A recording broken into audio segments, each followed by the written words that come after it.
collections. But you need to call us today at 866-900-6060. That's 866-900-6060. 866-900-6060. Don't let this IRS nightmare take over another year of your life. 866-900-6060. When it comes to choosing a trucking company, choose the one that invests in its drivers and their quality of life. Trans Am Trucking equips its Kenworth trucks with refrigerators, APUs for in-cab climate control, power to charge your cell phone, run your TV and microwave, automatic transmissions, voice navigation, in-cab fifth wheel release, and no-touch freight. At Trans Am Trucking, their drivers earn a living and enjoy life on the road. Call Trans Am Trucking at 800-370-9609 or visit transamtruck.com. To make your life on the road more livable, choose Trans Am Trucking. In 30 minutes, broadcasting's finest duo will hit the airwaves.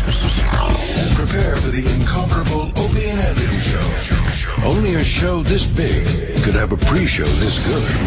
Welcome to the Opie and Anthony pre-show with Sam Roberts.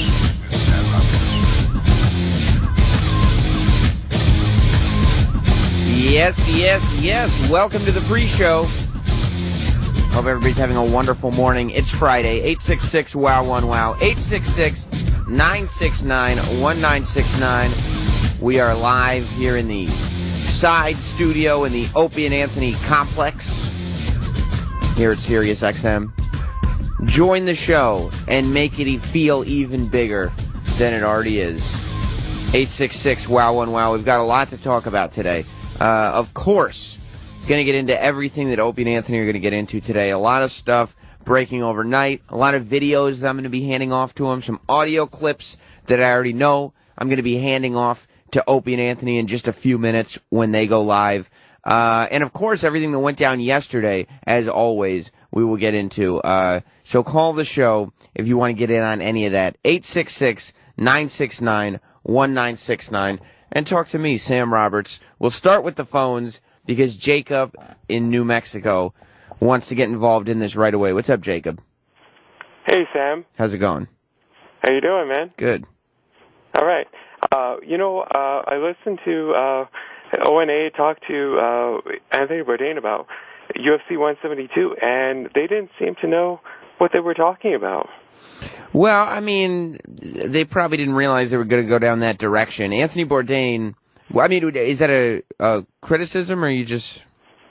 Well, he sounded a bit disappointed, and I was a little disappointed, too, because I think it's a big fight.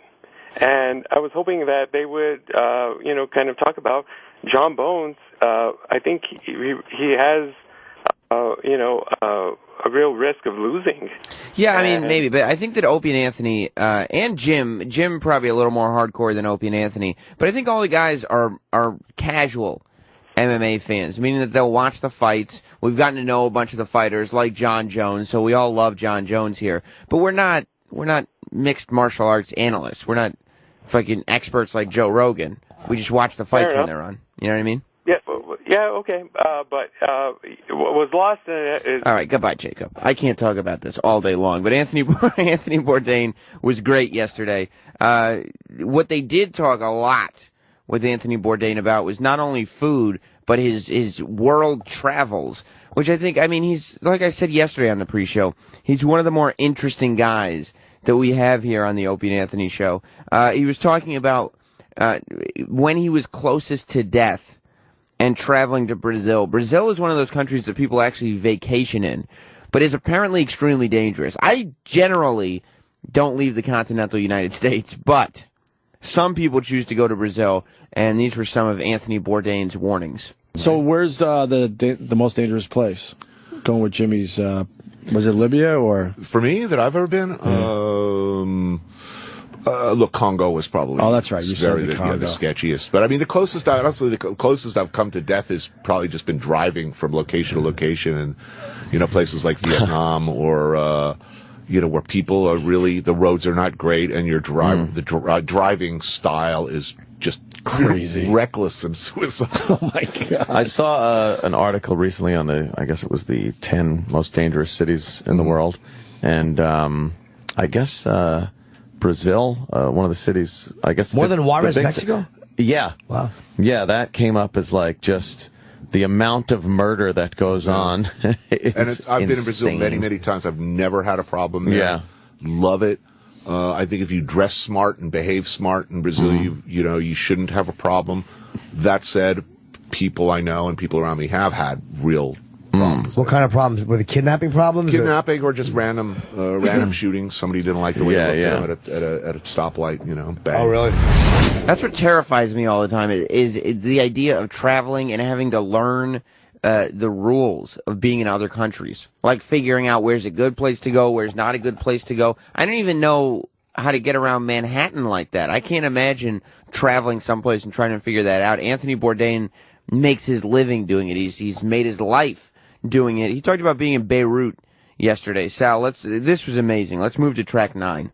Go back to Beirut. Someone on the line said that you were scared shitless about getting out of there. There's a story there? Well, when I was there in 2006, I was caught in the war. I look out my window. My crew, we're all sitting around drinking out of the mini bar, and, the Israeli jets have been flying overhead all night real close. Hezbollah had kidnapped some Israeli soldiers.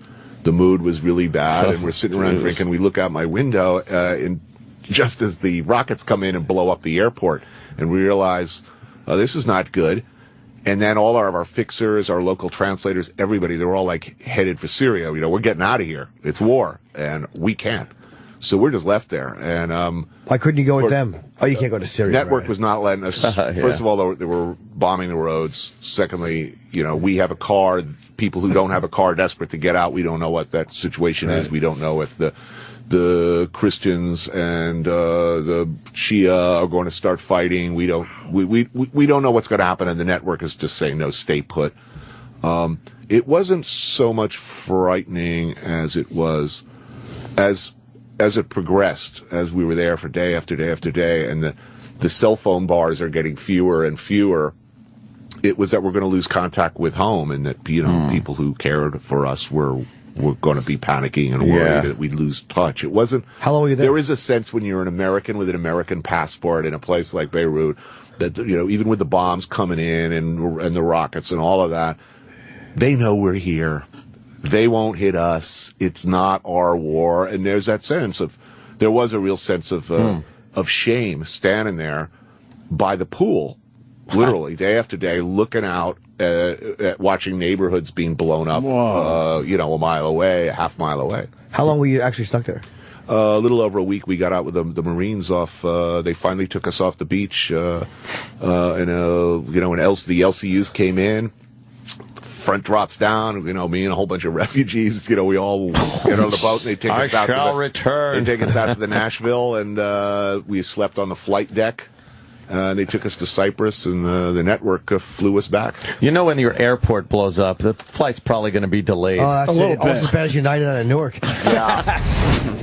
That comment, though, that Bourdain made about being in these countries and realizing, I'm American, people at home care, I'm important. It's that thing that you have when you travel to a foreign country that's almost like subliminal. You almost have no control. And that's what terrifies me. I guess this Vice reporter, we'll talk about it today. We mentioned it yesterday on the show. I read that he's finally getting freed, but just the idea of getting kidnapped in a foreign country and that realization setting in that the whole you're American, you have an American passport thing doesn't matter anymore is terrifying. Is absolutely terrifying. I see you all on hold. I'll get to you in a second. 866-WOW1WOW if you want to join the show. I have one more Anthony Bourdain clip to play for you. And this was something that I was very eager to hear Bourdain's opinion on. We've been talking about Cronut Guy nonstop on this here Opie and Anthony show. And it's like, it would be helpful to plug him, but he doesn't make enough. He sells out of everything as it is. So the fact that's how his whole business model is flawed. That we're plugging his stuff almost daily now on the Opie and Anthony show, and he doesn't make enough to keep up with the demand of what happens when we don't plug him. Our whole angle on this guy, Dominique Ansel, has been he's a wonderful man. He makes delicious treats, but he doesn't make enough to make money. You could be making millions of dollars when you come up with these concepts, and he just doesn't. So we asked Anthony Bourdain who comes from that world of chefdom about it. He, I thought, may see the Dominique Ansel perspective of, I'm the cronut guy and I want to maintain integrity, as opposed to the side that we all see, which is just make infinity of them. Just put them on a conveyor belt and pump them out. Here's what Anthony Bourdain said about the cronut guy. We've become kind of obsessed with a famous pastry chef here, this Dominique Ansel. Yeah, the cronut guy. And the idea that he just will not, you talk about these guys being farm boys, maybe there's a pride to it, but he just will not capitalize the way he can. It's art to some of these guys. It's like this. He's no different. Very good guy, by the way. Very humble, good dude. Yeah. He's a lot like some of the really great pitmasters, barbecue pitmasters, who figured out this is the maximum amount of brisket I can do without the quality starting to decline. And they're just not willing to do more. That's it. This is the maximum controllable amount I can crank out of this small space. Right. Without it becoming crap. But your customers aren't going to notice. They can, look, if it drops slightly. Your whole identity. A guy like him, that guy's working 12, 14, 16 hours a day. Everything he is in his product. And if he goes home knowing that he made a less good cronut, right, he's going to be miserable. You know, he'll do terrible things to himself. I mean, chefs take that really seriously. Franchise it to Sam's Club and stop already. Why doesn't he sell some, sell them under his name because other people are stealing them? I think we should learn from Dominic Ansel and only do 1 hour of radio a day. But a quality hour. That hour would be wonderful. It's integrity. We did a whole show on this. Everyone else is selling his cronuts. Right. They're everywhere, and they're doing them badly. I think it was 2 days ago, we saw a cheeseburger on two cronuts. They're using the cronuts as the roll, obviously. But that's got to drive him crazy. Actually, the cronut is not the best thing at that shop. He has a thing. I forget. It's a traditional Bordeaux. Right? Yeah, that thing is. Yep. Amazing. That's what he says is his best. And there are plenty of those. Yeah, he loves the DK more than the cronut. But he should box them, even though have someone with his recipe make them and not mass produce them, but at least make them available. Because say at least this is from the actual baker. People will still go to his store to get what they want. But this way, people aren't confusing your product with a lot of the dog shit that's out there because they're all calling them cronuts. So if it's like the day will come, when he's going to hit 40 and say, okay, I've had enough. I've made some money. I'll invest in a bigger store and some more equipment, and it's time to make money. I think a lot of chefs hit that point. Bourdain's got to be right about this thing. I mean, Bourdain used to make fun of TV chefs. And then he started doing TV shows, you know what I mean? People realize that maybe their whole kick of integrity is not all that it's cracked up to be. Not to say Bourdain hasn't maintained integrity, but to say that maybe there is a way to do this and maintain your integrity. That Bourdain figured out a way to be a TV personality and still be himself. I mean, I was talking to Sal about it while the clip was playing. Why not just fucking put cronuts in the mall and sell everything else in your store? You know, it's really that simple. Like, the cronut thing is too big to just let crumbs and cronut cheeseburgers take all the money that's there. Because it's not like it's going to last forever. Like, you can't just, cronuts will always be there. What? That's the worst philosophy I've ever heard. Well, Opie got very upset at a caller yesterday who called in, or a Twitterer. Yesterday, 2 days ago was the caller. Yesterday was the Twitterer who didn't understand what Opie was saying when they were talking about how much money the cronut was actually bringing in for Dominique. And you know I love when Opie flips out on listeners. He gets frustrated, and Opie likes the idea of people knowing and being on the same page as him. So when somebody calls up and just has no clue what he was talking about and then makes a judgment based on that, he gets pissed, and I don't blame him.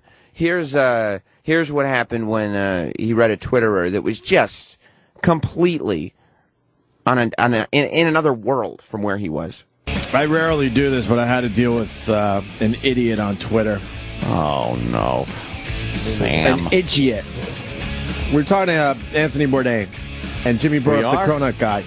And we're trying to get some insight on a guy that comes up with this thing called the cronut. Although some have argued the cronut has been around, but I know. he brought it to the masses, this cronut, this Dominique Gansel.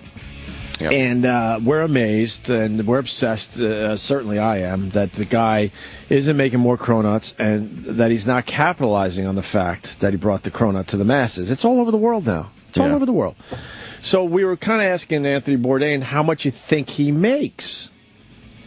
And Anthony Bourdain said he makes very little. Right. So then I said,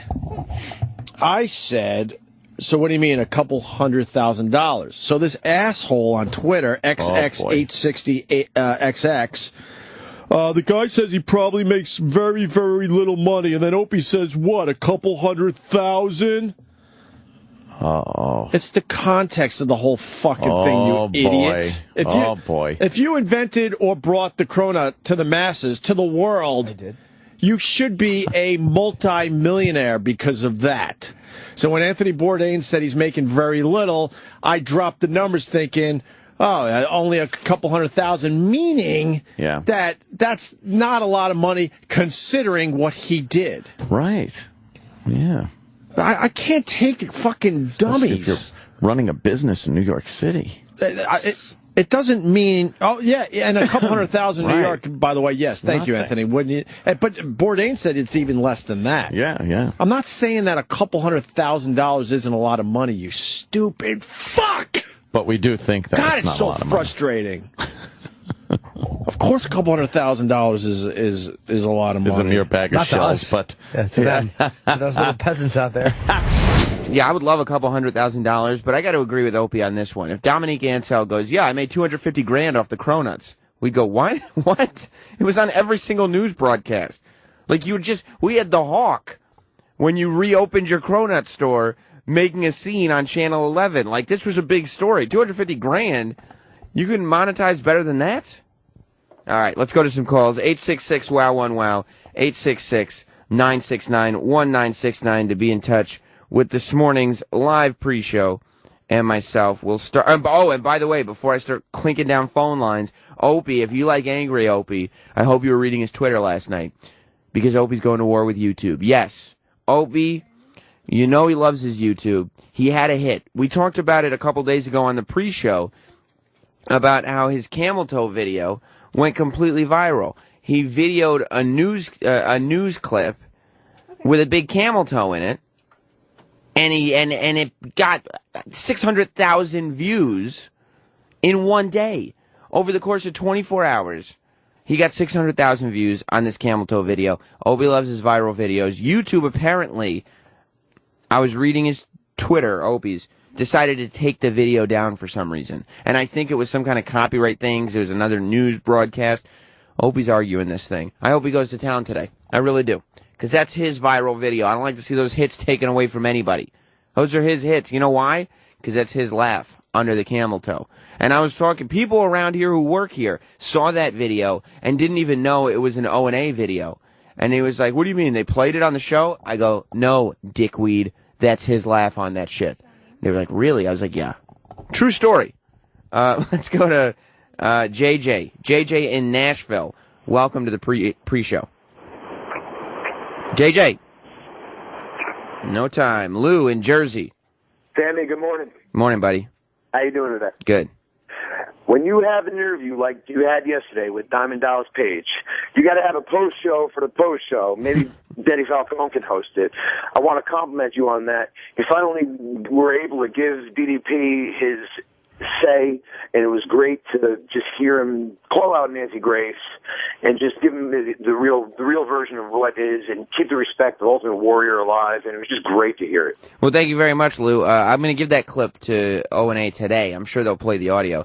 If you remember when Dan Soder was in last week, we played the clip of Diamond Dallas Page on Nancy Grace, and Nancy Grace assuming that every wrestler who ever died of steroids and kind of bamboozling Diamond Dallas Page. Well, Diamond Dallas Page was in the building yesterday. He had a couple minutes, so I grabbed him. I threw him on the post show. I asked him about Nancy Grace, and he dropped a C-bomb on her. Yes, ladies and gentlemen, DDP decided to use the C word to describe Nancy Grace, and we'll have that clip later on today on the Opie and Anthony show. Let's go to Andrew in New Jersey. Andrew, welcome to the pre-show. Hey, Sam. How you doing? Good. Hey, Anthony Bourdain is absolutely right about the cronut guy, because I grew up going to a certain pastry place in Hoboken, Cake Boss, and he franchised the shit out of his place. And, it was a good place a long time ago. It's garbage now. Then you walk into the supermarket, there's a cardboard cutout of the guy, Yeah, I mean, he's basically the Guy Fieri of cakes. Right. It's disgusting. It really is. It's a joke. And then you watch that show, the Cake Boss show, and he's like, well, we're going to put a layer of fondant on it. It's like, you're not doing anything. It's just like Play-Doh with sugar in it. Cake tastes terrible. To me. It's my opinion. Let's go to, and I have odd taste. Everybody knows that. Let's go to Brandon in Poughkeepsie. What's up, Brandon? Hey, Sam. How are you, buddy? Good. You guys watch Legit and stuff, right, with Jim Jeffries? Of course. Jim Jeffries is our buddy. Of course. Well, I was watching it, and I don't know if you remember Donkey Sausage, Corinne. Yeah. From way back. She was actually on the show and had a legit part on it, and they were talking about her. So, maybe the guys can reach out to her, because fans, I'm sure, would love to hear from her. Yeah, well, I mean, that's old school. Maybe we'll put together one of those radio gems that we played during the breaks to remind everybody about Donkey Sausage. But that's one of the Donkey Sausage I'm surprised wasn't brought up during Unmasked. It's one of the great moments in the 20 years on the Opie and Anthony show. Speaking of ladies, there was a lot of sexual energy in the room at one point yesterday. You know what I'm talking about, Sal, don't you? No, I don't. You could feel it in here. That sexual energy was leaking through the glass into the control room. And that, of course, was Jenny Hutt's presence. Jenny Hutt walks in yesterday, and my God, I believe Anthony is smitten with Jenny Hutt. Not only do I think Anthony is smitten with Jenny Hutt, but he's treating her like third grade style, like when a third grader has a crush on a girl and he's pulling her pigtails at the playground. And this is very odd. Anthony likes young girls. Jenny Hutt is not a young girl. She's a woman of a certain age at this point. You know what I'm saying? I mean, I'm not saying she's not holding it together well, but she is a woman of a certain age. She's out of Ant's comfort zone. But you listen to this clip and you tell me that Ant is not absolutely smitten with Jenny Hutt. Hey, Jenny. Hi, Jenny Hutt. I don't like you these days. I don't know what it is. I really didn't like you at first, and I didn't find you attractive or anything. Oh, God, help me. And now I'm like, there's something about you when your tweet pops up and that picture of you, it's so where sad. you're sitting on your ass and your feet are up, and I could see fucking where that gash is. Oh, no, Ant! I see it. No, Jenny, that's really awful. Fiery red mane down there. I think Ant also likes that he feels like he can say whatever he wants to her. Like, just the most vulgar, grotesque things. And she'll kind of put up with it. There's that. There's the fact that he has a crush. And there's the fact that Jenny Hutt is in possession of that elusive, fiery red bush that Ant has been looking for quite some time. We've talked about it many times here on the pre-show. We got into a conversation right after that about how fat Jenny Hutt used to be. So let's go to that. Wow. Beautiful. Is that what you used to look like? Yeah, I know. So a chubby little gal. Oh, look at you. You're a little anchor. It was not. I can't. That girl gives blowjobs. Did people say that she has a pretty face? Yeah, my whole life. She has such a pretty face. Why does she? Yeah. How many blowjobs did you give because you were fat? By the way, that's not a true statement. No, because the truth is, when you're very insecure, I was not slutty because I was insecure. Oh man, you could have been. Yeah.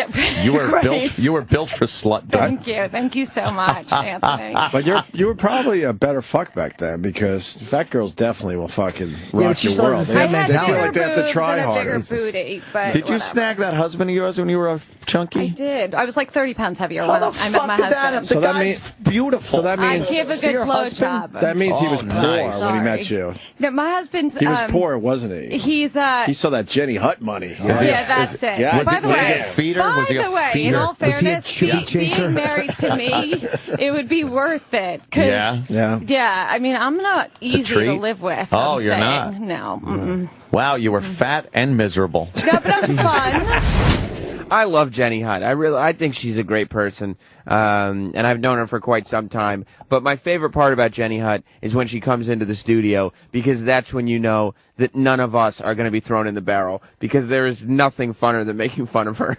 And Opie and Anthony are well aware of that, and they will do it every time. But I even think that Anthony would have had sex with that Jenny Hutt. I think Chubbo Jenny Hutt would have gotten it from Ant too. That's what I think. Snowy in Michigan, what say you? Samuel. What's up, buddy? Good morning, sir. Good morning. I thought it was kind of funny during that, they're going through that Todd transcript, Todd Pettingale, the little transcript of an interview he was taking. And at one point they said something along the lines that, my viewers have, our listeners have a choice. I was like, great. If I was a listener to the show, I'd have a choice too. A shotgun, a noose, maybe sleeping pills. I'm not sure. Whatever would take the pain away. It was very funny. Thanks, Snow. It was really funny listening to the Todd interview yesterday.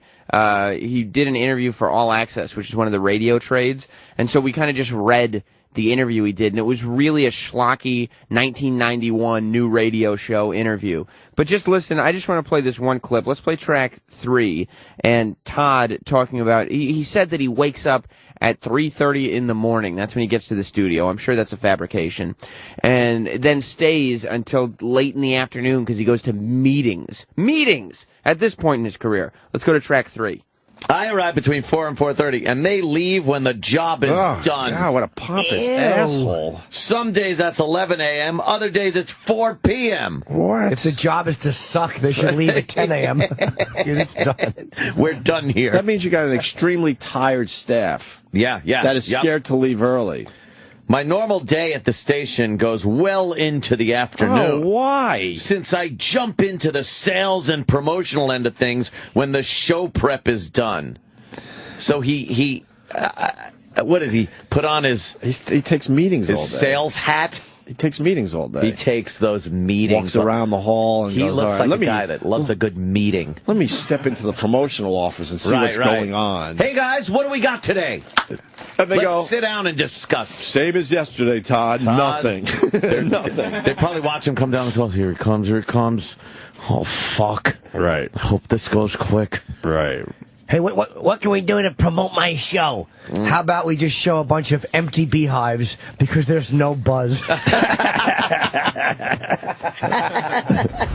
I love when the conversation turns to Todd. Love it. Let's go to Richard in Florida. What's up, Richard? Hey, Sam. How you doing? Good, buddy.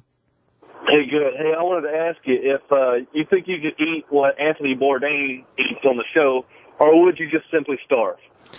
Dude, I would probably starve. Like, he was talking about, like, lamb's blood and stuff like that yesterday. I don't even eat lamb chops. Like, there's no way that I can eat. I would probably starve to death.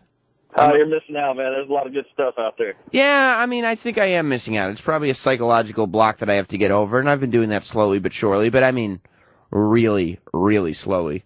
Let's go to Ryan in Philly. What's up, buddy? How you doing, Prime Time? Good. With the YouTube video thing, I totally understand where you're coming from, but it sounded like Opie sat there and videotaped it. It was the cameraman that did it.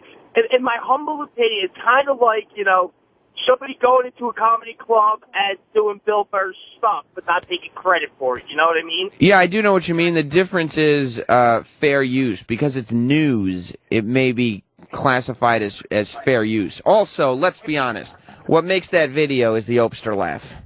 Absolutely. I 100% agree with you. I just wanted to put my piece out there, and that's it. Thanks for taking the call, Sam. I'm punching out. Thanks, Ryan. And I'm sure that that's the thinking behind what YouTube is doing, but we'll see if it holds up at all. I'm sure Opie will have something to say about the fact that his video was pulled once the show starts. Andrew in Michigan. Hi, been a long-time listener. I years ago had a wow sticker when you guys were still doing the walkover days. You see any of those titties? Never did. Oh. Never did. Here in Michigan, they kind of. No.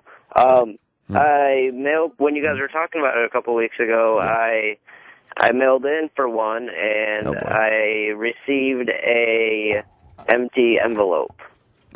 And Sal, did you send him an empty envelope? Possibly, I don't know. That was stupid. I just anticipated his call. It was really shitty. Oh, why are you getting mad? Why are you getting mad at Andrew? Because I don't know. Look, the call isn't it. The handwriting was sloppy as hell. It was Sal. Sal writes like he's holding his pen in his toes. Andrew, send in another one, and I'll send you 4 this time. How does that sound? All right, Andrew, did you hear that from Sal? He said if you send another self-addressed stamped envelope. All right. That makes up for the postage then. Okay. And you write a note. You write a note in there so he knows it's for you, and you feel free to call him. I did that last time. Yeah, but do it this time so he knows it's you, and use the term that Diamond Dallas Page had for Nancy Grace for Sal. Do that for me. I okay? wrote a note last time. Thank you, Sal. Send me one. Yeah. Well, obviously he didn't take you very seriously. For those of you who tuned into the show because you read on Twitter that I was going to play a Sebastian Bach clip, I'm sorry. That was the old bait and switch. We got you, though, didn't we? We got you. I do want to get to your calls, but we just don't have time. So call the post show in 4 hours, or call the Opie and Anthony show, which is about to begin. So much to get to today. There's a great 911 call coming out of Tampa, which honestly, every news story that's awesome generally comes out of someplace in Florida. Avril Lavigne is getting accused of racism for her new video. Speaking of racism, the guy, this is what I'm anxious to hear what Anthony has to say. The guy who started the rally against the government a couple weeks ago, Cliven Bundy, he explained why he went out and said that, quote, his quote, Negroes may have been better off as slaves. His quote, not mine. So we have the explanation. We'll have the audio on the show. And I'm anxious to hear what Anthony has to say about that. And, of course, Diamond Dallas Page calling Nancy Grace a fucking cunt. It will all be part of the Opie and Anthony show, which, lucky for you, begins right now.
Yeah, check it. I'm up early in the morning, yawning. Put Opie Anthony get Jimmy Tranny pointing. Opie like brother man, Ant wants to join the clan. Jimmy on the other hand, he working the other hand. Turn my headphones up. They're horrible people to say in this old objectionable human beings, and I want you to know unacceptable to my scene, but I'll give it a go. 50 Cent, Larry King, Opie and Anthony show. Go.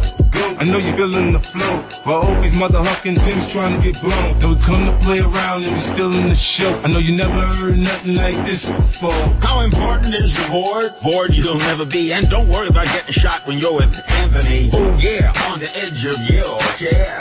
Cause you really want to hear Opie, Anthony, and Jimmy. Just keep it right here. It's the Opie and Anthony show. Yeah, the Opie and Anthony show. Yeah, check it. It's the Opie and Anthony show. Yeah. It's the Opie and Anthony show. Yeah, 50. Yeah, now Mike Tyson up in this bitch. It's the Opie and Anthony show. Booga booga. Enough of this palaver. Let's get this show on the road.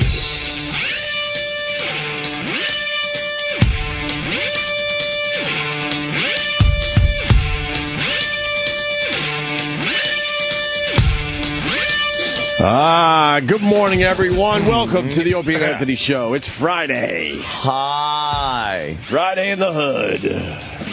Yay. I was just talking about Facebook.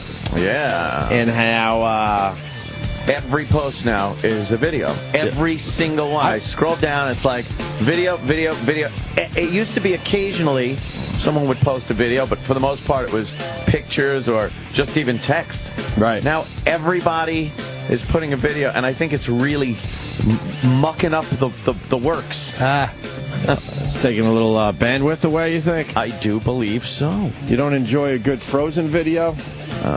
It's Let everyone's... Let it go! Everyone thinks their kid is fucking adorable singing that song and putting it on the Facebook. But, you know. I'm so glad I only have a fan page. I don't want to deal with a regular Facebook page and have to, like, see posts from my family and my cousins. I see those. You do? Yeah. Why? I don't know. You follow my crew? Yeah, a few of the brethren and whatnot. I love them all, but, you know. I don't know. I got other friends and family. I got that chick that stood me up at the disco back in the 80s. She's following you now? Yeah, we talked about her on this show and how I was like, I got all drunk because I was so sad that she ditched me. Weren't we supposed to look at her picture? Apologized. To see what she looks like now? She don't look bad. She looks all right. You want us to leave her alone? For an old broad. Leave her alone. Leave her alone. You know, what am I going to do? Yeah, Facebook, I don't know. Yeah. I don't really. It's good for numbers. When you're checking your numbers, Facebook is a good one, but. Oh, yeah? Is it reasonable? I don't know. Most posts are like, who gives a fuck? Yeah. I'm sure most of mine are as well, but. Apparently, Facebook has made a lot of money in advertising this quarter. They posted like some pretty good numbers. So I don't know how they're making that money, but it's got to interfere with your viewing pleasure. I don't. It doesn't. When I do check out Facebook, I don't really. Where are the ads? I don't know. That's what I was wondering. It's like. It's not like MySpace where they just spam their own fucking their own MySpace, their own service with God. We all should still have MySpace. They were the leaders, and they just fucked it all up. That really and allowed went Facebook and others to just slide right in there. That really went to shit. God, you blew it. Yeah, they blew it. It's by allowing spam. That's why AOL stinks, because the spam is so bad, and you can't. Their spam filters are abominable. Who goes to AOL? I don't even know. That's one of the reasons I don't. I didn't even know AOL existed. I don't even know how you get to AOL at this point. Right. Is it AOL.com? Do they still go, welcome? I don't use it, but. You've got mail. Oh, my God. What has AOL become? I really don't know. Goodbye. And then you'd sit there. Oh, AOL's upgrading or fucking updating. Right. You'd sit there for hours. But they're another one. They were way ahead of everybody. Yeah. And they couldn't figure out how to keep it going and to reinvent themselves. Once people realized that you could get a service that put you online, but didn't need, like, you could do it yourself. You could navigate the internet by yourself. Not need the training wheels. Yeah, but they should have known that that's where it was all heading. Yeah, and they should have said, okay, we got all these people, but they're going to leave us soon because the world is changing. So how do we keep them? Right. And they should have been maybe the Facebook or the MySpace or maybe even the Twitter or something if they had some minds in the organization that could have saw the vision. Yeah, a lot of people don't. XM. What? You were just pointing. I point as you said that. Sirius was right past. Sirius XM was, they had a huge lead too. I worry about them. Quite the rivalry that. I worry about those guys. Well, XM before the merger, the hostile takeover, the violent takeover, where people were choked out and thrown out windows. Exactly. But XM had a pretty good step up on Sirius for a while as far as technology went, and even subs for a while. And then I thought their programming, especially back then, was way better. And then with the amazing leadership that XM had before the merger, the great people in the front office, bunch of fucking losers. Well, they dropped the proverbial ball. Yeah, happens a lot to a lot of companies. Yeah. You got to have that vision. You got to figure out, what's coming next and try to stay ahead of it. See your future. Make your future. Right. We all had AOL accounts, and we all said goodbye to AOL. Goodbye. Yeah. How do you lose all your customers like that? They had everyone on the internet. They literally had everybody. It was the only way to get on the intratubes. And they probably assumed, technology will never change, so we're good. We're good right here. It was their cartoonish shit with like the little yellow thing with the feet moving quickly. You like that? Who wants to look? No, I didn't. Right. If I never see a spinning little hourglass again in my life, it'll be too soon. Amazing. It's amazing. Yeah. But I guess they're still out there. I don't know. I don't know anyone that uses. But you know what the funny thing is? I bet 3/4 of everyone online still pays for their AOL account because you just don't know that you're paying for it. It's still on your credit card from fucking 20 years ago. I was wondering about that. Yeah. I haven't checked my AOL account in... I couldn't even tell you what my I don't even know what it is anymore. Right, I don't know what my password is. But I bet if you really check your credit card statement, there's some bill in there for... I'm gonna do just that. But it's probably under some weird thing. Remember they used to send floppy disks before even the CDs? Right. They would send like that 3,000 free hours. Right, yeah. Sign up. And then they'd send you the CD. You have a pile of them. Sure. Fucking coasters. God, and then they just let everyone leave. It's amazing. Yeah.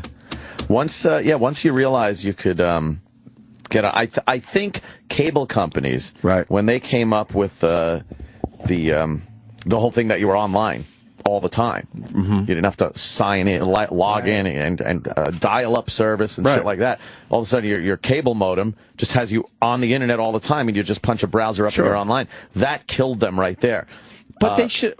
I'm going to keep going back to the same point. They should have understood that all that was coming. Right. Like Facebook they were nobodies. Twitter were nobodies. Yeah. MySpace, same thing. I guess it was too hard. And it's all the same people. I guess it was too hard to, like, people wouldn't pay their cable company for a cable modem. Right. And that service. And also pay for AOL. Like, why would you do that? Of course. You're online, so they almost had a built-in obsolescence with their I guess with their business model. They should have found a better way to make money, which is through certain ads or whatever, and then not charge you. Yeah. But they probably didn't do that. By the time they did that, everyone realized, well, they kind of stink anyway. And people were still on the fence about advertising on the internet at the time. Right. I think it's a combination of bad business and bad timing. They just had bad timing. Our old boss didn't understand it. No Karmazin. He didn't really want to embrace the internet. What's that? Because he didn't know how to he didn't know how to make money with it at first. I was a big CompuServe guy. Oh, CompuServe. So now the internet is. I mean, they probably make more money than any other other entity as far as advertising goes, right? Yeah, they. I mean, it is official now. You cannot watch a YouTube video without some kind of commercial. Don't you hate when you're watching it and you just see the yellow thing start and you're like, all right, it's an ad. Damn it. All right. Yeah, I hate even when you're reading print things, and you get through the first 3 or 4 words of the first sentence. They let you have that much to get you. They rope you in. And then an ad comes sliding in from the side and just blocks the text. Right. You're like, I don't even want to X out of this because I'm on my phone and it's too small. And I try to X out, but I hit the actual link. And that's all. It's fucked. That's all on purpose, as you know. Yes. So at that point, I just say, I don't need to read this article. A lot of times you bail. I absolutely do that. I'm like, screw it. Yeah. And if it's a story that's all over the place, I'll just find it somewhere else. I'm not doing that. Imagine you're especially sitting... when they get sneaky, like you just said, where you can click out, but it's a micro fucking unit. Could you imagine away years from ago the actual ad? You're sitting in a library reading a book, and someone just comes and slides a pamphlet in front of your book. Right. Like, hey, look, I'm doing this tonight. You want to come see it? You punch him in the face. Of course. But you imagine if someone said to you, hey, instead of coming to this library and picking up this fucking dumb book and sitting here and being quiet, you could look at it on a magic screen at home, and all you got to do is click out of something. We would have said, I'll take that in a second. I'll take. Yeah. It would have been. Oh, I'll take that. Just like Sebastian Bach said yesterday with music. Pretty much, as I hold up my phone, the whole library is almost on this phone at this point. Every song ever written. If you want a book, any book in the library, you're pretty much, not every, but certainly a ton of them. You download right to your phone now. IMDb is great when you're watching a movie. It's like, oh, that motherfucker, who the fuck is that? You don't even wait 2 seconds to try to figure it out yourself anymore. That's why I think school's becoming a waste of time for people. Yeah. We just have to know this stuff. School schmool, I say. Why learn anything if it's on your phone? Everything's on your phone. You have your phone with you all the time. Right. I don't know. I forgot my phone today. I'm stupid. I got nothing. I'm stupid, man. I came into work stupid today because I forgot my phone. Right. I hate people that reject the internet. Like, there's people that really reject the, all right, you do that. I just fucking kill yourself. What? You want to sit there all day staring at your hand, bada boop, boop, boop, boop, pressing buttons. Yeah, I do. Exactly. Instead of talking to you. Exactly. I'm going to look at you and your fucking unshaven face. You bore. Your terrible stories. Oh, boy.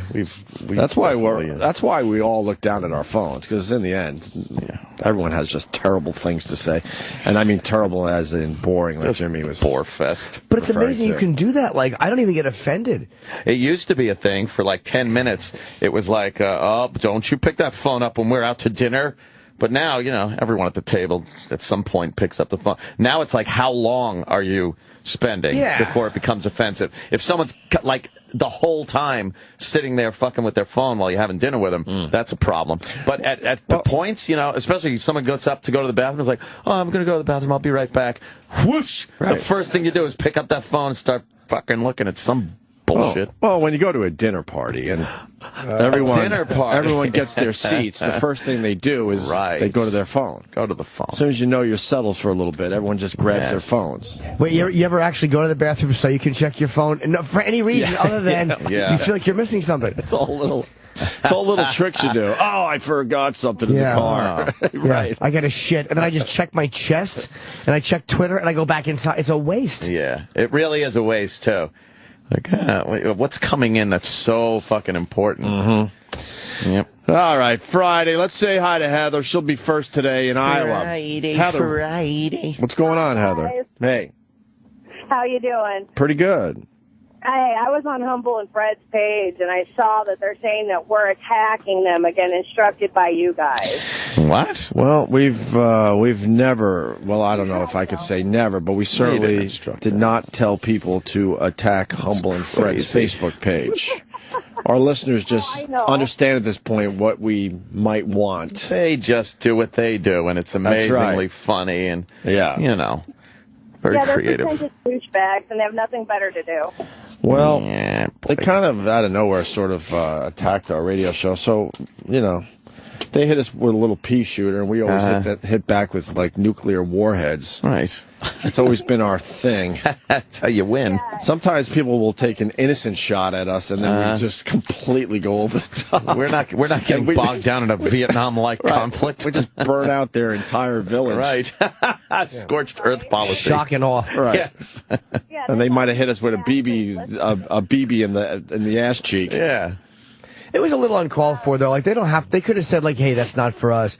But they did kind of go out of their way to go, it's not a funny show. Exactly. We're funny. And then they kind of were saying, like, hey, you got to do this on stage. And it's like, when you say that, you really are putting yourself. You're opening yourself You're opening yourself up in a way that's unnecessary because this show had never said anything bad about them. And the listeners find it fun to do. They love going on Facebook pages and posting their hilarious photoshops and whatnot. So, and what are you going to do? We do laugh. We laugh. Cal Williams says it best. If you ain't got 5 haters by the end of the day, you better try harder.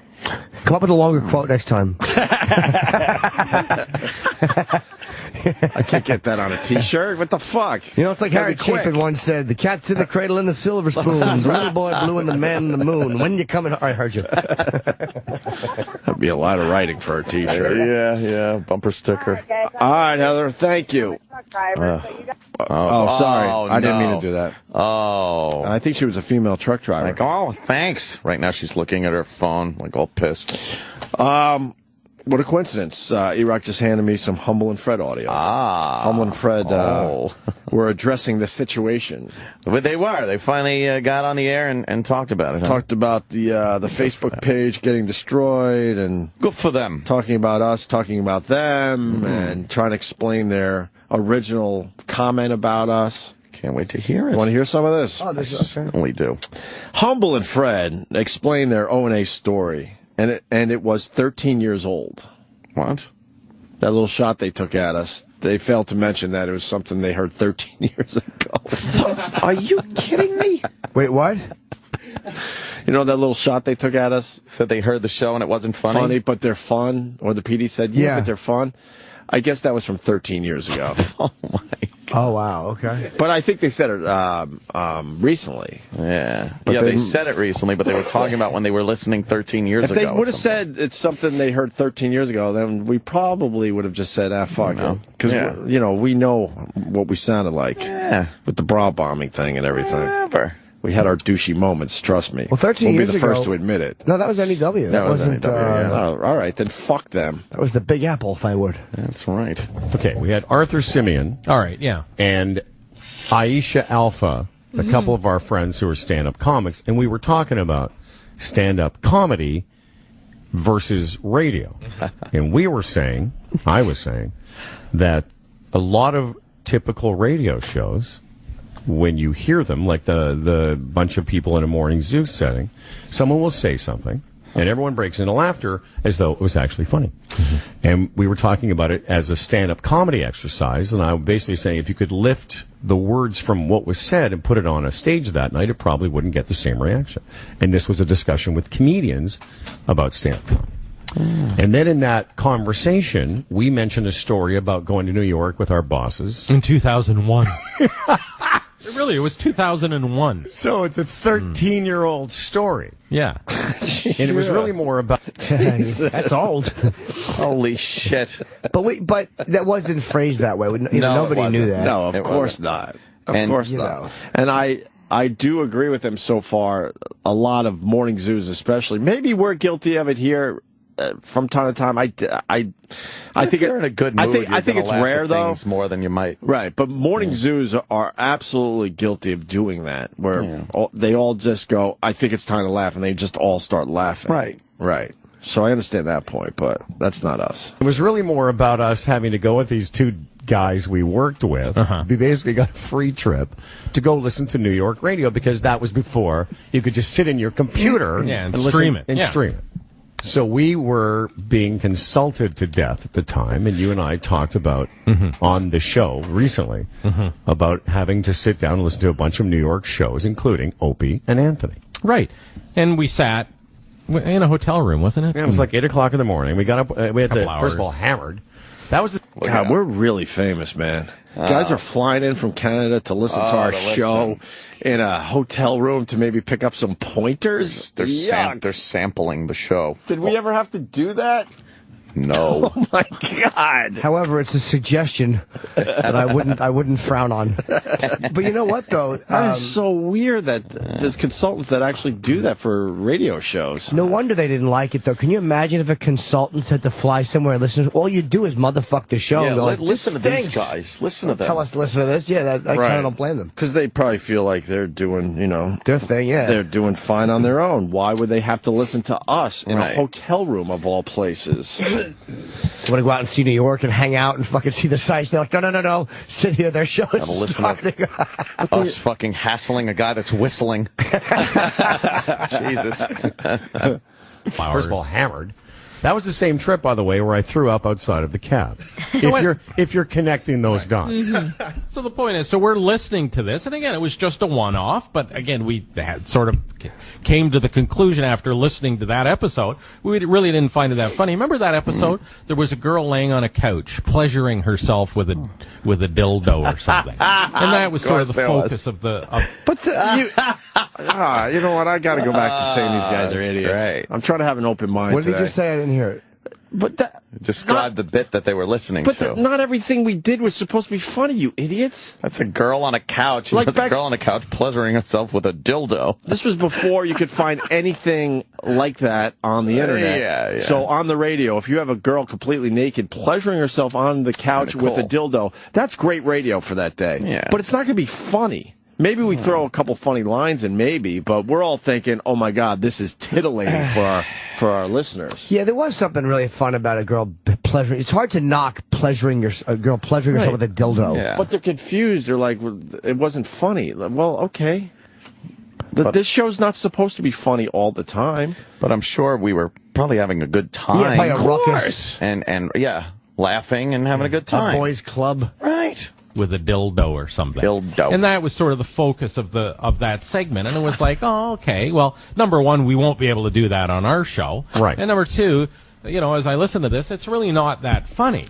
That's all. And so when we were listening to that show and a bunch of other shows, Scott, Shannon, and Stern, when that particular discussion took place, we said, well, that was interesting. It was we thought it was pretty cool. And again, we would never be able to do it. We couldn't do that, so. But we said, but the idea is, okay, it wasn't that funny. And our boss's line, and this is what we quoted the other day, is, oh, it wasn't funny, it was fun. And so we used to mock each other and him behind his back, saying, well, because we would do something and we'd say, well, that wasn't funny, but it was kind of funny, though. I find this so weird, though. Wait, what would they do? I think that's funny because, your PD says something stupid like that. Right. And then you kind of pick up and go behind his back and go, of course. Oh, that wasn't funny, but it was fun. Like they kind of. But there was nothing wrong with that day being fun and not funny. We were going for, I'm kind of liking their explanation more than I was liking their original thing. They're strangely polite. They're very polite, aren't they? We were in New York listening to the Opie and Anthony show. But very nice. I really do to this day love studying this business because I find that really strange. Yeah. That they went completely out of their way. A consultant said, you have to go to New York and listen to New York radio, and we'll set you up in a hotel. That is weird. So what? They're sitting around and just going from morning show to morning show? Yeah. It was 13 years ago. That means they had to stay in the afternoon, too. Right. That means they probably wanted to go out in the afternoon. All right, we've heard the morning shows. Can we go out and have some fun? And they're like, no, wait till you hear these guys. They weren't staying at the Trade Center Marriott. It's 2001. Oh, I understood. Plane crashes into them. What happened? I don't know. Something. Read it. But we had cassettes back then. Why wouldn't somebody just tape our show and Stern and Shannon, whoever else they listened to that day? Yeah, and then send it to them. And just send all the cassettes to them. It's a lot cheaper. But to have them fly in, that is really bizarre. Someone wanted a free trip to New York, whether it was them or the consultant. The consultant might have said, I'll go with you. Right. Well, we got to go. First class, Sample it live right there. Listen. Right. So, Humble and Fred are flattered O&A, that's us, of course, dissected their show. So we brought this up on the show while we were talking to these comics, I guess it was a month ago now. Right. So, and, because we're on Sirius XM, and, the power of Humble and Fred is growing every day, apparently one of their listeners heard us, that segment, recorded it, sent it to Opie and Anthony, and then yesterday morning on their show, they spent 35 minutes talking about the Little Humble and Fred show. Yeah, we'll do that. I love when these guys say that, the little, if it's interesting, it's interesting. We'll do that sometimes. Yeah, right. That's actually less time than normal. We've spent a lot of time talking about other shows. And we have to fill up a lot more radio time than most, I would say, most shows. Right, because of the lack of commercials. Lack of commercials, lack of music, lack of weather, lack of traffic, all that filler crap. Yeah. I love when they do that. Our little show, it was entertaining as all hell to us. I mean, we'll move on from Humble and Fred, and I swear to you, within a couple days, I'll forget we even talked about him. But the reality is we don't look at it like that. It's like if a show says something insulting, it's like if you're out, right? If you're out with your chicken, you're in a movie theater. Chicken. And if you're out with your chicken, yes, and you're in Germany and you're going to fuck your chicken. But if you're out with it and someone insults you, you respond somehow. And if they're little, it doesn't mean that you go, well, I won't respond to the insult because he's a small guy. He said something. Right. I'm more likely to respond. Yes, of course. That's what threat. Exactly. If he's 6'8" and he's got his basketball team friends with him, I'll pretend I didn't hear it and let them pinch my girlfriend's tits. Little Humble and Fred show. Which, I got to be honest with you, I was pretty flattered So by was it. I thought it was great. When I saw your note, and because I agreed, you sent me a note in the afternoon saying they just mentioned us like 100 times. 100 times. I was going, that's awesome. Yeah. I mean, really, it can't hurt because you know what radio's often like. Somebody hear Humble and Fred like 100 times, and then an hour later they might remember Humble and Fred, but they might not remember exactly what the conversation was about. But anyway, these guys took 35 minutes and they played a segment of our show. Quite a few segments, actually. And dissected it as they went along, pointing out that who are we to claim that they aren't funny 13 years ago when we aren't funny either. And, the show was sort of taken out of context. And to be honest, the segments they played, the way they played them, there wasn't a lot of side-splitting funny. But it was fun. I love this stuff, man. Oh, boy. Take it out of context. Not really. We just took one show. What was that? Right? Yeah. 1 hour of one show. 1 hour of one show. We didn't we didn't really pick and choose. It was very easy. Just take 1 hour and then I love when you have to say that. It's nothing, it's not side splitting funny. I love that he had to say that.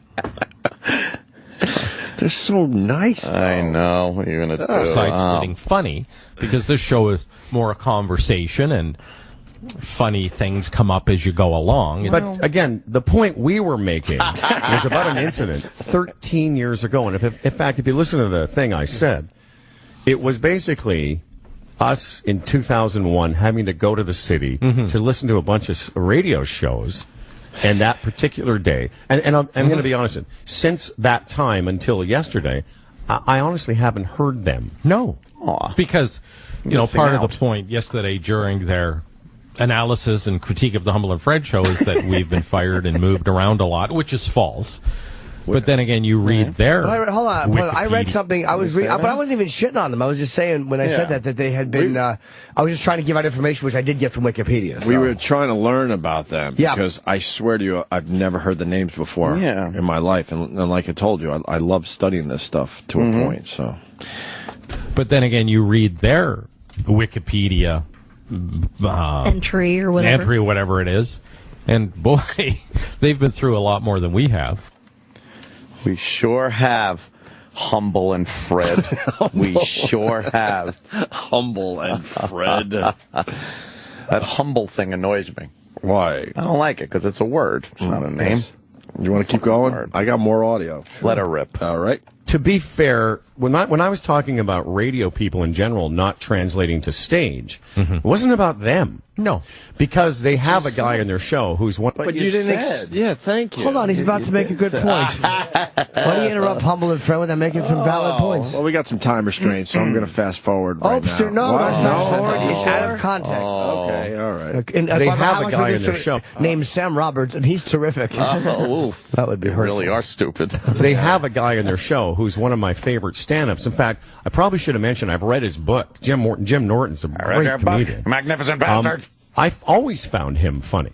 That day in New York City, we were listening to Opie and Anthony, and sure, we were jealous of the fact they had a girl basically pleasuring herself through the show, but our reaction to our bosses was basically, we can't do that, and...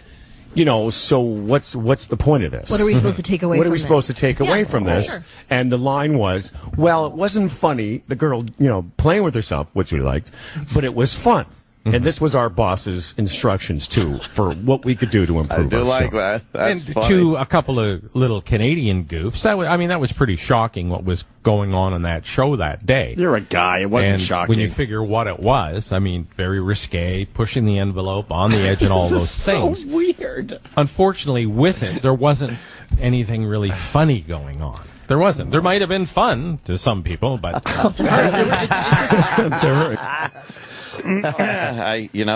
I'm kind of liking these guys now. Yeah, because they come across damn as just nice. They're nice. They're just analyzing this very openly and how they feel about it. I don't know.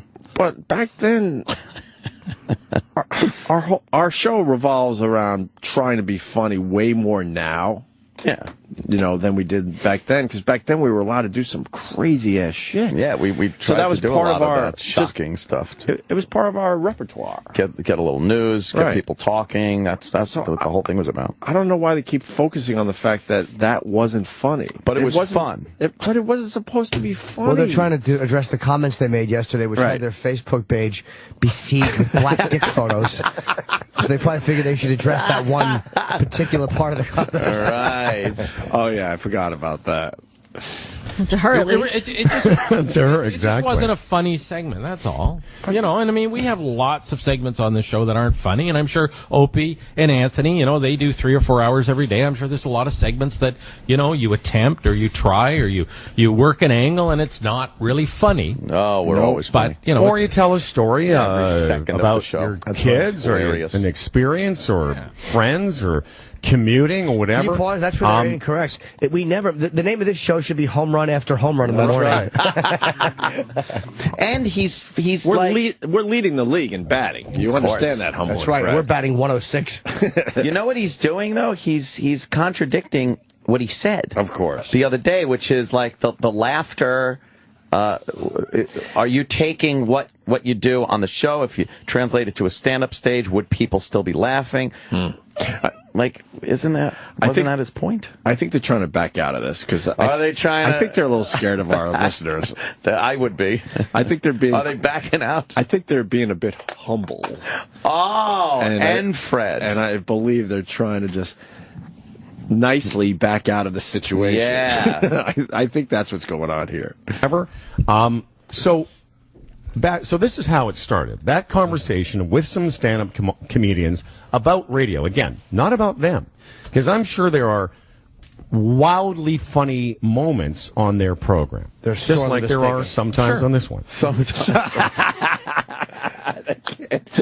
They can't pat themselves on their back. Well, now they finally addressed the Facebook situation, which officially we had nothing to do with. Well, the listeners have their fun. That's their fun. I think they admit that here. Yeah. I think. This is how it started.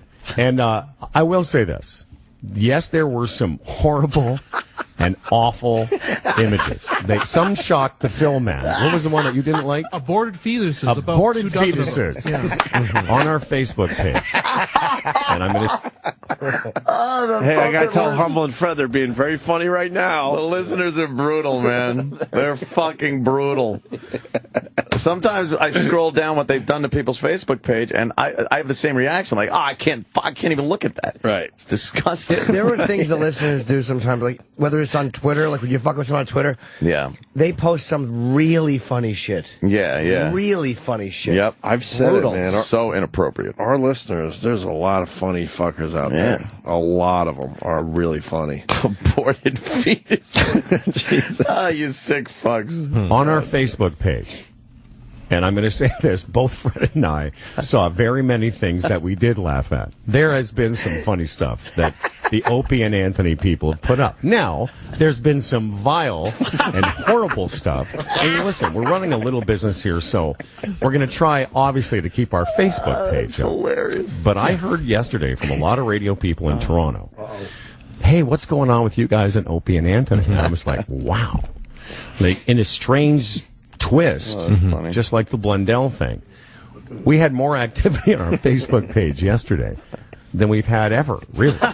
Yes, I know a lot of it was horrible. I'm not saying that. No, some of it was awful towards you. No, it really was. And, you know, and that, again, that didn't come from Opie and Anthony. It came from their fan base. Well, the terminology and some of the intention came from them. Oh, there you go. See the whole. See, however, she's not wrong. Yeah, can't sue her for slander. The intention came from them. Oh no, I know. And the thing is, their fan base. you know, it was pointed out to us that they did not instruct their listeners to go to our Facebook page, and they claim that they didn't tell their listeners to go to our Facebook and do whatever you call that. What do you call that? Pesting it or Troll. something? Yeah. Well, they call themselves pests. Mm-hmm. But they did, if you listened to the segment where they talked about us for 35 minutes, which was great, they kept referring to our Facebook page and what was going on our Facebook page. So they weren't saying, go there and do this, but by mentioning it, I think people were getting the message to us. that, maybe I'll go and do that. You know what I mean? So it was sort of a subliminal thing. Subliminal. Oh, this is so fucking funny. Oh, it's just the politeness that they have. You know, I don't know their show from a hole in the wall as far as what they do. All I've heard is what was given to us when we played it here on the air. But as just kind of people, I don't know. I think they're kind of regular guys. Yeah, I kind of like them. They're just nice. It's funny because they're like them reacting to this. Right. They're not being holier than thou. They're not fucking being so offended. I mean, they're like, yeah, it's kind of funny. Some of it's really awful. It's the same thing I think when I look at what the fucking listeners do. I think most radio stations that we hit on October, they're laughing at a lot of those posts. I think so, too. Because they're so over the top and so ridiculous. They're spelling everything out pretty accurately. I mean, you know. But the politeness as they, try to explain a horrific situation is just making me fucking giggle. Very, very nice. Yeah, and it's funny. I don't think their audience understands that we get how much more successful they have been than we ever have been. We get them. If they came up here and saw this and what we are, they'd laugh. They'd think we spent 35 minutes on that. And I said that to Fred, and I drove up here today, and we tried to sort of set the scene a little bit for you Americans listening to us. If you could see what a mom and pop operation it really is, if you people who sent that stuff on our Facebook could see just how sort of again, mom and pop this really is, how we built this ourselves, how it's just us in this little industrial mall. Oh, my God. That's funny, man. We'd probably be jealous about the size of their studio. Yeah, exactly. No kidding. I guarantee they have a bigger studio than this shithole. Hey, are they redesigning this? The talk seemed to dry up. The talk went away. No, that week that we're off is what we're only taking off for that reason. All right. What do you know? The week that we're off, that was scheduled to be when the studio gets built out. Okay. Yes. What do you know, though? We'll see. Why do you say we'll see? I want to hear positivity. Hearing? I'm hearing that there could... I mean, we don't know for sure, is what I'm hearing. Why? Because there are always things that muck up the works. Like what? I don't know. What would muck up the works? Luckily, I'm not involved in those meetings, but... You're hearing things. Yeah. They're not redesigning this fucking studio, are they? I don't know. We've been told that it was going to be redesigned. Are you being told that the works have been mucked up? Yes. By us? No. Is it a money issue? I would assume, but I don't know. Where's Don? L.A.? Yes. What's he doing in L.A.? He's got other shows he's taking care of. Yeah, what? So it's 4... Is he sampling other programs in L.A.? It's 412 in L.A.? Oh, no. Calling. No. He's panicking. He'll look at the number and be like, uh-oh. Yeah, because he knows it's not going to be Don. We're having a great show. Just wanted to clue you in. Want to check Fun in. show. Yeah. Here. Hello? Hi, Don? No, but he's right here.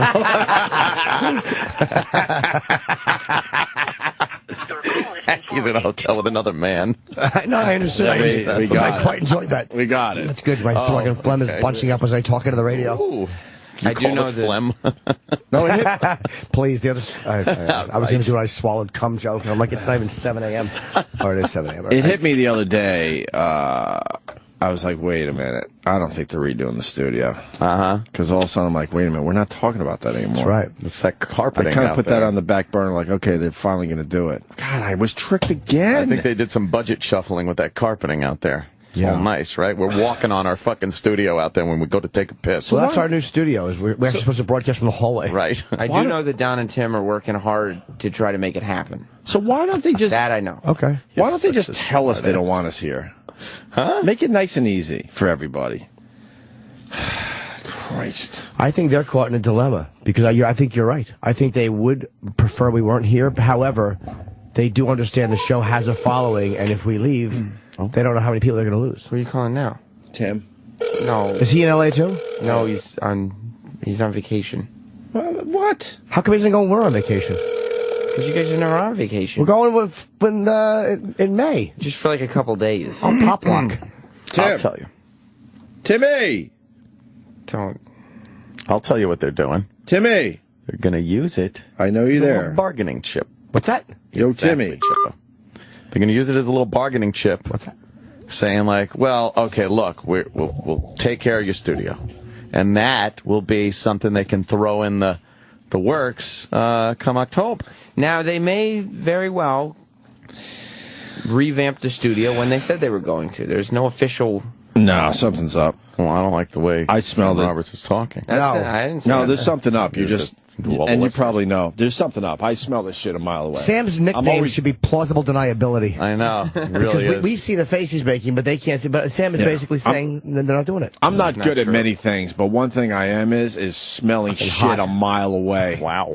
This is not happening. I mean, the conversations have slowed down. This is not happening. I know this like the back of my hand when this crap hits. You have shit on the back of your hand. That's what I pulled away from that. And we got you have it on your dick. And the two guys that should be listening to the show right now are not listening. They're sleeping. Tim and Don are sleeping. Oh, Tim and Don. And now they will avoid us. Yeah. Probably smart. Back to Humble and Fred. They continued to describe the Facebook post. Oh. The people, listen, whoever you are, whether it's in Texas or New York State or somewhere in America, and you wanted Eileen's fetus to die in an AIDS fire or whatever, whatever that was, which was, some of it was pretty funny. I actually want to send you a note and say, I don't think they really want your baby to get AIDS in your womb. But, you know. And, some of it was actually in good spirit. They were taking little shots, but in a fun, cute little way. I think the way our listeners would. Absolutely. But there some was of that funny stuff. But some of that vile, horrible stuff, I don't think probably Opie and Anthony saw it, because I know what we would do. If those were our listeners, we'd say, please don't do that. Because on our behalf. On our behalf, because it's over the line. You're It's better a people than horrible we are. taste, and we really don't want to be You're associated better with that. people, exactly. No, I would hope they would take that position as well, because that stuff just isn't funny. But some of this, now we've hidden some of the stuff. Now, honestly, we've hidden it because we don't want to, we're lazy. Yeah. We don't want to go through the bother of having to redo our Facebook page. Honestly, it's just us. We don't have a management team, and we don't work at SiriusXM headquarters, but some of the stuff we just can't have on. But this one made me laugh. It's from a guy named Josh Hoskinson. He's got a picture of these two people in a park, and it says, a day in the park can be fun until you see bums finger banging. Oh. Now, we could never put that up on our page. But, some we stuff. could, but we wouldn't. We wouldn't. Some of the stuff is Did pretty you see the one about the kid asking us to wish him luck on his French exam? Yeah. No. Yeah, that was funny. What's that one? Well, fags comes up a lot. We're called fags a lot. Yeah, fags and faggots comes up a lot. And there's a lot of racism. There's another picture came in this morning of guys having anal sex. And Well, hold on a you're second. They're supposed to be describing the pre-show meetings we have. Oh, my God. I'll tell you one thing. So funny. The fact that they can say this on Canadian radio, know. they have more freedom than we do Right. here in America. Hey. But they're just using honest language and talking, and Yeah, that's doing that in describing- New York. in context what they saw. That's very funny when they're describing it. It's really funny. Facts and faggots and a lot of racism. A lot of racism. I've seen some of those racist posts. They're a hoot. Yeah, like the black guy. It's just inappropriate. The black guy with the cat shirt. And then there's a cat with a shirt on, and well, it's not very nice what it says. Or the guy with the hose and the little African American child on the lawn.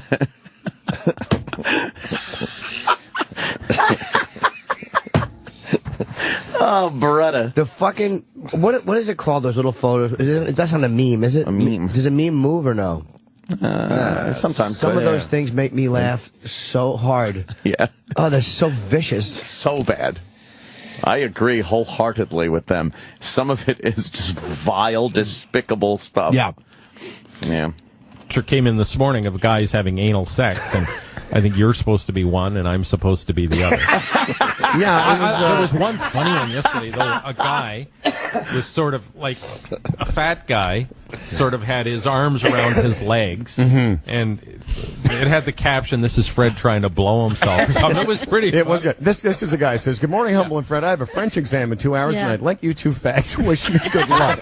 Thanks. And then the racist stuff. Somebody sends a picture. It's a picture of a turd, like a human turd, with Obama's face at the top of it. What's the point? What's the point of sending us that? What's the point of sending us that? Now this is funny. Oh God, I love their delivery of this stuff. Yeah, and I love that they can say this stuff. And they're actually saying anal sex. And they got going on the air and talking about. Yeah. They're turning me around. It's really funny. Tim Sabian texted me because I just called him. He said, you okay? I don't have good reception. So I wrote, are they going to redo our studio or not? No runaround, please. Oh, boy. He wrote, Jim Meyer, who's the current CEO of SiriusXM, said in the town hall that it's part of the 36th floor upgrade. He didn't say that. Maybe there was another one. We got 35 floors to go before us. That's how I read that. He said that there's going to be $40 million worth of, upgrades on this floor. On this floor? 40 mil? Right, but does that include this studio? Well, it'll definitely, yeah. But, I mean, I just don't know if it'll be next month. Oh, you know what I mean? I bet it's going to be part of their negotiation. And what they mean by upgrades, they might come into every studio and get new microphones and new chairs. But we had a whole over-the-top remodel that was supposed to happen. We wanted the dance floor to come down from the ceiling. Right. Like Aces High. Aces High. But the company gets really mad at us and frustrated when we trash them. But this is why, though. Yeah. We're just lied to constantly. Constantly.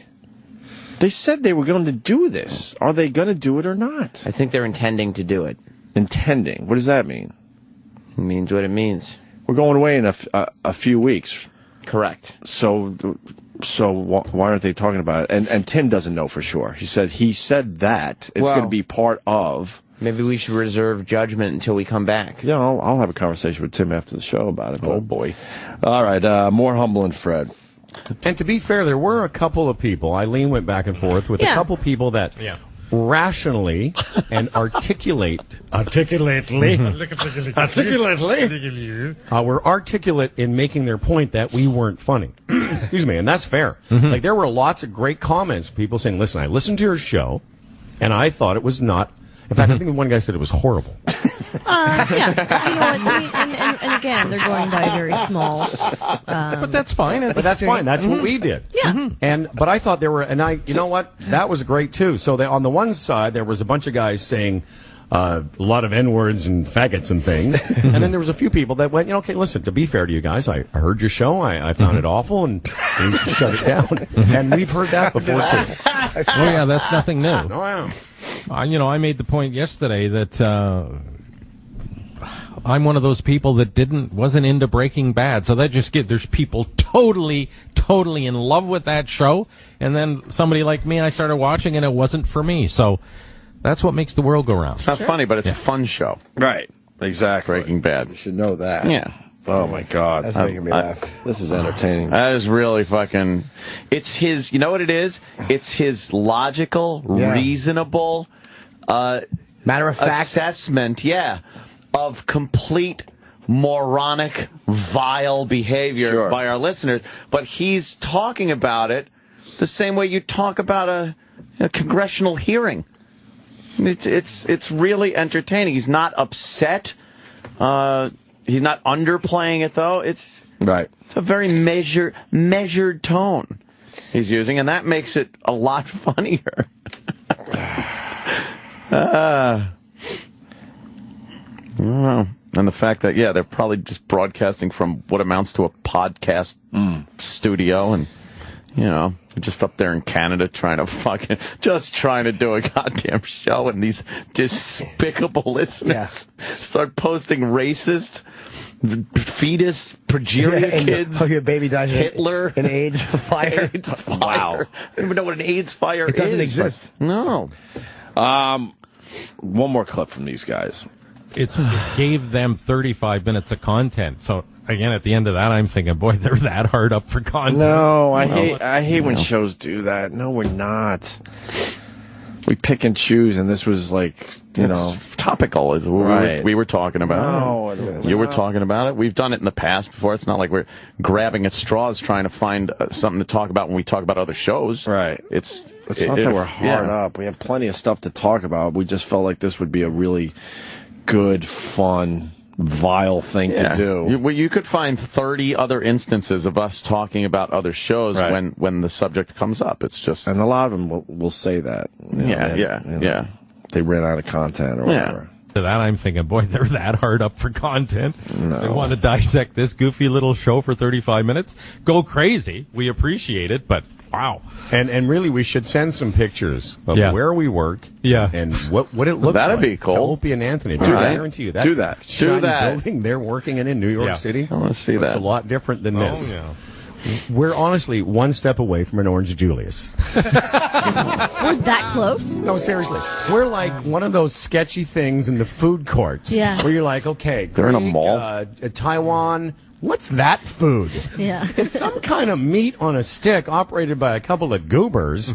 That's us. Goobers. Okay? We're like the mystery food served up by some swarthy people from a foreign land. I'm only laughing because, a few weeks ago there was that picture of the guy they found in the Middle East somewhere that hadn't taken a bath in like 60 years, and his hair was all matted and his fingernails were overgrown. That's us. Yeah. That's who we are. Mm-hmm. They found us somewhere. Oh, those two guys have not bathed in 37 years. Let's give them a hot meal. What? All right, now they're getting boring again. Roadkill.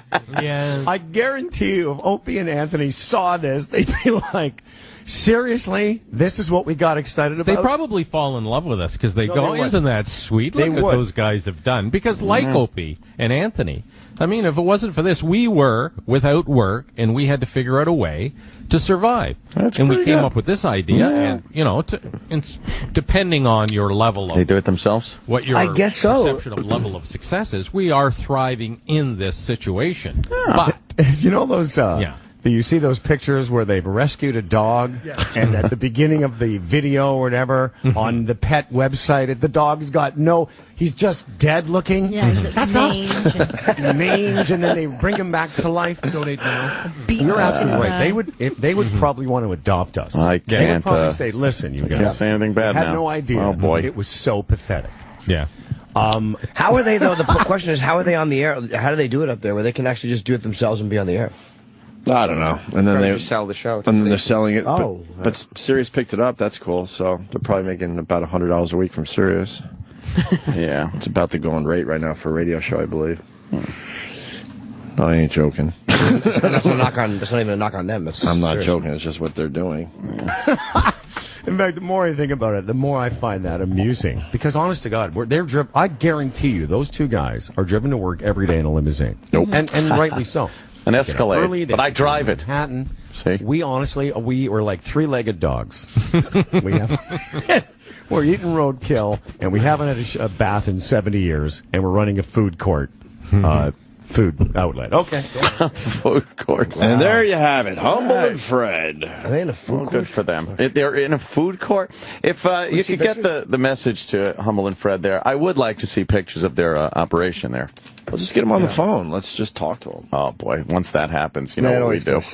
What? No, we always, kiss ass. We wind up becoming friends. I don't mind those guys. They're fun. Humble and Fred over the compound to the pool. I could see it now. That came from a good place.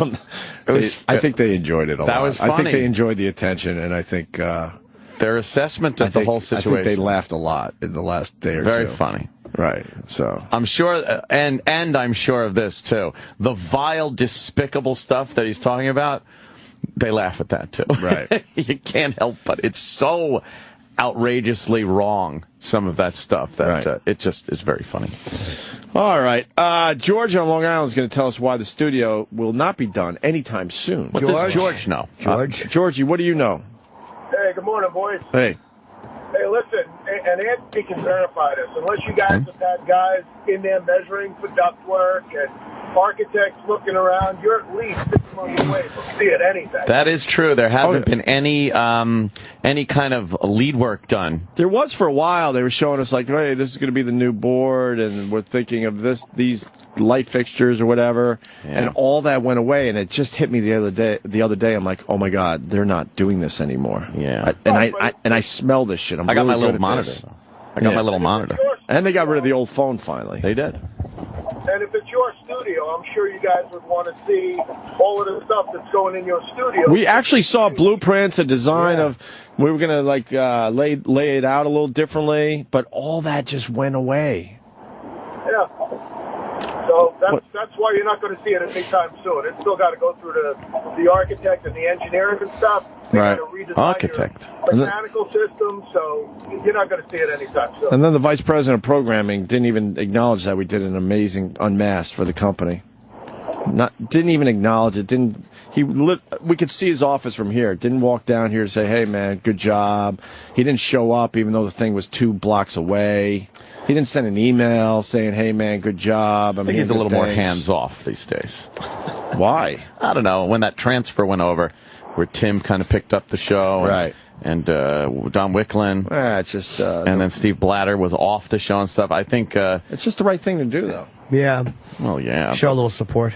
I mean, he shows up at all the other ones without mentioning names. He shows up at all the quote big things that happen around here. We're just not considered a big thing in his eyes or the company's eyes. Yeah.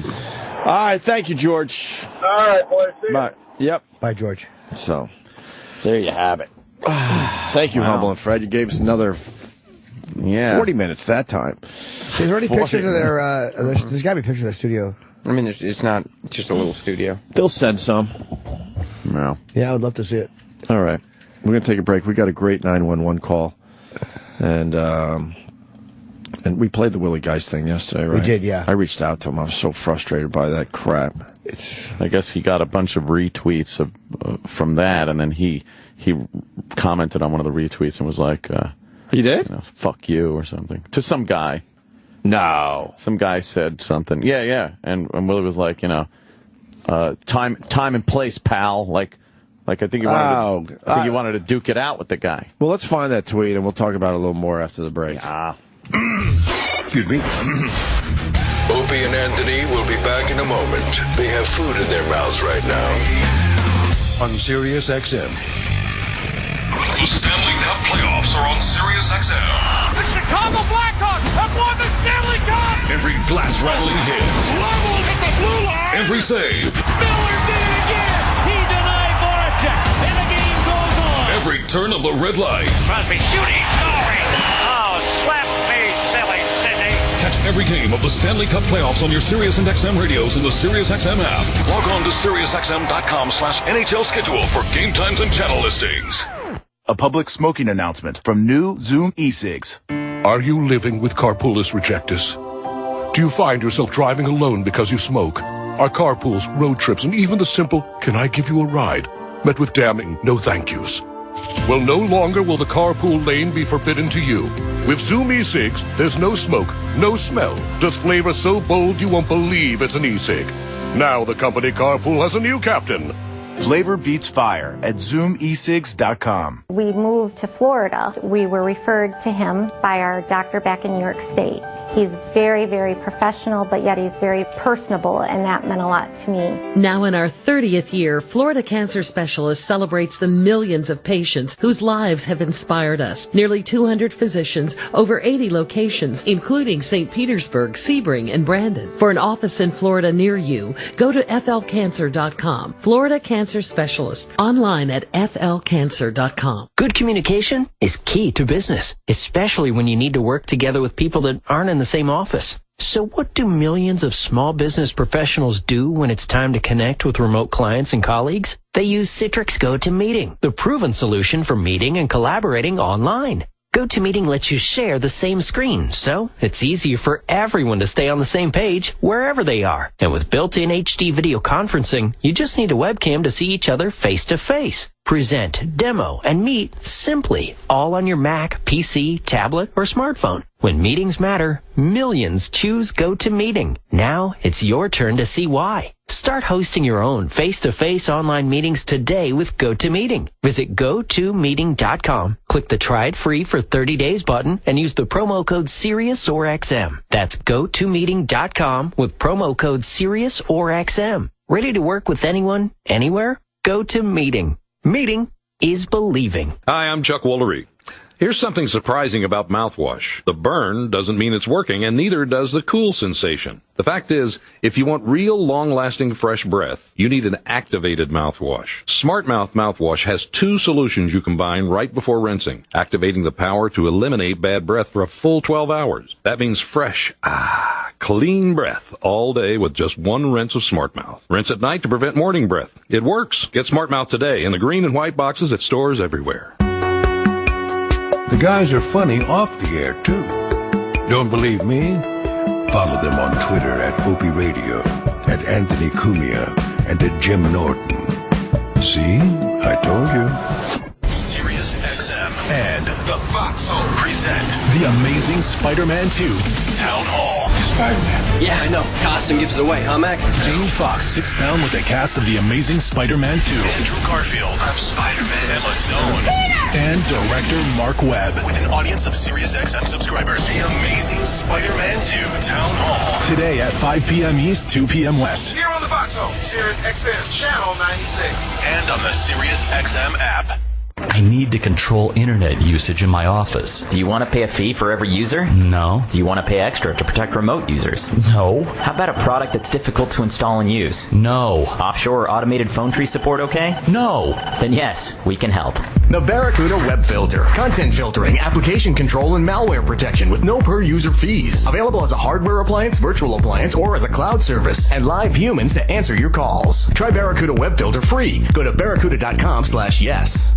I love coming to Mathnasium. At Mathnasium Learning Centers, we make math make sense to kids. Your child will leap ahead, whether starting out way behind or already ahead. It's how we've grown to more than 500 franchise locations. Now enrolling for summer and year-round. Call now for a free parent pack. 844-234-1600. 844-234-1600. Learn what Mathnasium can do for your child. 844-234-1600. So, FamousSmoke.com wants to give me free money back when I order cigars. No thanks.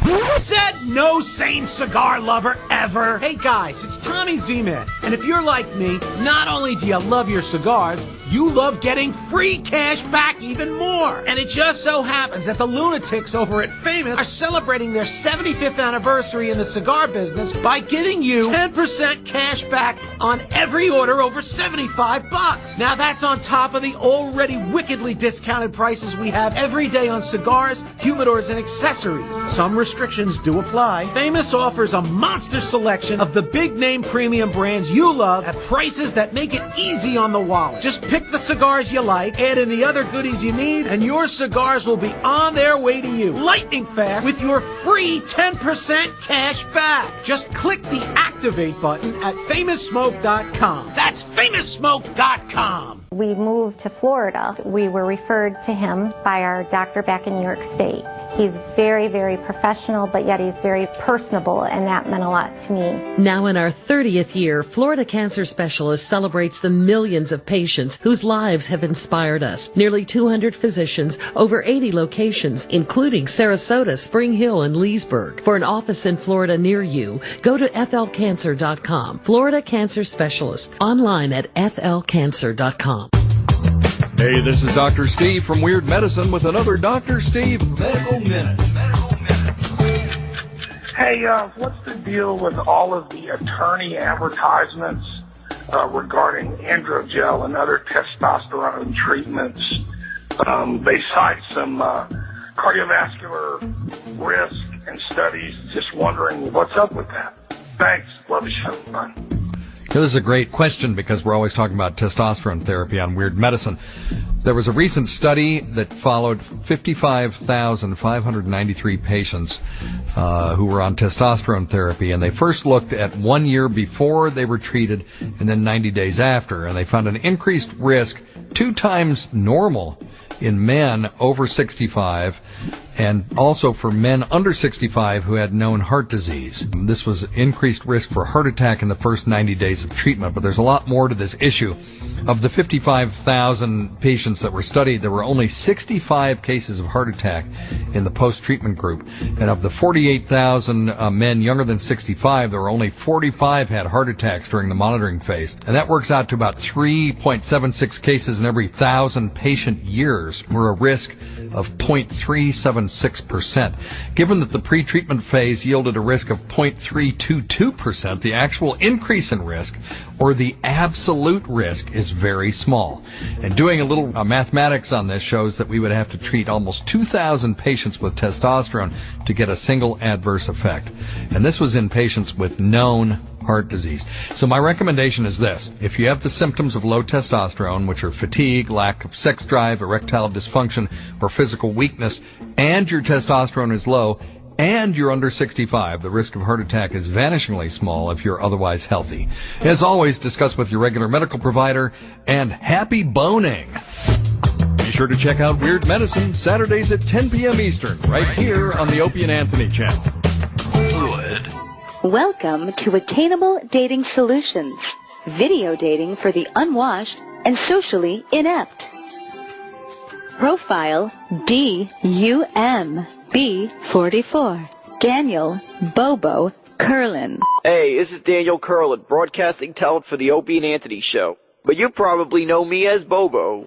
I'm looking for a girl. White, Asian, Hispanic. I'm pretty much open to girls with a pulse. I'm just looking to get it in. I want the girl to have a good personality, a nice body, or a nice set of tits, nice ass, not too crazy big, but the right size. I would like the pussy nice and tight. I love pussy. I'd rather eat pussy than lunch. And I'll have a second helping for dinner. I have a clean ass, in case you want to tool on me a little bit.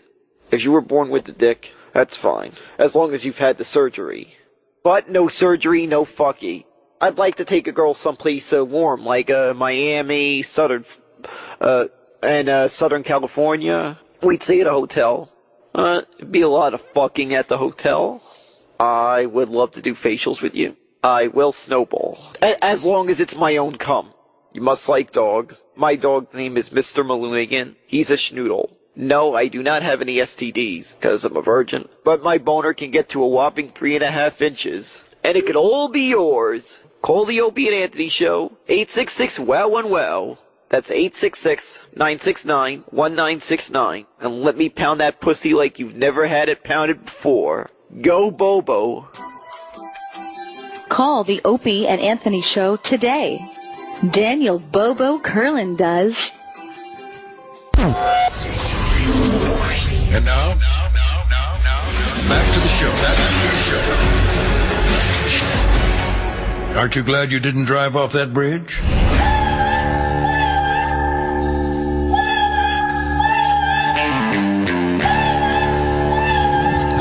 We're back.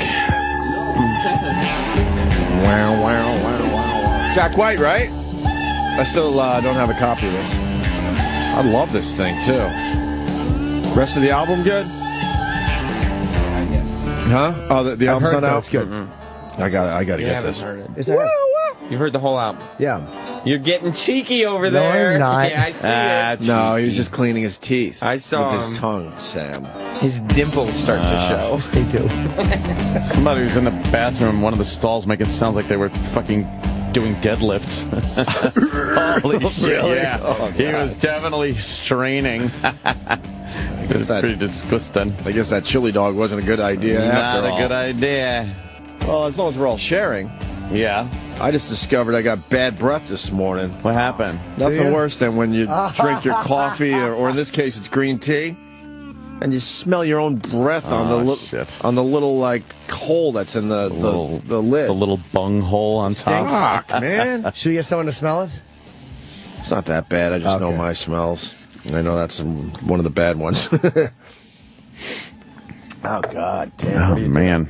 Anyone have a breath mint? Yeah, I do, but it's wow, punched out. Wow, a perfect punch out. Oh, that was like falling down the stairs. No, it was going to be. It was a breath mint. I couldn't. It was. Here's the point: was it's my cock, but I couldn't think of. We all you knew might not like the shape of it. You might not like the taste of it. It's fleshy. I didn't know how to say it, so I panicked. We all knew where you were going. Yeah, you just didn't get there. How bad was in that time. stumble? That was a bad stumble. It was a stumble.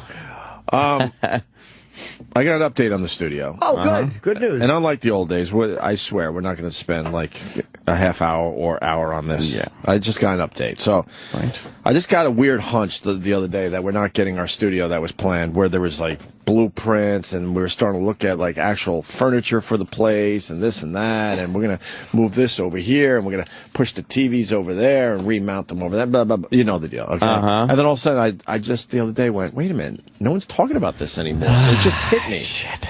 So I'm on it. And the two guys that would have an answer, Tim Sabian and Donnie Wicklund. Donnie Wicklund. And they both, I do believe, are doing a good job for us. They're avoiding my calls. One says he's getting bad reception, and the other says that he was in the bathroom taking a piss. Oh, and that's why they weren't answering their phones. Mm-hmm. But I guess they are up listening. Mm-hmm. So I wrote Donnie, and he wrote back, "I will call you after the show. We will be doing a lot of work the week you're out. And for your information, I listen every day, every show. Sometimes I have to take a piss and not able to take you with me." Uh-huh. So I wrote, "Oh boy, that's not a yes." Yeah. That doesn't sound like a yes to anyone else, right? No, doesn't sound like a yes at all. So then he writes, now remember, this was set. Right. I mean, we were even asked to, when are you going away so they can move in and get this done while you're gone so it doesn't interrupt our show. And an alternate studio for the time when we're here and they were working on it, we were going to be in another studio. They even said, it might take 2 weeks, so if you guys are away for one, we don't have to worry about that week, and then you might have to do the show from another studio. 3 days here and then 2 days on the back end or whatever. All that was sort of on a schedule. Yeah. And then? So Don writes back, "I will do everything in my power," is his answer. Oh, in my power. "To give you all that you requested. And it's not a no. I remember someone telling me 10 years ago, I don't like the word no. I will find a way and do all I can the week of May 21st. Man. Oh, boy. That means they're going to clean up the place a little bit. That's all that's going to happen. That's not redoing the studio. Yeah. Right? It's never going to happen for us. When the guy says, I will do everything in my power, wasn't it supposed to be already set with the company?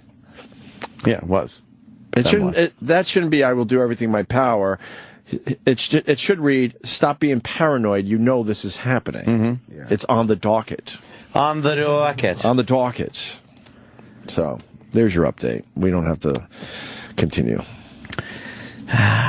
See, the old days, we would have taken about an hour on this. They fooled us. We thought they couldn't do it. We're like Bobo with giving out his password. We're like, nope, not again. And then they do it again. This is the second time I truly believe that was happening. Right? And like I said earlier, I do smell shit a mile away, so I failed myself. Yeah. This is not happening. Wow. In the way we were believed to believe. Led to believe. Yeah. Yeah. Led to believe. Thank you. All right. But then if you say that, like, or anything like that, you're called negative.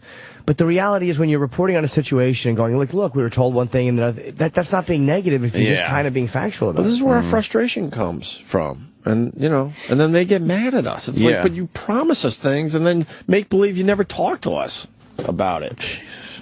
You want a big event, so we come to you with a big event that's not going to cost the company a dime. Nope. Then don't ask us for the big event. Denied. Yeah. I went out last night. I went to go see. You didn't have to say Frankie Valli. last night. Why? You go out a lot. No, I don't really go out that much. Why did I say that? I'm sorry. No, I don't even know why I said that. I went out last night. You saw Frankie Valli. I saw Frankie Valli. Where was that? Who do you think you are, Frankie Valli? Where was that? We went to the Westbury Music Fair over there. Why would you go see Frankie Valli? Was it the actual Frankie Valli? Yes, me, my brother, and my sister went out to dinner for my birthday. Right. And Dawnie got us Frankie Valli tickets because she, it'd be funny. So we went. Oh my God. He's 80 years old. Wow. Right. And does not sing one word of what is coming out of the speakers. Oh, no. Yes. What do you mean? I don't know. Wait, first of all, it's not your birthday today. It's tomorrow, right? No, 26th. Oh, sorry, wrong timing. Okay. Yeah, when's the tomorrow. 26th? Tomorrow. Yeah, tomorrow. Okay. So he's got his thumb is on his mic switch the whole night. So, like, as I guess it's very well rehearsed. The vocal tracks, I don't know where they came from, if he sang them years ago and just tours with the vocal tracks. Wow. But he's got a band, horn section thing, and then he's got like 4 of these guys that look like they're from One Direction as his backup guys, as the 4 Seasons.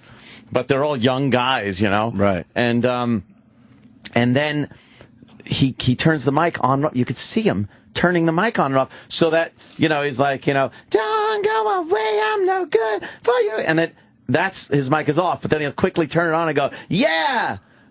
Oh, yeah. And then turns it back up. So it almost looks like he's doing it. Right. But then if you watch his mouth, sometimes he just misses totally. Oh, no. I was like, oh my God. So we're leaning over, Dawn's husband Patrick and stuff, and me and Joe and my sister. We're just back and forth leaning. Oh, see that one? Yeah, he wasn't doing that. No, he's not singing. There's no way. He's 80 years old. He didn't take one sip of water the whole time he's up there, and not one little piece of sweat. He never sweat or anything. And he's singing like he would have sang years ago. Right. Did he look healthy? He looked 80. He looked 80. But did he seem with it? Yeah, he was talking and stuff. But he wasn't singing any songs? Not one note. What does that say? This is him singing as if he hadn't aged a day. I know. Oh, all right, let me see. Yes. That's great. It's a YouTube September video. of 2013. Yeah, and this is like last year. Yeah. And he's got all... Not even. Which one is Frankie Valli? Those are the One Direction guys, I guess. It looked like In Sync was... Out of shape In Sync. It was, they were out of shape singing One backup. Direction, I should say, right. Where is he? He's coming out. Oh, he's not there. Okay. He's got... It says Frankie Valli in the 4 Seasons, but all the 4 Seasons are like 28 years old. They're 28 years old, Right. They, Okay.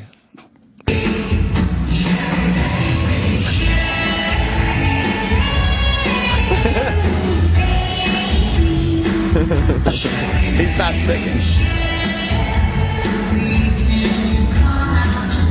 Oh my God!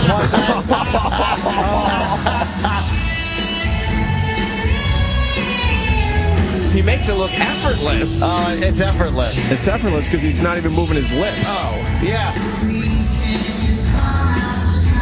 Terrible. I'm embarrassed. Yeah.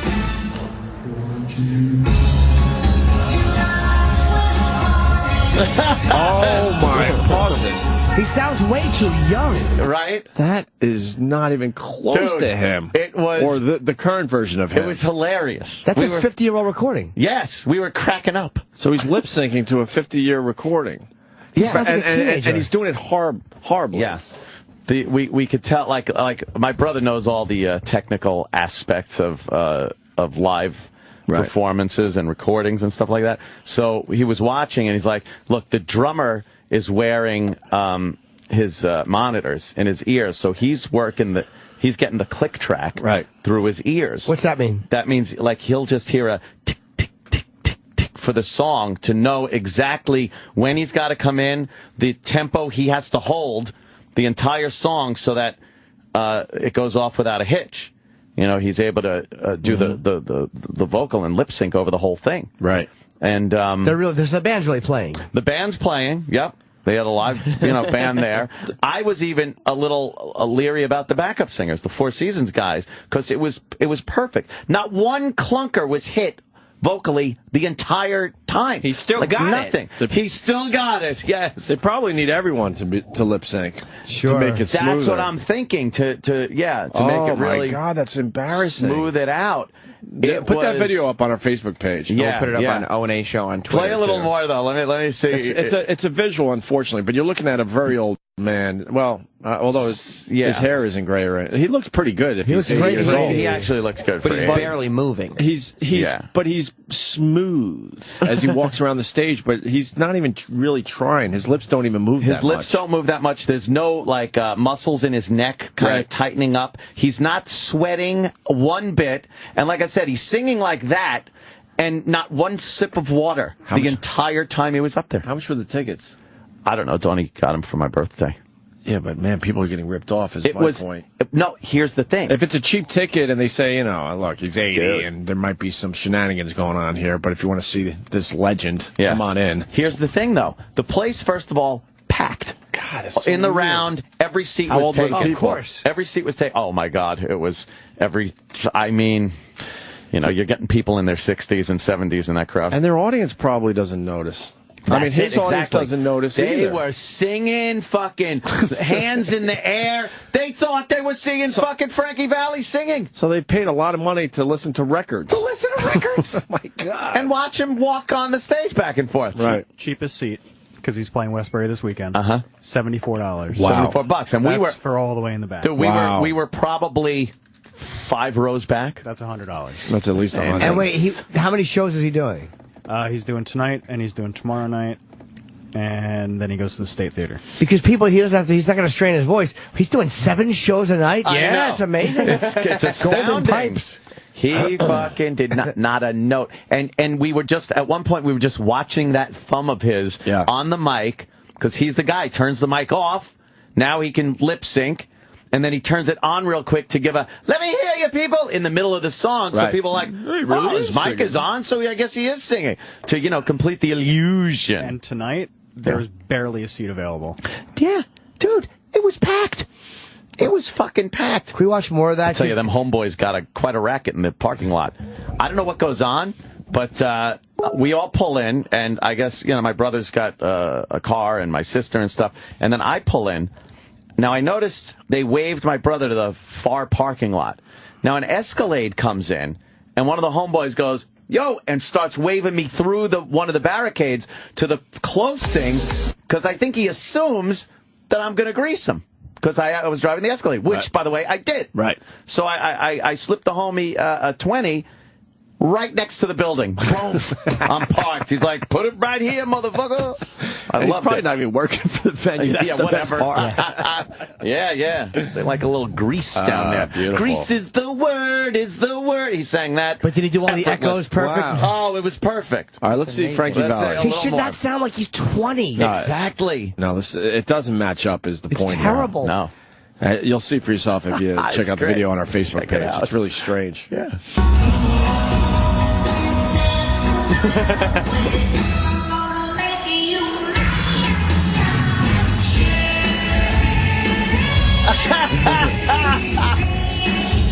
Oh my God. It's amazing.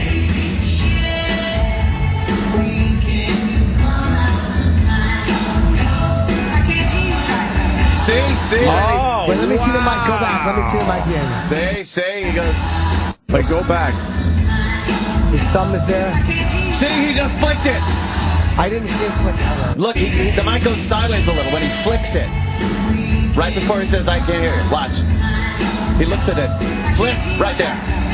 When he pulled the mic down. That's because he was clicking it. Yes, he was clicking. So he was actually, if we got this right, like Anthony brought to our attention, he only turns the mic on every once in a while to talk to the crowd. Right, so in case you're like, wait a minute, he's not singing this shit, but then he talks to you like, oh, he has to be. The mic's on? Right. He's got to be singing.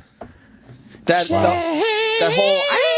he's right up you know there. how your freaking neck muscles, and he didn't even open his mouth for that part. Nothing. No, he looks like he's just smiling. I know, it's so creepy. He's just smiling. He's smiling because he's like, I'm getting away with this shit. Yeah. You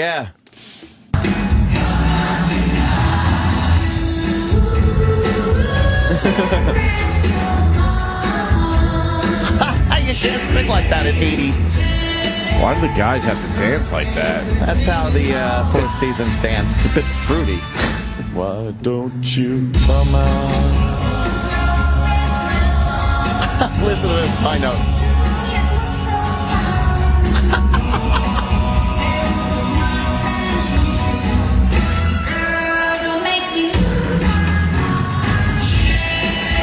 Wow, not even a breath. Not even a breath.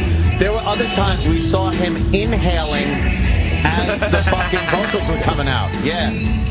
He's amazing, poor bastard. He's Pause. magic. Yeah. We caught him. We caught the 80-year-old lip syncing. Exactly. Yeah, but exactly. Now that was the point my brother made. But people they pay a lot of money for this shit, though. My brother made a point of saying, look, it's a show.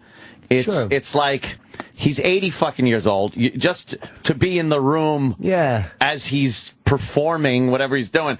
And listen, like, that's sort of what's supposed to be worth the price of admission. It'd be way more fun for him to try to hit those notes at 80, though. My sister said she saw him, like, 20 years ago. Right. And he sounded like shit.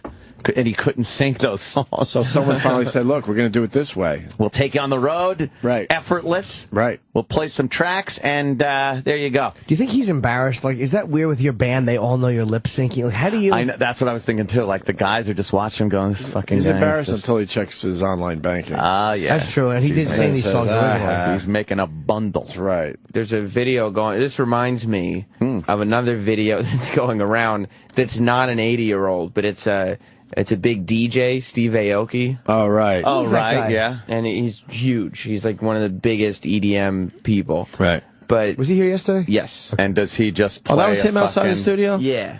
I thought so. A pre-mixed recording? Well, yeah, like they have this video of it's just like a POV video of him in a concert. And there's like thousands and thousands of people that show up to these things. Just because he's DJing. Yeah. But it appears to be the lip-syncing version of DJing, which is just play a track that sounds like it's all cut up and all fucking going, and he's working, he's doing a lot of DJing. Meanwhile, it's just that's the track. Like you produce it at home. It appears to be you produce it at home. Right. Figure it out, spend your hours tinkering and tinkering. Right. There you go. And then you get there and you play the track and twist a knob every Didn't now Who and Kid then. said he does that? He said he used to DJ on the instant replays. Instant replay. And then he used to have a record scratch sound on one of the buttons because he didn't know how to DJ. Great. That's awesome. I want to hear the Make you lose my mind. That's him. This is Asian guy with the long hair. Right. Steve Aoki.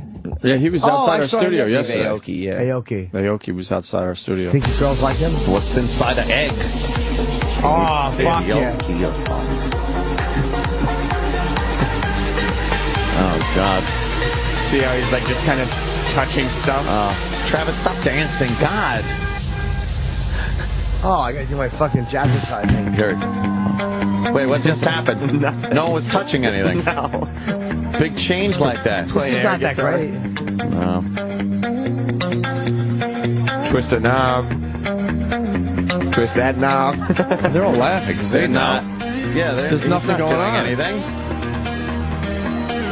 Why is this guy popular? And then they can, play with the crowd. No one's doing anything. They're not doing anything. It is the DJ version of lip syncing. Oh my God! What an Like, easy you're literally game. doing nothing. You just kind of like it's probably not even plugged in the equipment. All right, what's he gonna do? Nothing. His hands are on the faders, but he's not doing anything. Why you need 3 guys up there? You don't need any. Why are there 3 guys? Yeah. Oh my God! Nothing happened. Nothing. That's hilarious. Go back to Frankie Valli. I want to see how he ends that song. Yeah. Who do you think you are, Hill? What year did he start getting famous? In the 50s? This early 60s.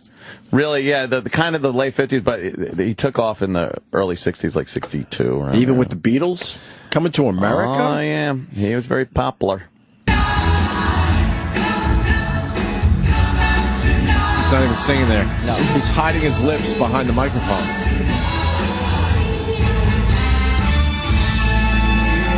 He turns it on, yeah.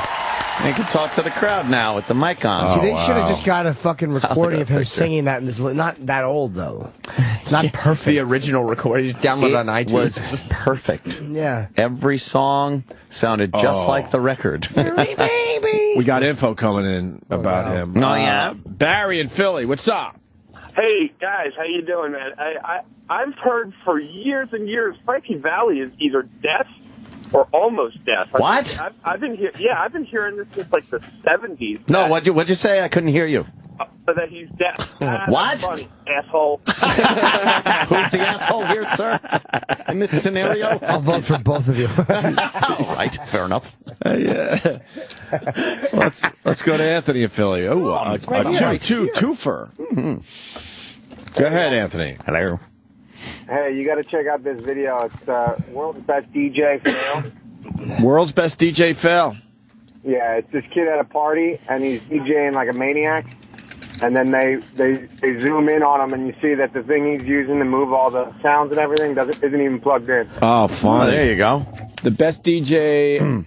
The best DJ of the world, fail fake. Of the world. Oh, it's fake. What? Oh, he's fake? What do you mean it's fake? I don't know. Oh, that's in a fucking basement somewhere. Yeah, look, the power cord's out of that thing. The power cord goes in on the left. Right there. Right there. There's no power even. This guy's an idiot. You can't DJ on water unless you have power. Unless you have power. There's a little computer open next to him. You think it's doing anything? Yeah, I think it's playing everything. Playing a fucking song. Oh, that's great. So they focus in on the power supply, which is everything is unplugged. There's not any XLR. There's no input plugged into it. That's great. People are such dicks. That's dope. I love that the camera person zoomed in. Wow, he's right in on that socket, that empty socket. Zooming in where the power should go. Power. I mean, you know, they spend a lot of time, like Steve Aoki spends a lot of time producing stuff. Yeah. But then I guess what's he going to do in concert, You right? think girls fuck him? Oh, my God. I think that's probably why he doesn't fucking do anything. So he can scope the crowd, look around, raise his hands up, get everybody going, and then what? He's just playing a track, like Frankie Valli. Well, and also you got to keep your hands in the air. Like you just don't care. Right, and if your hands are in the air, you can't twist any knobs. That's true. This guy says he has to talk to us. Jay in Staten Island. What's up, Jay? Yo, I work in a club in Staten Island. I run their security, and this guy, Steve Aoki, did a guest spot. So what he did was he called me to the booth because I was in charge of security and told me to stand there while he went to go fuck this girl in the back. Introduced me as a guest DJ. I've never even touched a board in my life. Just stand there and hit this button when it stops. Because when the music starts to get lower, hit this button. He was literally gone for 45 minutes. I stood there with the headphones on and had no idea what I was doing, but it was all a track he had made. He was fucking some girl in the kitchen in the back. Good for him. Was she hot? That's funny, man. She was unbelievable, and he is one of the ugliest motherfuckers you ever watched. Good for him. Dude, girls he was awesome. love and then DJs. He ended up tipping me and all my guys like $200 each. I feel like you're telling the truth, but we do have to just say that this is what you're saying. Yeah, we don't. Who knows what he was doing? Yeah, we don't know for sure, but I hope he was. You sound legit, but who knows? Sounds legit. Yeah, exactly. Too legit. He's worth $28 million. That's what the internet says. I mean, he's one of the biggest. Come on. $100, including me. He ended up handing out like $1,000 by the end of the night. So he's not bigger than what's his name? Begins with a T. Tiesto. Tiesto's bigger? Yeah, no, that guy's worth like $50 million. Yeah. Wow. That guy's, I don't know if he actually DJs either, but he's still worth $50 million, so more power to him. Well, it also, thank you. It also happens in radio. Back in the day when I was in Rochester, my buddies would come by after drinking all night. I had the later shifts because I was just getting started. And there was a girl there I wanted to kind of fool around with. So my roommate comes by, John. And he's hammered, and I go, dude, I'm gonna go out in the parking lot for a little while. He goes, but what are you gonna? You're in the middle of your shift. I go, this radio thing's a joke. You know how easy this is? I go, I don't have to talk for 20 minutes. So this is what you're gonna do. Okay, you see when this record goes down to when the meters start going below this, then you push this button, and then I had another song set. So I had 3 songs to go, out and fool around as my drunk roommate was running the radio station until I got back. And he was extremely excited. He thought it was the greatest thing ever that he got to push a couple buttons on the radio. What'd you do with the girl? I don't know. Use your ass eating in the car? That's exactly right, Jimmy. You go right for that. Yeah, immediately. Like you get in the passenger seat and push it all the way down and on your hands and knees. Oh, yeah. Make her lean over and just eat your ass in the driver's seat. And it was quite the shot to the ego because then I have my own radio show on in the car as my drunk roommate is running the place. Anyone can do this. But I always thought that. I'm like, geez, you can teach anyone to do the music stuff. Very, very easy. Extremely easy. Especially because they don't even pick their own music. All right. Yeah. That's funny, though. But you guys had a good time? Yeah. Yeah. Yeah, we fucking went out to dinner, laughing, joking. Yeah. Yeah, they're definitely a lot of fun to go out with. How long was the show? A little over an hour, I guess. Okay. Something like that. They had a comic open for him. Oh, no. Good, huh? He was old. Oh, really? Oh, yeah. Was he dirty? He did a couple of little things that were a little blue. But do you remember any of his jokes? Or concepts, or? Not really. I did record some of it, just, to have the ammo. Right. But, I don't really remember what he was saying. Yeah. This guy. His name was? Jared from Boston. Jared. Hey, it's Derek, but no big deal. God, why do we get all the names wrong? Because we're dumb. Hey, Ann, do you remember when Frankie Valli was on The Sopranos? When he yeah. Tony used to call him the fucking midget. Yeah, the midget from New York. The midget from New York. Oh, God, that was Frankie Valli. Yeah, Frankie Valli was... Rusty, right? Yeah. Oh, man, I didn't realize it was him. That was him in The Sopranos. He was great. Yeah. But his voice sounded like Edgar. I mean, he had such his voice was so old. Well, apparently when he gets up there on stage and belts out those high notes, he could sing. Yeah, do we have a clip from when he was on The Sopranos? Yeah. I didn't realize it was him. I forgot until this very moment. We're going to try to find a clip. Thank you, Derek. Okay, have a good one, guys. All right, brother. Frankie Valli. Let's say hi to Duff in Astoria. Duff. Hey, what's up, boys? Hey. So EDM music, it's all pre-produced. When you're doing something live, like I do DJing work on the side, everything's pre-produced. You can't now all of a sudden start mixing stuff live in an audience. So what they do over there is they're just tweaking the music, getting your high pitches, getting your basses, your lows. So they're really not doing shit. They used to. Shitload of money. Denny DJs live. They used to DJ live.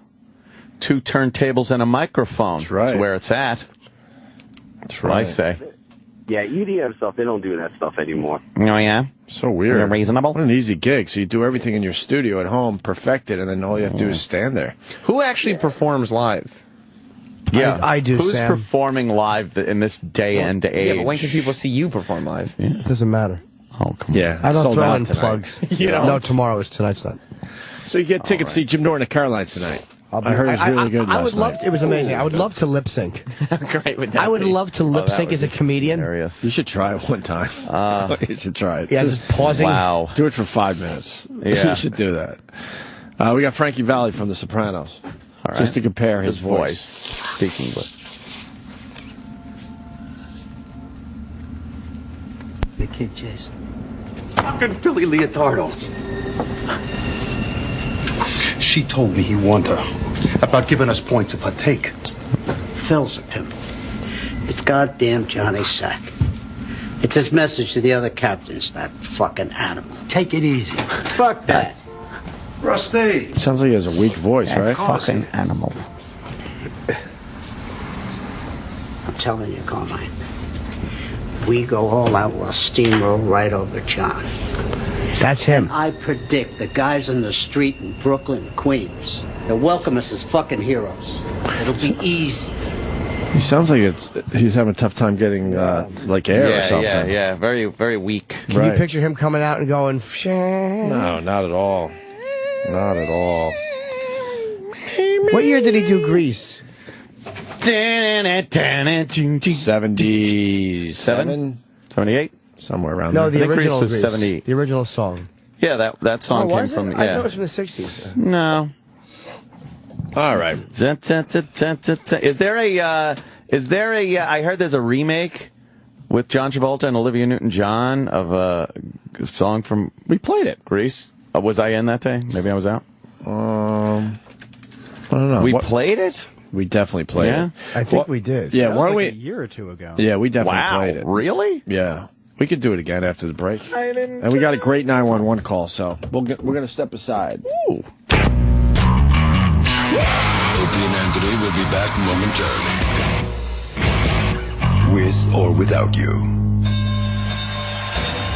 Get ready for the return of the pound-for-pound undisputed champion Floyd Money Mayweather, who will face the newly crowned WBA welterweight title holder, the Argentinian Marcos El Chino Maidana. This will be Floyd's first bout after his impressive victory against Canelo Alvarez. Marcos El Chino Maidana comes after winning his WBA title from Adrian Broner. Showtime, Golden Ball Promotions, Violin Radio Channel 147, and Sirius XM join forces once again to bring the color commentary to Violin Radio listeners on the night of this mega event. I, Eddie Violin Sotelo, will be ringside to give you all of the updates round by round, alongside my countryman and professional boxer Abner Mares on May 3rd. Be sure to call your local cable provider and order this amazing fight only on Showtime pay-per-view.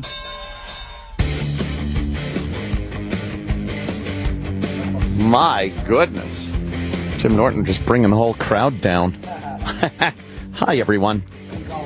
Buying a car can be very stressful, but TrueCar.com is changing car buying forever. TrueCar.com helps car buyers get rid of the fear that they might overpay.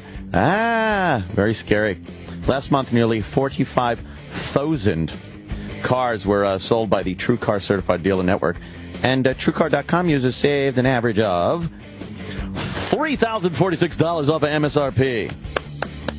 When you're ready to buy a car, just follow these 3 steps, okay? First, number 1, numero uno. Go to TrueCar.com, find out what other people are paying for the car you're looking for. Number 2. Register at TrueCar.com to see upfront pricing information and lock in your savings. And 3. Step number 3. Print out your TrueCar savings certificate.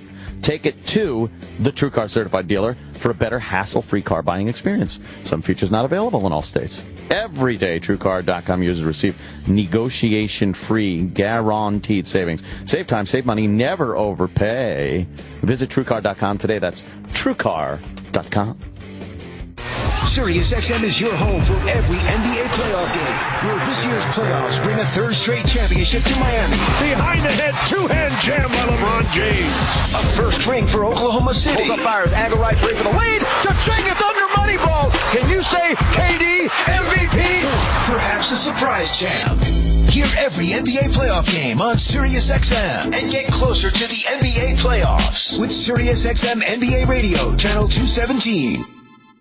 Guys, when that special moment's there, anxiety or aging can cause frustrating issues. That's why millions of men depend on the little blue pill to keep their passion going strong. And now, getting the generic form of that same amazing blue pill is easy, with the convenience of ordering right from your home, without the high cost of pharmacy prices. Don't pay up to $15 per tablet when you can get 60 full-potency tablets for just over $2 per tablet, delivered discreetly right to your door. But wait, order now and we'll give you an additional 8 tablets free. Our highly trained customer support staff will give you all the clinical facts and answer any questions you may have. And with our complete money-back guarantee, your satisfaction is guaranteed. Join the thousands of men who are paying less for the tablets their relationships need and enjoy our completely private, discreet home delivery service. For this limited-time bonus tablet offer, call 800-461-8944. 800-461-8944. 800-461-8944. These statements have not been evaluated by the FDA. This product is not intended to diagnose, treat, cure, or prevent any disease. Be honest.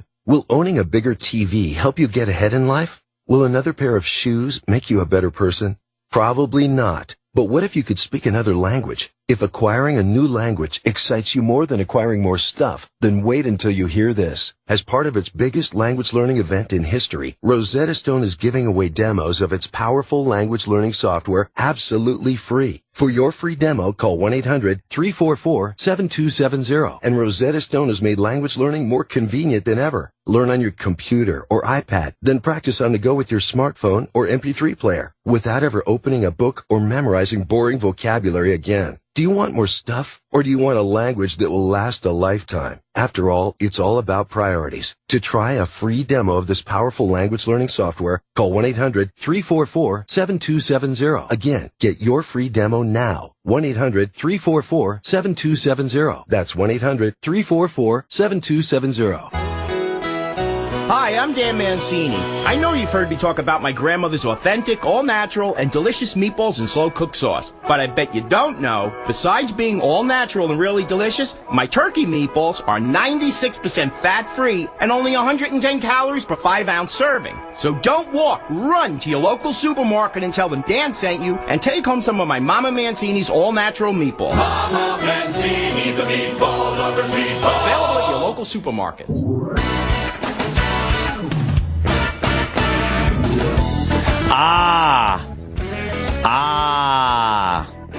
Steven Singer. That's all I'll say. Thank you. No, of course. Yeah, Mother's Day's coming up. And doesn't it make sense to buy from the biggest mother of them all? That's Steven Singer. Steven Singer here. Steven Singer Jewelers. Exclusive gifts and jewelry that last a lifetime. Like the Love You Mommy Dear diamond necklace. I keep wanting to say Love You Mommy Dearest diamond necklace, but that's a different one. You beat your kid with a hanger, and then your kid gives you a nice Steven Singer gift. No? Starting at just $149. Or his famous gold-dipped roses. Tina, get the axe! Featuring his newest color, Radiant Orchid. It's brilliant. It's a brilliant color you've never seen before. You can get Mom this and other beautiful Real American Beauty roses for just $59. Yes, the only rose guaranteed to last a lifetime, only from Steven Singer Jewelers. You gotta hate this guy. Steven Singer. He's already taken your woman, and now he wants your mother. That sick fuck. He took my mother. That sick fuck. Marvin Nash. Steven will entice them and seduce them with the best prices and gifts that last a lifetime. Create the desire to buy more. What a mother. Go online, go to IHateStevenSinger.com, or go to the other corner, 8th and Walnut, right there in Philly. Take a look at his roses, necklaces, and a lot more he's got for Mom this Mother's Day. Steven Singer is great. Visit him online. He's at IHateStevenSinger.com. How you feeling now? He's one of the most recognizable names in reggae. A Grammy-winning musician and a Sirius XM host. Hey, this is Ziggy Marley, host of Ziggy Marley's Legends of Reggae. Ziggy Marley has a new album, Fly Rasta. Fly Rasta. And we are celebrating with an exclusive concert. Tomorrow, Ziggy Marley in concert Sunday, 3 p.m. Eastern, on the John, Channel 42, and on the Sirius XM app. I need a data backup solution for my business to replace my current tape backup device. Do you want to spend a lot of money? No. Do you want to store and pay for replicated data? No. How about a solution that's difficult to install and use? No. Offshore automated phone tree support okay? No. Then yes, we can help. Barracuda Backup. End-to-end protection for physical and virtual servers, including data deduplication for storage efficiency and replicated cloud storage for assured recovery. Try Barracuda Backup free. Go to barracuda.com/yes. But wait, I've got one more data protection problem that I need solved. Okay, what is it? I need to archive emails to comply with business regulations. Do you have an IT guy to help search through thousands of PST files? No. Got time to install a complicated product or create detailed reports? No. You okay paying storage fees to save duplicate emails and images? No. Offshore automated phone tree support okay? No. Then again, yes, we can help. The Barracuda Message Archiver lets you store and find emails fast to avoid compliance and litigation penalties. Easy setup and single instance storage will save you time and money. And if you need help, you'll talk to a live human. Try the Barracuda Message Archiver free. Go to barracuda.com/yes. Hi, I'm Chuck Woolery. Here's something surprising about mouthwash. The burn doesn't mean it's working, and neither does the cool sensation. The fact is, if you want real, long-lasting, fresh breath, you need an activated mouthwash. Smart Mouth mouthwash has two solutions you combine right before rinsing, activating the power to eliminate bad breath for a full 12 hours. That means fresh, clean breath all day with just one rinse of Smart Mouth. Rinse at night to prevent morning breath. It works. Get Smart Mouth today in the green and white boxes at stores everywhere. I love coming to Mathnasium. At Mathnasium Learning Centers, we make math make sense to kids. Your child will leap ahead, whether starting out way behind or already ahead. It's how we've grown to more than 500 franchise locations, now enrolling for summer and year-round. Call now for a free parent pack, 844-234-1900, 844-234-1900. Learn what Mathnasium can do for your child. 844-234-1900. The word mother. It's not always used in an endearing way. I'll tell you who is a mother. Steven Singer. I hate Steven Singer. Why? Because moms love him. Whether she married you or gave birth to you, you better honor her on Mother's Day. And that mother, Steven Singer, has the perfect exclusive gifts that'll do just that. Steven's exclusive I Love You Mommy diamond necklace can't be found anywhere else. Only at Steven Singer Jewelers. It's exclusive, beautiful, and starts at just $149. So go online to IHateStevenSinger.com and check out the perfect gift for whatever mother in your life you choose. And that mother, Steven Singer, will give you free shipping and a 90-day full money-back guarantee. It's risk-free shopping. This beautiful diamond and silver I Love You Mommy necklace comes in styles for moms with 1, 2, 3, or 4 kids, and it starts at just $149. So get mom a gift she can't find anywhere else from the biggest mother of them all, Steven Singer. Steven Singer Jewelers. Visit him online at IHateStevenSinger.com. Ford technicians really know tires. After all, they sell one every 4 seconds. Have your tires inspected during the big tire event going on at your Ford dealer. You'll even get up to $120 in mail-in rebates on select tires when you use the Ford Service credit card. Subject to credit approval. Rebate by prepaid debit card. Other tire manufacturer rebate or offer cannot be combined with Ford Service credit card rebate or offer. See your participating Ford dealer for details through 5/31/14.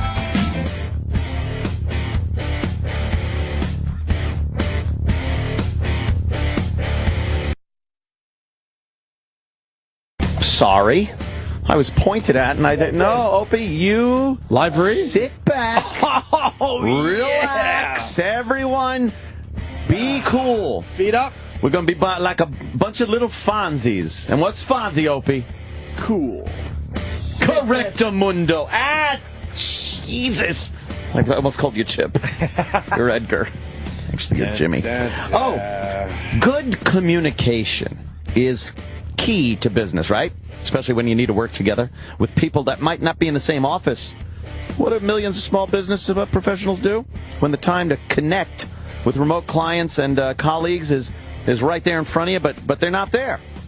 You use Citrix GoToMeeting. Yes, the proven solution for meeting and collaborating online. GoToMeeting lets you share the same screen, so it's easier for everybody to stay on the same page wherever they are. And with that built-in HD video conferencing, oh boy, you just need a webcam, and now you're seeing each other face-to-face. Present, demo, and meet simply, all on your Mac, PC, tablet, or smartphone. When meeting matters, millions choose GoToMeeting. Now, it's your turn to see why. Start hosting your own face-to-face online meeting today with GoToMeeting. Visit GoToMeeting.com, click on the Try It Free for 30 days button, and use the promo code Opie. That's GoToMeeting.com, promo code Opie. Ready to work with anyone, anywhere? GoToMeeting. Meeting is believing. After 20 years of broadcasting excellence, Opie and Anthony have created a show that doesn't allow a moment to be missed. So don't. Catch what you didn't hear or listen to it all over again. The Opie and Anthony Encore, starting at 11 a.m. Eastern Time, 8 a.m. Pacific Time, and all throughout the day. Only here on the Opie and Anthony channel.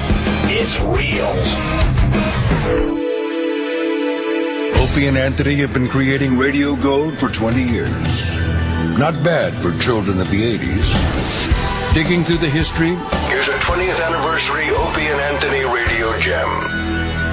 Hey, Mr. DVD. Mr. DVD. Hey, gentlemen, how you doing? Pretty good. We need to bring the humor back into the show, and we'll do that right after we talk to Mr. DVD. Yeah.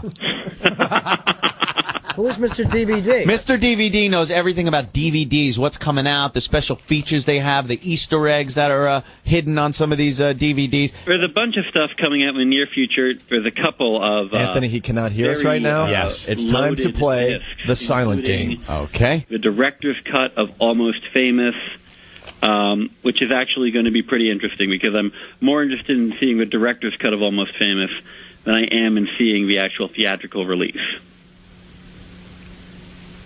Hello? Hello?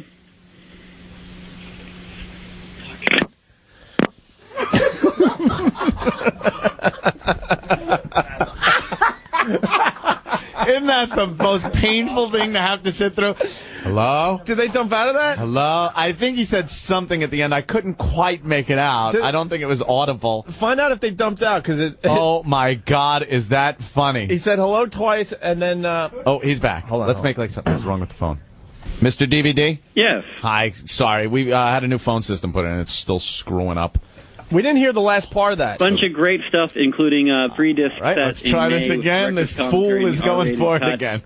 We are playing the silent game. He has no clue comes out on the 4th. that we're doing this to him. Also, both Bill and Ted films come out on the 4th as well. Phone's out again. All right, that time he cursed. All right. That time he cursed. All right, that time he cursed. Sitting there with Vic. The phone's effing dropping out. And then he hung up. Oh, that's too bad that he cursed. Gee, you know something? Here, I think he's calling. Go for three. Mr. DVD. Yeah. No, Are you on a better phone right now? I think it's us. Oh. I did hear something about Bill and Ted. Anything special with those DVDs? Not as far as I know, although I know that the one actor, Alex Winter, is probably eminently available to do a commentary or a documentary, or for that matter, play your child's bar mitzvah. Alex Winter's career has not taken off as Keanu Reeves has.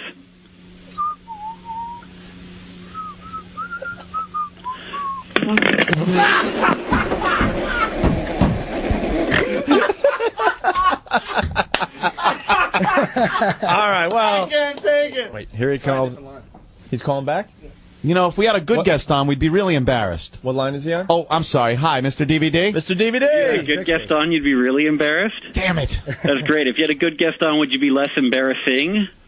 I'm sorry. I didn't know you were on the line, and I didn't mean that. I'm just getting a little upset about the phone situation. Mr. DVD, Anthony was trying to be funny there. He knew. Yeah. He actually knew you were listening. It wasn't a good joke. I'm sorry, Mr. It's all good fun. It's all good fun. We're just roughhousing a little bit. All right, Mr. DVD. So we got some info out about Bill and Ted. What else could you tell us? Last week, not only do you have Planet of the Apes, the remake, but a 4-disc box set of Planet of the Apes, the TV show, which is...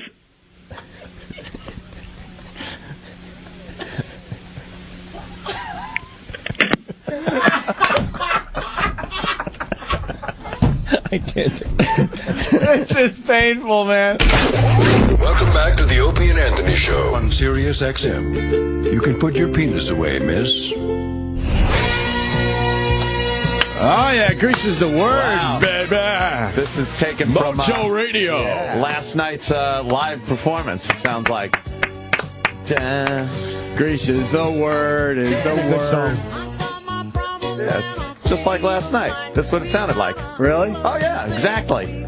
Like, exactly. That's Frankie Valli. So this is the live recording from last night at Westbury Music Fair. Travis, you pulled a live one. Yep, live track. Fucked up again. Grease is the word, is the word.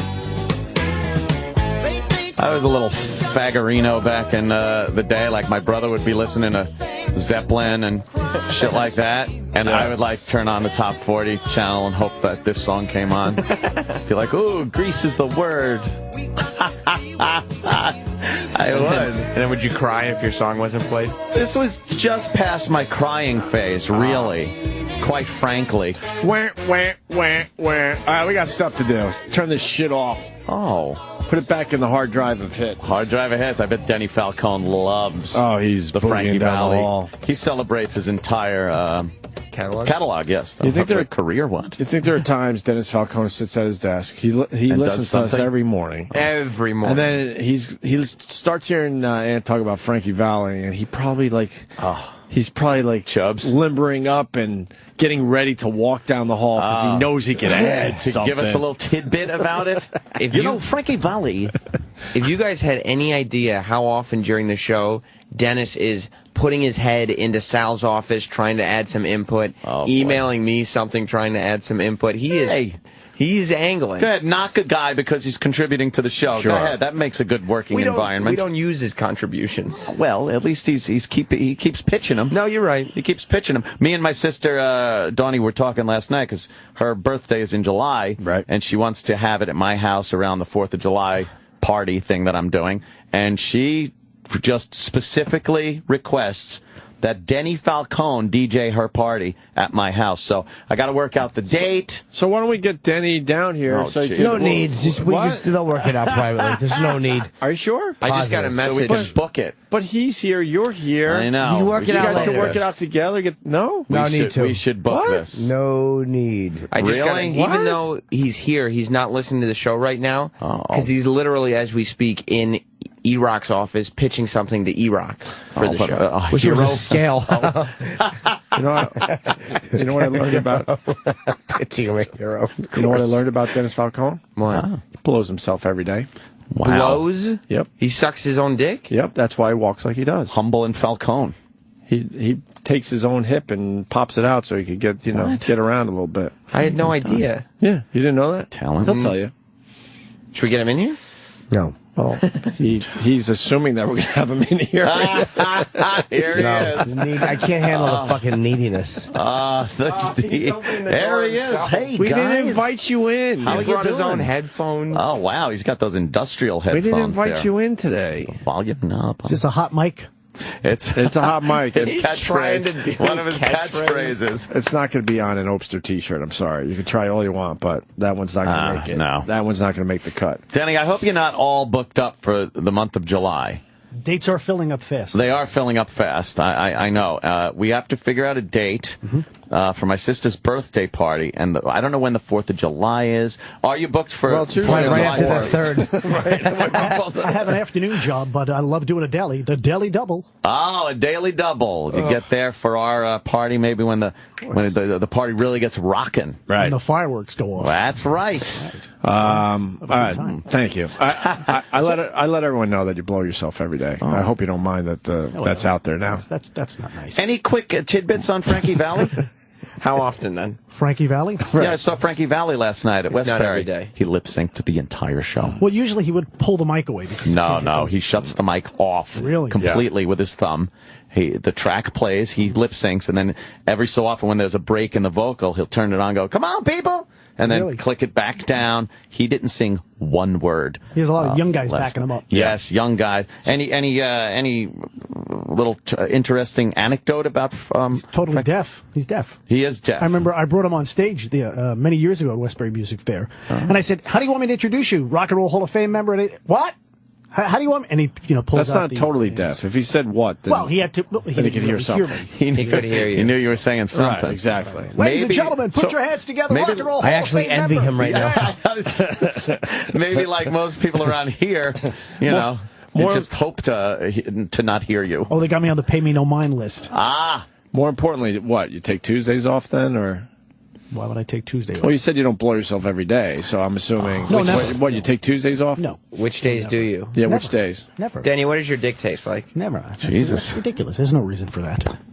You don't swallow your own cum, though. I don't. That I don't would talk make about it things really like that gay. because I don't do things like You that. sure? Spit it Do you out. slowly fuck your own mouth? Like you hold the back of your head and slowly pump your hips up? Oh, my God. Your turgid 4-incher? Dennis Falcone's not into the blue humor like that. That's a legit question. Oh. Do you or don't you? Fine, then. Do you splash on your own face? Oh, fuck. That's uncalled for. It is. What are you talking about? Right down the gullet. It's okay. You're among friends. Are you proud that your picture showed up on a lot of the Humble and Frank fucking Frank, whatever his name is, I Frankie told you. Valli and fucking. Humble and Frank was better. See, we already forgot their I names. told you. Yeah, the I wasn't fans, there doing a bit. That's the how fans quickly love- we forgot. do a good job. Fans love using you in their Photoshops, Denny. That's okay. All right, Dave, why don't you get out of here? Oh, Jesus. Thank you very much. We'll for your work out time. a date. Yeah. I'll work out, see when the party is. Yeah. And let's get this party started. Yeah, off there, you should give me your phone number or your text so I can, You don't stay wanna in do contact that. with you. You know, Things like that, you know. so I'm available on Twitter, Facebook. Exchange digits. How do you not have So yeah, 3 up your ass.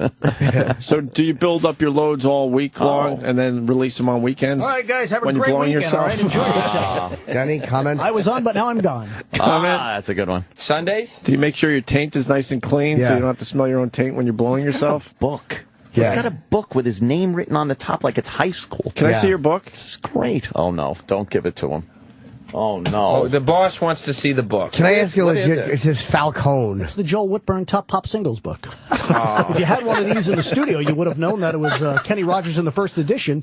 Hit music from 1968 when you played Just Dropped In to See What My Condition I is. didn't You would really. have had the book. I didn't really Keep it care what the referenced. answer was on that I one. like to thumb through this from time to time. Thumb through it. God. Have you ever, when you were trying to blow yourself? Thank you, Jimmy. It's Let's a get fair back question. on topic. Have you ever slid a finger into your hiney? Just to like Tiny. just to get that extra hardness so you can reach your cock Yeah. with your mouth. And you find the smell objectionable? Denny, isn't everything in that book available online? Yes, it is. Like if you have a question about something, instead of flicking through Right. pages, I bet you it's a website at this point or an app or something. I like a good hardcover. It's little tactile It's got the paper. Do you ever hit the back of your throat? Oh, wow. Yeah. And do you make this noise? I hate that noise. He's making that noise. You don't like that blowjob sound? I don't like when you make it. Like when the cock's all the way in your mouth and just goes. Are you? I got to go, guys. Got a lot of work to do. Got to get busy. Got a busy weekend of DJing this weekend. And blowing yourself. Well, you shouldn't be worrying about DJing if you're here at Sirius XM. Right. A lot of parties. Do you blow yourself before your gigs or after? All right, I got to get some coffee. Take care, guys. All right. Do you ever re-wet your Danny finger with your Falcone. mouth by accident? Now we understand the hard drive of hits and Yeah. what it is. I bet you sometimes he's fingering his own backside and just. You do that, Dennis? Dennis, do you finger your own? No. Okay. Hey, that worked. All right. That worked nicely. That'll get him out quicker. Yeah. The bit's much funnier when he doesn't come in when we're trying to get him in. Yeah. Yeah, now he just walks in. But that's the bit. Like I get confused. Like why wouldn't you want him in here? And then if he comes in, then it's not the same. You actually have to talk to him. That's the problem. Just tearing down a wall there for everybody. Yeah. So Willie Geist is getting some heat from our listeners and other people, actually. Yeah, Twitter people, we're giving him some shite. This Joan Rivers thing just drove me nuts yesterday. She told a pretty edgy joke on the Today Show, and they all were just shocked that Joan Rivers, of all people, would say something edgy. She's known for that. And then they were trying to get Joan Rivers to apologize. She said, Hannah. Hannah. So then Willie Geist had to represent, I guess, the whole Today Show staff, and he had to apologize for Joan Rivers. Yeah. So, go ahead, Jimmy. See, what I didn't like is, if they didn't like the joke, they didn't like the joke. But it was. Do we have the apology still, by the way? Sorry. Just to bring everyone. You had it on a disc. I don't have it here. Why would I have it? It was the whole, if you can story call it a joke. Like, that's what bothers me, is like, you know what it was. It was just a joke that, of course it was in poor taste, but a lot of jokes are in poor taste. So if you didn't like a joke that was in poor taste, don't act like you didn't know it was. That's what drives me crazy. Well, Right. if you can call it. Call it was a joke. You know that's what it was. So I tweeted Willie Geist yesterday. I was frustrated. Oh, boy. And I wrote, not Sam, your name's a girly store. I'm going to kick you in the balls tomorrow. Oh, that's a different Oh, wait, tweet. that's a different tweet. I'm sorry. Yeah, not Sam is not Willie Geist's Twitter. I'm Willie Geist sorry. is your boy, though, I right, got Sam? confused. Yeah, Willie Geist is your my boy boy. Willie Geist? I found a store named Sam Roberts, though, and it's girly clothes. I've gotten that tweet. Do you wear the girly clothes when you come in here? No, but just to support your brand? I've heard about the store a couple times. You have? Yes, once or twice. I wrote, Willie Geist, pathetic that today's show made you apologize for Joan Rivers. As you said, alleged joke. Of course it was a joke. Grow some balls. And then some other people, like, also tweeted him. And, man, he don't fucking play. No, Willie will get right in there and mix it up on Twitter. He don't fucking play, man. He'll throw down. He's basically threatening people. Yeah. Basically saying name the time and place. Time and place, motherfucker. I'll kick your ass. Where did he say that? Oh, boy. He left out a few words. I'm just paraphrasing. But it's frustrating, you know? I mean, if Joan Rivers isn't going to apologize, then you don't have to apologize for her. Have they ever apologized for talking? I know that's like a peppy morning show, but has the news ever apologized for showing like violent imagery or talking about an upsetting story, even though they're getting a lot of mileage out of it? Yeah. No, they haven't. They don't do that. I like Willie Geist, I'll be honest with you. Because he did a show for MSNBC from 5 to 6, I think it was. Yeah. And he's entertaining. He's a little different. You know, he's very comfortable on TV, and it's obvious that they're grooming him for the big spot at the Today Show. Yeah. They're going to kick Matt Lauer out the fucking door. You watch. But they're grooming him to be like every other schmuck that does that job. Well, I guess the most important thing with that training is the apology. Right. You got to be able to apologize for stuff that should never have to be apologized for. Here's the apology. What? We'll get to that in a sec. Yeah, no problem. Let me hit the apology first so everyone's up to speed. So Willie Geist apologizing for Joan Rivers. We got a little bit of housekeeping here. We want to talk about something that happened on the show on Tuesday. Joan Rivers was a guest on this program. During our interview, she made a comment at the expense of the Cleveland kidnapping victims. They have asked her for an apology. As of this morning, Joan has not given one. We regret her comment was made on our air deeply and truly. I hope our reactions in real time show the way we felt about her attempted joke, if you want to call it that. This is a live broadcast every day. We can't control. I messed that up. So it was attempted joke, if you could call it that. It was a joke. It wasn't a real joke, and you didn't like it. That's it. You know it was a joke. That was a full joke, too. It wasn't an attempt joke. If you could call it that. No, that was a joke. Maybe I would bet a lot of money if you weren't on TV, you would be laughing at that. I thought it a joke.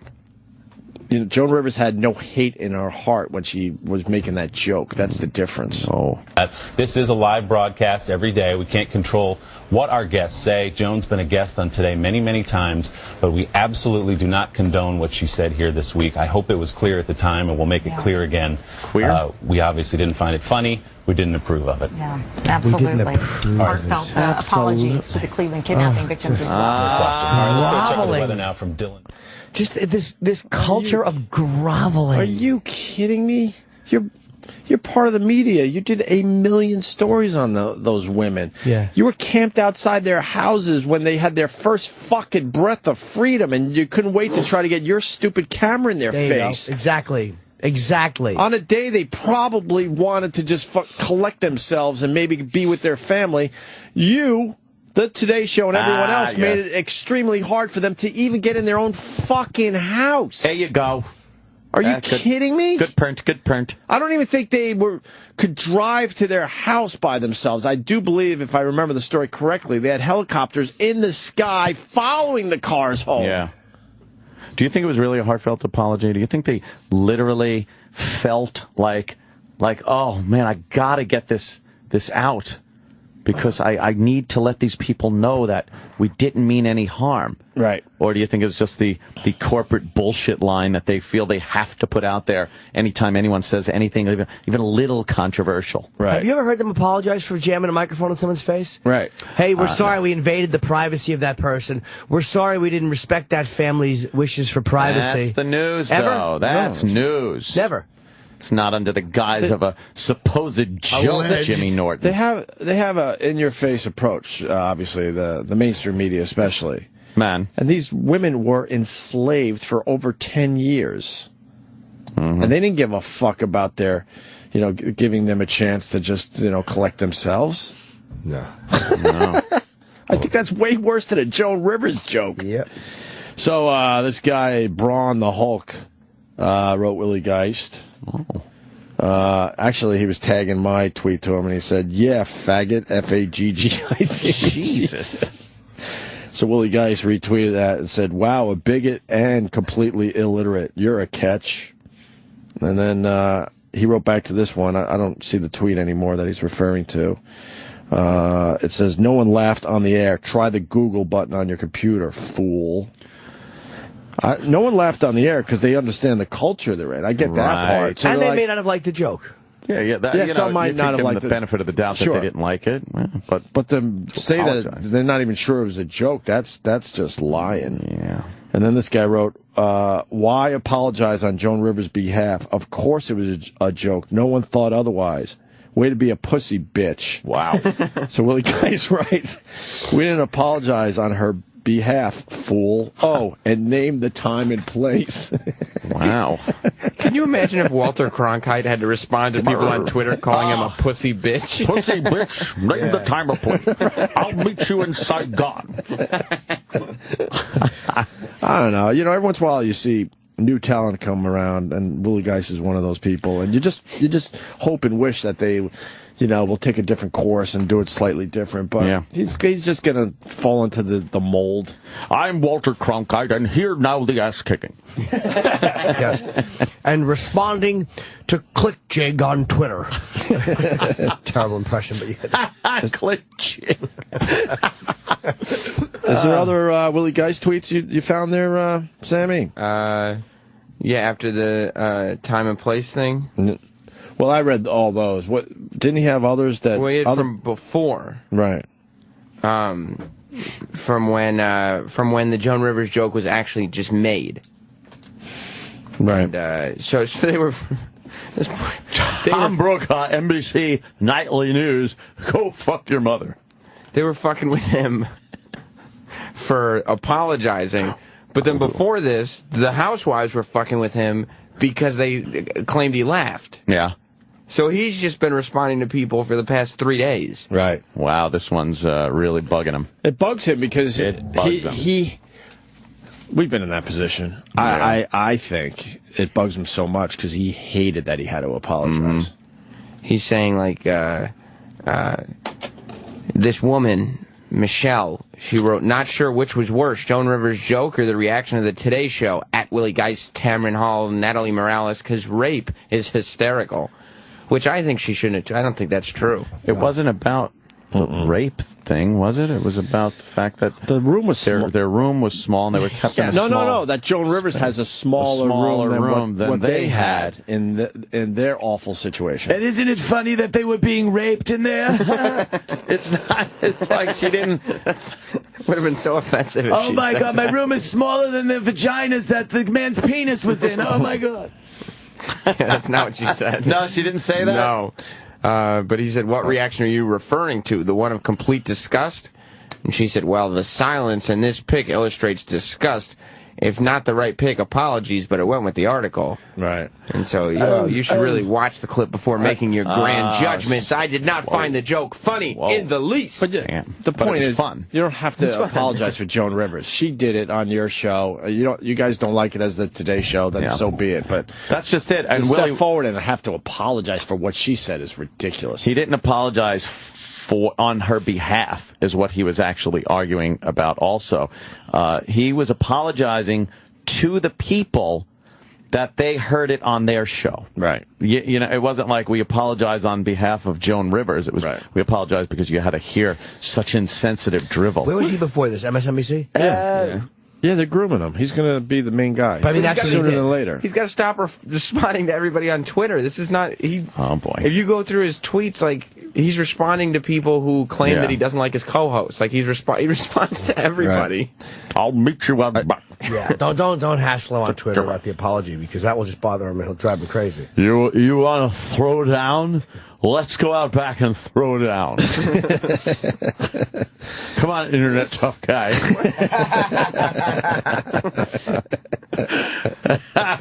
Yeah, times have changed. Yes, they have. The respected journalist is gone. I tweeted a pretty good piece yesterday, counterpoint, in defense of Joan Rivers. It starts out by saying, people know Joan Rivers didn't actually kidnap anybody, right? If not, here's a helpful explainer. Okay. Things Joan Rivers did do. Made a joke by comparing something not actually bad, the size of her daughter's guest bedroom, with a vague reference to one of the most well-known stories of people held captive in horrific living conditions, with the literal absurdity of the comparison serving an intended comedic effect. Right. There you go. And it was in poor taste. Yes, of course it was. Any type of jokes like that are in poor taste. My daughter's giving me a room so small, she's fucking me in the ass on this one, much like the rapist fucked those girls in their asses. Things Joan Rivers did not do. Anything that should cause national outrage. And then they explain the actual joke. Those women in the basement in Cleveland had more room than, where she's currently living in her daughter's house. Then came the good old-fashioned outrage, manufacturing from the news media, reporting Rivers' statement as if she were actually serious and treating her refusal to apologize for it as an apparent endorsement for what Ariel Castro did. That's exactly how they report this stuff. They ignore the fact that she's a comedian and that she was making a joke and there was no hate in her heart. Yeah.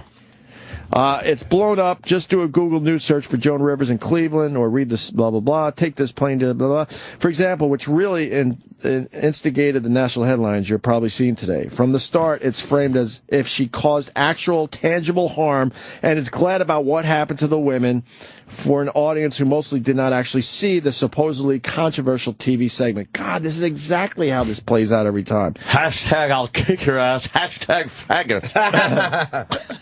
And the question is, how many people reading these stories actually watch the Today Show segment? Yeah. So, then it goes on and on, but... God. Let's see. Was he with MSNBC when those girls were actually... Oh, sure, yeah. And look, it was a big news story, and they are supposed to cover it. Yeah. Without a doubt.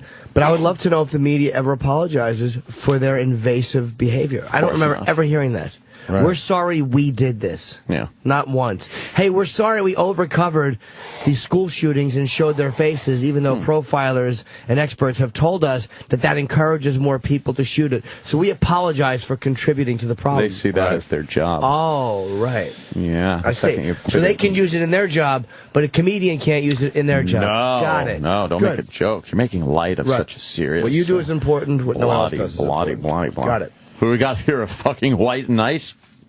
Love white knight. It continues. It wasn't a statement. It was a joke by a comic, and should anybody be shocked she won't issue a forced apology? Yeah, because now people are shocked that she's not apologizing. Right. For a joke she attempted. That some certainly found, funny and edgy. We want to apologize because obviously you wouldn't stick somebody to a wall to babysit them. Right. Then this, very offensive. Then this goes on. Offensive. Sorry. Then this thing goes on to say, then the lawyers have their statement where obviously they're outraged and all that, blah, blah, blah. Don't need to read that statement here right now. Then it says, can't blame the lawyers for the statement. That's their job. And of course it sucks for the women to be constantly reminding of the most horrific decade possible. But with comment about the women enduring unwanted and often painful media attention for quite some time, and now they have to endure this, the blame shouldn't be squarely placed on Rivers. Sharing the blame should be the reporters and news outlets for leeching onto a phony and manufactured controversy and spreading the out-of-context joke to millions upon millions of people who weren't even watching the Today Show and otherwise wouldn't have heard about it. God, this is exactly what we talk about. Even the American people are now saying this Twitter war is unwinnable. The unwanted and often painful media attention is not a Joan Rivers joke. It's national media camping out in front of their houses hoping to get a glimpse of them on camera. It's the screaming Nancy Grace. It's the nearly nonstop coverage of their ordeal broadcasted on the news. It's the reporters contacting them to ask how they feel about a joke they probably hadn't known was made.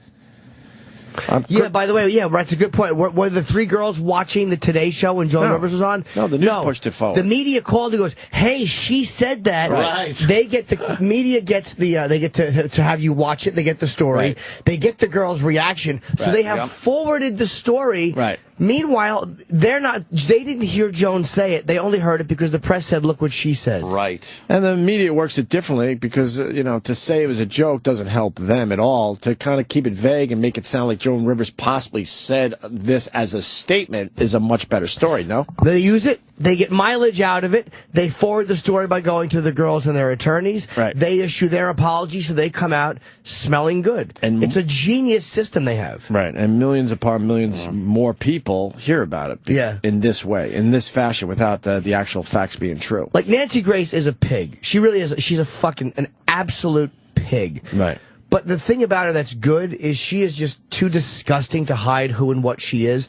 She's really not that much different than the rest of the press. Right. She is just more... Her greed for notoriety is just so much more. She's too dumb to hide it. Right. So that's why her hashtags are so piggish and obvious and vulture-like. But she's really not much different than the rest of the press or any of them. Of course. Yeah. And Joan Rivers' statement is simple. I'm a comedian, she said. I know what those girls went through. It was a little stupid joke. There's nothing to apologize for. I made a joke. That's what I do. I was held hostage and raped for 10 years also. That's what I do. Calm down. Calm fucking down. I'm a comedian. They're free, so let's move on. I love her. She just fucking... fuck you. That's what she's saying. Yep. Right. I've had a career for that many years. She's known for that type of humor, too. You watch that Red Carpet show that she does? Right. She's vicious. It's great, and the people love it. Rivers said she was thrilled that the women are okay Yelling. and said she hopes they have productive, joyful lives. She also said the plain dealer should stop writing about my stupidity and worry more about government leaders. Bravo. Does she feel that way Joan Rivers. even about the kooky one? We all know there's a kooky one. Come on, Well, let's be honest. Well, yeah. Like I'm trying to jump on the controversial bandwagon. Wow. There's one that's a little kooky. I literally She's think a bit funny. She's the ballsiest comic working. Yeah. Because she's such an A-list mentality, I guess. She can't be shunned and fucking exiled from show business because of her jokes, because she's that big. But they're going to come after her for things they she will. says, and Yeah. she just doesn't give a fuck. Cares. Good for her. Great. So it goes back to Willie Geist and the Today Show. They pushed this thing forward by doing that dumb apology. Sure. When all they had to say was, look, you might not have liked what she said, but Joan Rivers is a comedian, and we all know she's actually very edgy when she's doing her comedy. Yep. And that's what happened yesterday. Just explain it. Don't apologize. Explain it for the people what that actually means. You go, we all know that she doesn't have hate in her heart. It wasn't a statement. And she was just going for a joke, period. Or even say, we don't, look, she made a joke. We didn't think it was particularly funny, but that's what happens. Sometimes comedians make jokes that we don't like. That's what it is. It's a live show. But that part, what did he say again about that supposed... or whatever, not alleged, I use that word. If you call it a joke, Right. You know the basics. You know it was a joke. You absolutely know that. That's just being dishonest. Right now, he's probably outside CNN fucking looking, punching his hands, waiting for one of the trolls to come by. Time and place, motherfucker. Come on, time and place. You know where I am, CNN, or wherever the fuck he is now. Today Show, NBC. Yeah, he's at 30 Rock right now. Right. I'll meet you in front of the skating rink, faggot.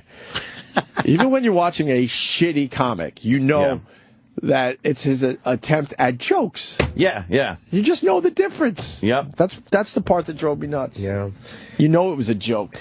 Now they're obsessed with over this. Cliven Bundy said something racist. Who gives a fuck? Look at him. Of course he said something racist. Who cares how he feels about blacks? That's irrelevant. It doesn't mean anything. Elephant. What did he say? That he doesn't know if they were better off when they were slaves. I mean, right. We have that. I'm sorry. I do know this. He's saying that basically because the way that a lot of them are on welfare and the way the government, all right. This is a perfect smear campaign, though, of somebody that obviously is right wing, is obviously looking to defend himself against what he sees as an overreaching government, and this is a great way for the liberals to fight back at him. Now, he did say the comments. They didn't put the words in his mouth. But again, they were taken out of context. Were they offensive? Yeah, some people would say they're very offensive. Others would say, this is just the way this guy talks. What the fuck are you going to say? Is he a racist, or was he just being completely honest? He's saying that the government puts black people in a position of being subservient again. when you put a bunch of black people in housing complexes and subsidize all of their income and make them completely dependent on the government, it does give this plantation mentality that goes down. And that's, was he eloquent saying it? No, he's covered in cow shit, for the love of Christ. Look at him.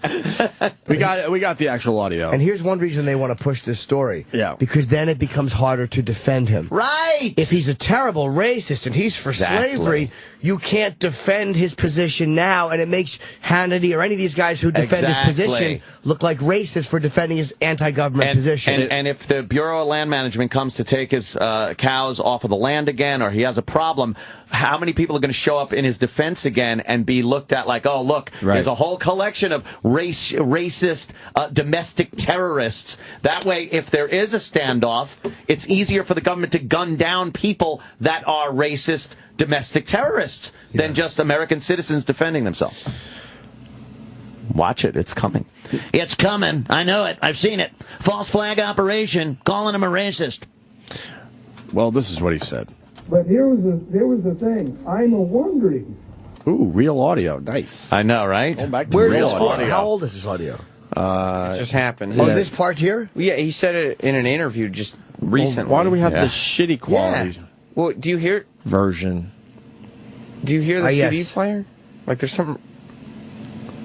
What happened? I was wondering what that You don't was. hear that Yes. sound? Did Willie Geist apologize for this guy's... What happened? Do you hear that sound right now? What sound? What sound? Jim already said that he heard it. You're not going to... I swear to God, I hear do a hear it. very low something in the... It sounds like a motor. No, there's something very fucking distracting and annoying. It's not the CD player. No, it's Sam's That's voice. not on. See what I did there? Wait, let's see. Tell me if you still hear it. Oh. Hearing test for everybody. Oh. No, take the CD out I'm of going the to raise CD my right player. hand up when I hear it in my right ear, left hand. What? Hearing test. Oh, it's not the I CD loved player. hearing I test told day. you. I still hear that. Wait, is this? Can you hear this? Wait. I found the... Of course. I didn't hear anything. I found the problem. Oh, what? I'm going to fix it right now. Ah, what was it? What was potted up? Wait a minute. That mic? Was that mic on? Oh, it's Jimmy's mic. There's the problem. We found the problem. Okay, we're good now. We're good now. Somebody in Florida cheering.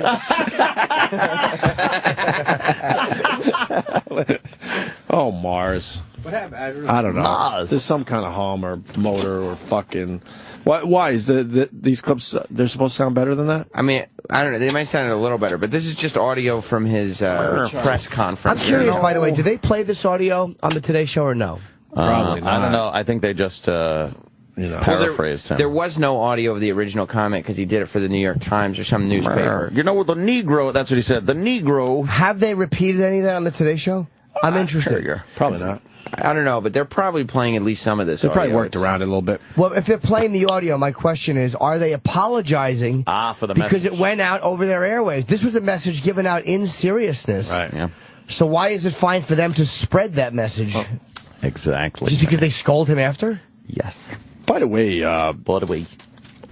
one last thing on the Joan Rivers thing. Charlie makes a very good point. The joke, it was only about the size of the room, not about the actual girls. Yeah. So, Yeah. you know what I mean? Yeah. Let's hear this guy. How do you say his name? Willie Geist? Cliven? You didn't say this? Mr. Cliven, Cloven. I don't know. They're still talking about it on CNN. What is? They're still obsessively You talking have the about it. right people who are being held out as representative of those issues, and that you don't get distractions like this, because then the legitimate conversation becomes second to one that is very unproductive, to say the least. Oh. All right. I want to fair go enough. back and Good for Cuomo. Good for Cuomo. Now, maybe he's talking about the race being the important issue, and the whole government land thing is the unimportant Fuck thing. that. Good for Cuomo on that one. All right, here we go. But there was the thing. I'm wondering. Cliven Bundy's wondering about these people. Now I'm talking about the black community. I'm wondering, are they better off with their young women aborting their children? Are they better off with their young men in prison? And are they better off with the older people on the sidewalks in front of their government-issued homes with a few children on them, are they better off? Are they happier than they was when they was in the South in front of their homes with their chickens and their gardens and their children around them and their men having something to do? Something to do. It's called slavery, something to do. I'm wondering. And that's the question I put before the world. Are they better, or were they better then? I'm not saying that I thought they should be slaves, or I'm never even saying they was better off one way or the other. I'm wondering if they're better off. He's trouncing eggshells. I'm wondering. He's stepping all over the eggs. He's an absolute horse's ass. He's making a point that he believes in a very simple way. He's not an eloquent speaker, obviously, but do you take his message away because he doesn't know how to tiptoe around that political correctness to say it, right? Or do you take his message, which is that the black community is very reliant on the government? And it is akin to slavery in some way, shape, or form. And there seems to be a lot of unhappiness and discontent in the black community. And was there that same unhappiness and discontent when they were slaves and in front of, like they said, their house, gardening, doing whatever they want? Like, that was what he was saying. That was his point. They were probably less happy when they were slaves. Well, yeah? I think it's a terrible point. Is it reasonable? I think black people were less happy as slaves. Yeah, I'm not saying it's not a terrible point. I'm saying that his point is getting missed in the words themselves. But are slaves allowed to have, like, satellite dishes? Generally, now, if you were a slave, you could have satellite, but you got it off of the main house. What do you mean? Oh, so there's just the one dish and it bounces to the quarters? Yeah. But you still... The field, they don't get satellite. The house... But where do they hang out at night? Like, could they get, some satellite programming? I don't know. Yeah. Satellite for slaves. They definitely don't get the multi-room DVR, that's for sure. No way. That's true. No Netflix either. No, definitely not. No. Satellites for slaves? Satellites. T-shirt idea, or is that too much? That's a good one. Is that too much? That's a good one right there. Sure? That would describe us. That's a bad one? Satellite slaves. That's us all right. Yeah, that's... He continues. Oh, he does. He seemed to think that I said that they were better off as slaves. I didn't say that. I said I was wondering. I'm still wondering. Were they better off? Now, let me tell you something about what I've seen with the Negro community. The Negro community. I didn't understand. I've been a boy here. I didn't hardly see a black boy until I was probably a teenager. Black boy. And I didn't understand their custom and cultures, and I didn't understand a lot of things. But I'll tell you what, I am happy to see those people be able to have the freedoms and liberties and be able to feel like they're American. Guy's an American treasure. To be able to move and talk and choose a religion. Yeah, I love him. The fact that he's saying things like black boy and those people, that shows you, I don't think he is being a racist. Like, nobody would speak publicly like that trying to prove I'm not a racist and say black boy. Right. It's just not the way you would do it. But you would do it eloquently. This is the way he talks. And people have to realize that in between Los Angeles and New York City is a lot of fucking real estate in this country. Look down at them round circles when you're flying over. Right. People talk like this. Yeah. If you don't see a black kid until you're in your teens, I mean, that's not the way most of us grew up. Yeah. Yeah, but the question, too, it's not just the language. The question is specifically... He's wondering. He's just wondering. Wondering. Like, I don't think any of us have ever posed the question, would black people be happier if they were enslaved? Oh, I wonder. I was going to go with I'm wondering. I'm wondering. There's, I think it's a terrible question and dumb, and obviously but he just wonders if the Negroes. He's a wondering. He's a wondering if the Negro community is happier now than they would be as slaves. He referred to slavery as something to do. The men had what he called something to do. Like a hobby. The ingrained superiority. This guy is a treat. Wait, would you have dinner with him? I would have him over. Come on, I'm a wondering.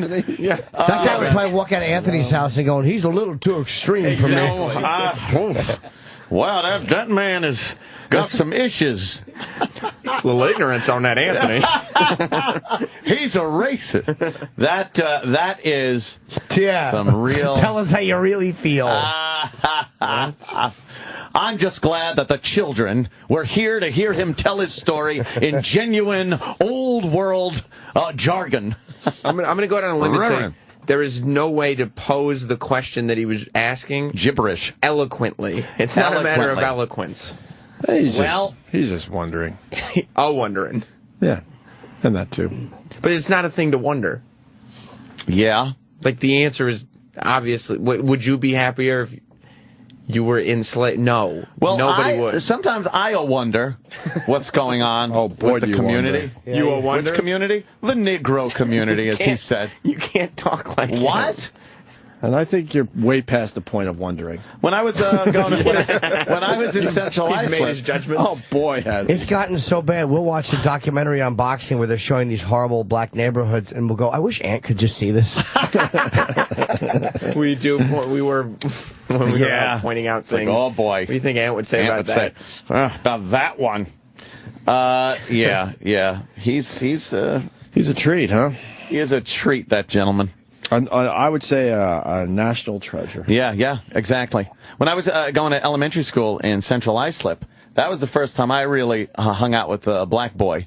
You can't talk. What? See, this is the problem. He's becoming a role model for people everywhere. That's insane. Yeah. Can you imagine saying that? He's hilarious. Holy shit. My favorite, Something to Do. He took slavery. And condensed it down into what it really was, which is, there's something to do. Yeah. Right, it kept people from being bored. It's like a choice. Like, well, I could do nothing, or I could do this. Yeah, right. He left out the whippings, raping the women, and selling off the family part. Well, he kind of omitted that from his he's a wondering summary. He's a wondering. He's just a wondering. That guy is a treat. Yeah. And boy, MSNBC and CNN cannot get enough of playing his audio. That's for sure. And Fox News, I've never seen a network backtrack.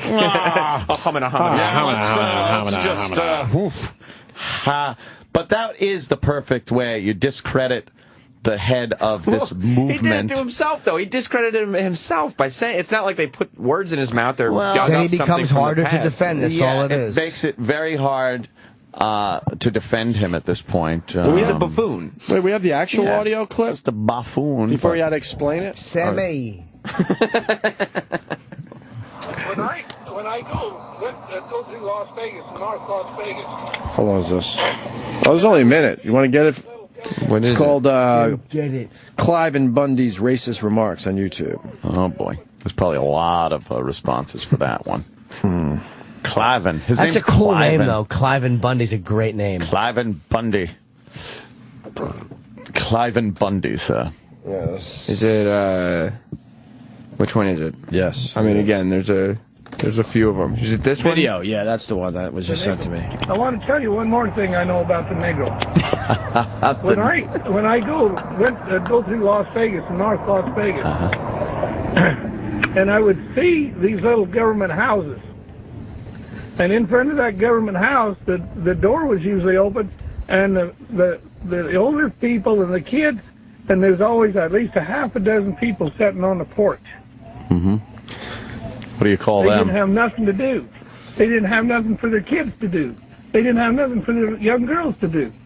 And because they were basically on government subsidy, and so now what do? They abort their young children. They put their young men in jail because they never learned how to pick cotton.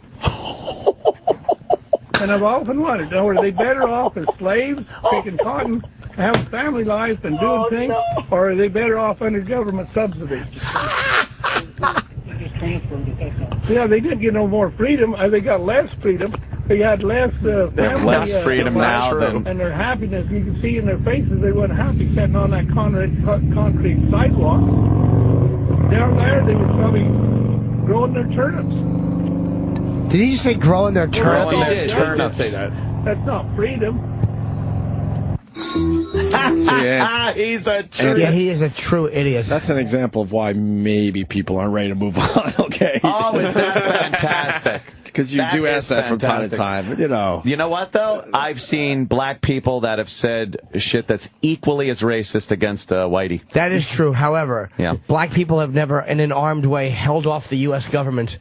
I can't remember the last time a black group held off the government when they showed up. And don't you think in terms of like discrediting him, yeah, there is something to be said about no matter what his cause is, I don't think I can trust that guy to be a leader. You're getting hung up on the language. It's not the language. When he says, I'll tell you about the Negro. Yeah.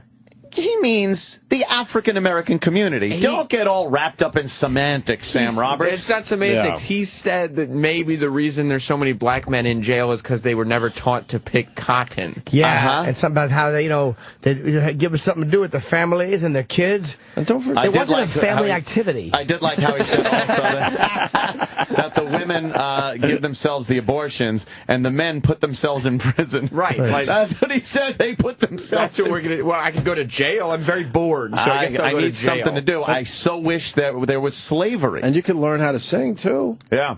Yeah, you could do that. Don't forget about the singing. And why can't some of those people damn songs are quite catchy? Plant their turnips. Just plant your turnips and behave. Did he say why can't they plant their turnips? He did say that. Just, turnips suck. I think they were a lot happier out in front of a bunkhouse. Yeah.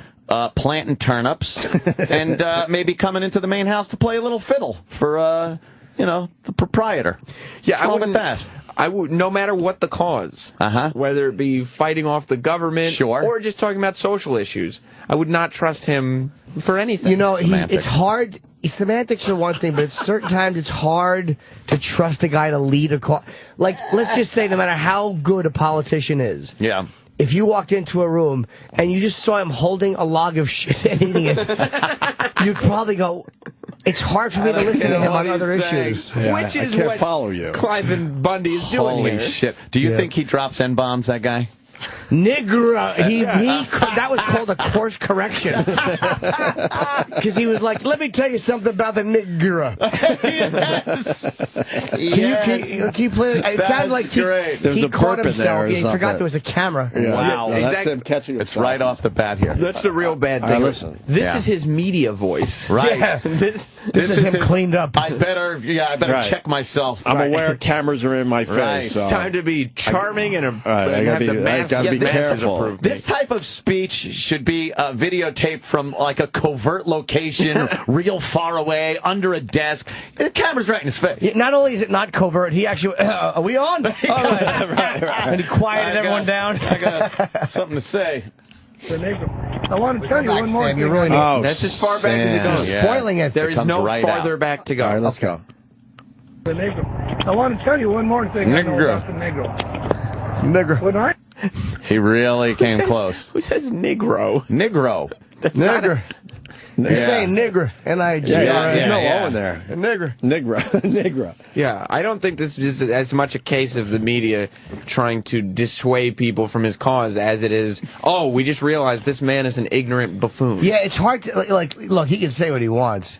He is just using his own honest point of view, but it's really hard to defend a guy who says, I don't know if they were better off because they didn't get taught to pick cotton and plant their own Like, the way he's writing off, he's forgetting parts of slavery. He's forgetting that slavery wasn't white people going, come on, family day, plant some turnips and have a good time. Right. We're going to give you something to do if you want. Right. Are you bored? Come here. Here you We're go. free. Right. White people worked in the factory, black people were slaves, but we were all working. That was what was important. Yeah. How benevolent of me to give you this entire field of cotton to run around in and have fun. He forgets that. Do you get that he is speaking about black people as if they're a different species altogether? He kind of was. Like the ingrained superiority in everything that he says. This guy. is amazing. He's a hoot. He's a hoot. He is a hoot. He didn't mention the children being ripped out of their mother's arms and sold off, and he's forgetting a few details. Leaving a few things out. Leaving a few things out. That didn't really upset anybody. I mean, that's true. They figured they just have something to do at another place. Exactly. Oh, look, they're getting to travel. To travel. Plant turnips in other places. That's how Cliven looks at it. And it gave the children a new sense of independence into adulthood. Right. I say, thank God there's no slavery, because that means more people could see Jim Norton tonight at Caroline's. Wow. Absolutely. Wow. Although I don't see anybody...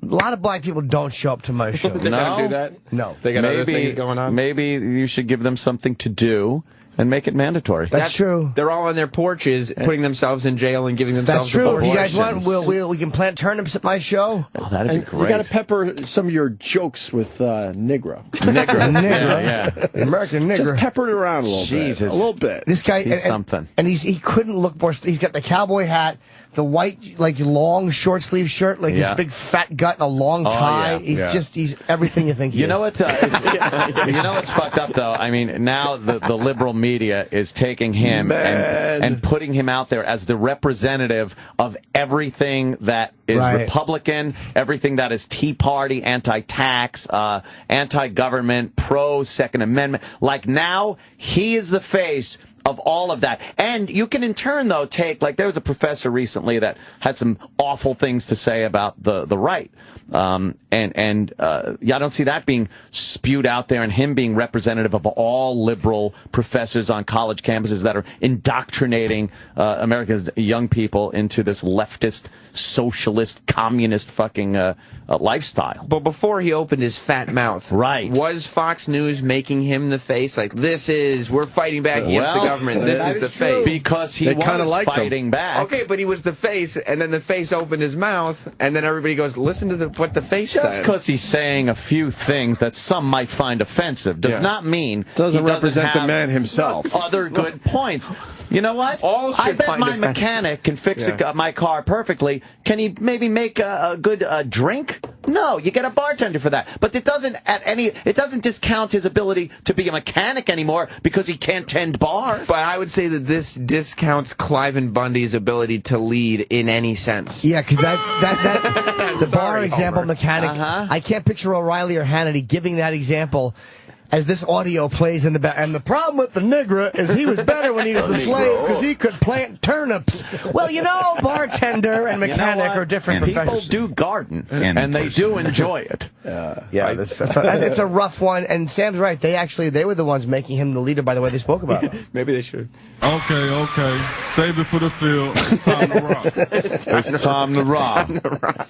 See, he would have been more successful if he had just said that. I know. Save it for the field. Maybe time to rock. Maybe Fox probably should have done a little bit of homework on Cliven. Or whoever, And figured out before we I'm saying celebrate this man. Yeah, let's figure him out a little bit. The message that came forth with a big government, intrusive government, going into this guy and confiscating his property and conjuring up this feeling of big government being intrusive. That was the true message. And nothing he really said kind of affects that message, which is the people have to be vigilant of an intrusive, tyrannical government. He's your Che Guevara. But now he might say things and spout off, I mean, Jimmy the Greek said some things, but he was a good handicapper with the sports. We're missing a really great observation. Oh, yeah? Terry in Pennsylvania, get the clip ready again. Go ahead, Terry. Hey, good morning, boys. Hey, go ahead. Yeah, that motorcycle that you heard in the clip there, that was Fox News getting the fuck out of there. Can you play that again? You don't have to play the whole clip. It was it was near the end, so go halfway. That is funny, man. Men in jail because they never learned how to pick cotton. And I've often wondered, are they better off as slaves, picking cotton, having family life and doing things, or are they better off under government subsidy? Transfer. They just transferred it, that's all. Yeah, they didn't get no more freedom. They got less freedom. They had less family alive, and their happiness, you can see in their faces, they weren't happy sitting on that concrete sidewalk. There you go. There goes Shepard Smith. There goes Shep. That was the O'Reilly cycle with the spin stop steer bumper sticker on it. The only thing spinning are his tires to get the fuck out of here. That's funny. It's the no spin zone. That's funny. Very good. Yeah. What? No? That was the motorcycles doing wheelies. Fuck. Because the guy's got a gut.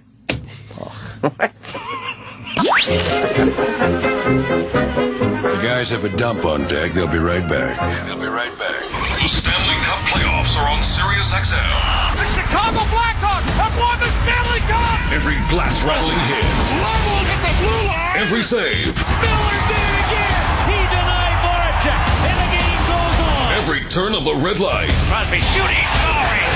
Oh, slap me, silly Sidney! Catch every game of the Stanley Cup playoffs on your Sirius and XM radios in the Sirius XM app. Log on to SiriusXM.com/NHL schedule for game times and channel listings. If you're wondering if buying a car can be stressful, you need not wonder. Yeah, TrueCar, TrueCar.com. Changing the car buying experience forever. TrueCar.com helps car buyers get rid of the fear they might overpay. Last month, nearly 45,000 cars were sold by the TrueCar Certified Dealer Network, and TrueCar.com users saved an average of $3,046 off MSRP. When you're ready to buy a car, just follow these 3 easy steps. First step, go to TrueCar.com. Yeah, find out what other people are paying for the car that you're looking for. Second, register at TrueCar.com and see upfront pricing information and lock in your savings. And then third, you just print out your TrueCar savings certificate and take it right there to your TrueCar certified dealer. You're going to get a better hassle-free car buying experience. Some features not available in all states. Every day, TrueCar.com users receive negotiation-free guaranteed savings. Save time, save money, never overpay. Visit TrueCar.com. Do it today, TrueCar.com. Hi, I'm Chuck Woolery. Here's something surprising about mouthwash. The burn doesn't mean it's working, and neither does the cool sensation. The fact is, if you want real long-lasting fresh breath, you need an activated mouthwash. Smart Mouth mouthwash has 2 solutions you combine right before rinsing, activating the power to eliminate bad breath for a full 12 hours. That means fresh, clean breath all day with just 1 rinse of Smart Mouth. Rinse at night to prevent morning breath. It works. Get Smart Mouth today in the green and white boxes at stores everywhere.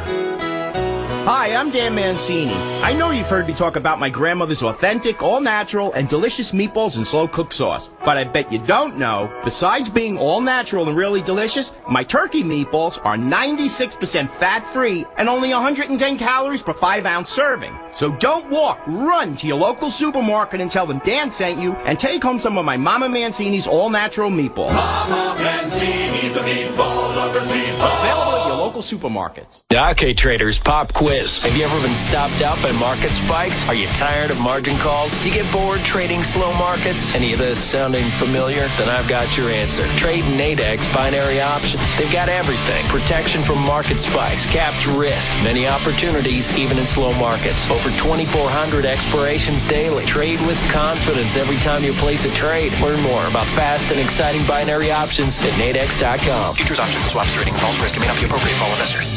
A public smoking announcement from new Zoom e-cigs. Do you struggle with Go Smoke Outsitis? For the act of smoking, men and women are being forced out of their homes into the elements by the people they love the most. It doesn't have to be this way. With Zoom e-cigs, there's no smoke, no smell, just flavors so bold you won't believe it's an e-cig. Together, we can welcome smokers back to the great indoors. Flavor beats fire at ZoomEcigs.com. We have a doctor in Baltimore. He's getting information. That's the greatest. He's a very bright man, and we are very satisfied. Now in our 30th year, Florida Cancer Specialist celebrates the millions of patients whose lives have inspired us. Nearly 200 physicians, over 80 locations, including Port Charlotte, Ormond Beach, and Inverness. For an office in Florida near you, go to flcancer.com. Florida Cancer Specialist, online at flcancer.com.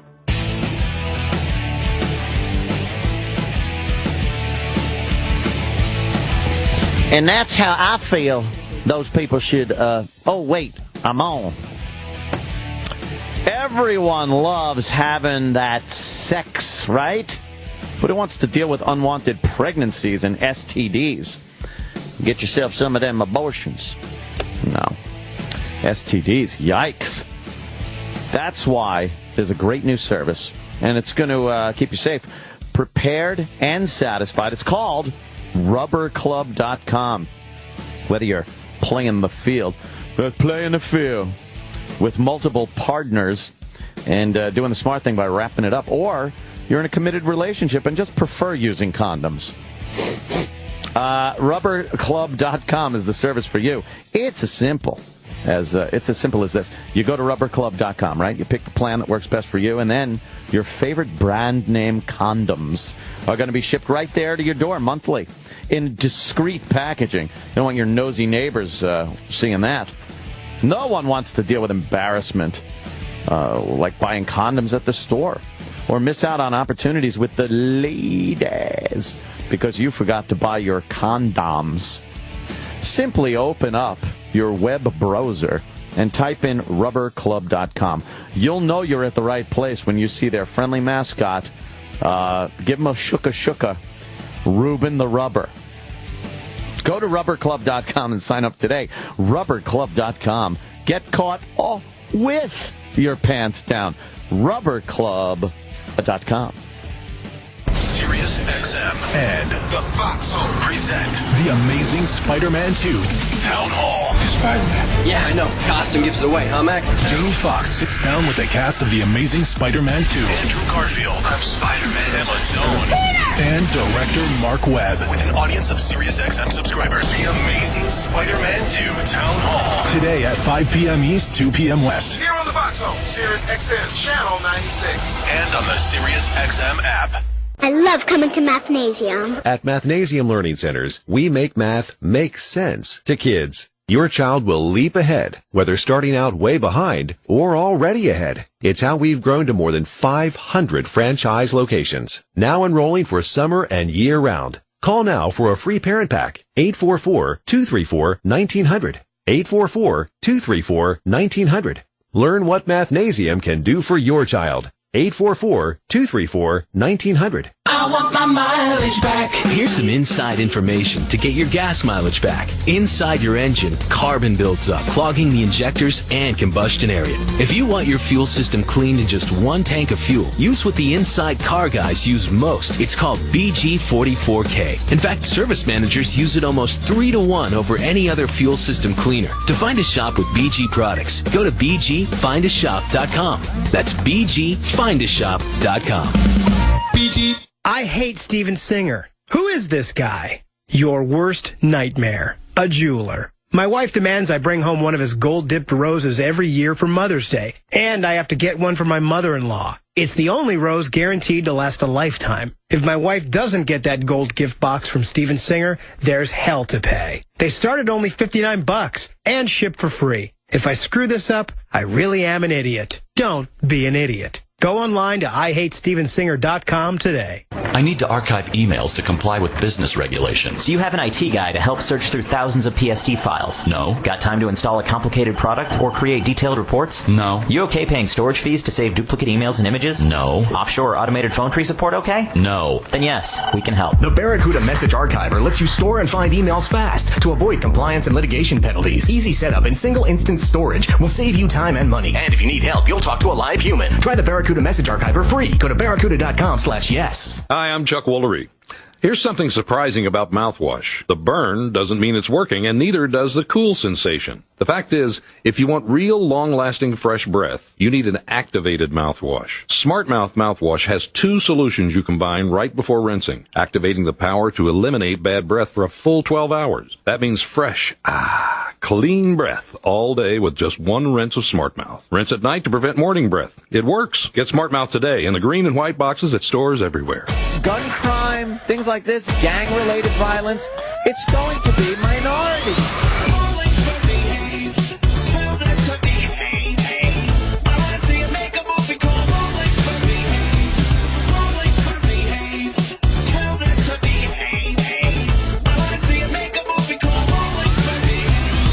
Somehow, white people are all responsible. It ain't whitey. It ain't whitey. And right by my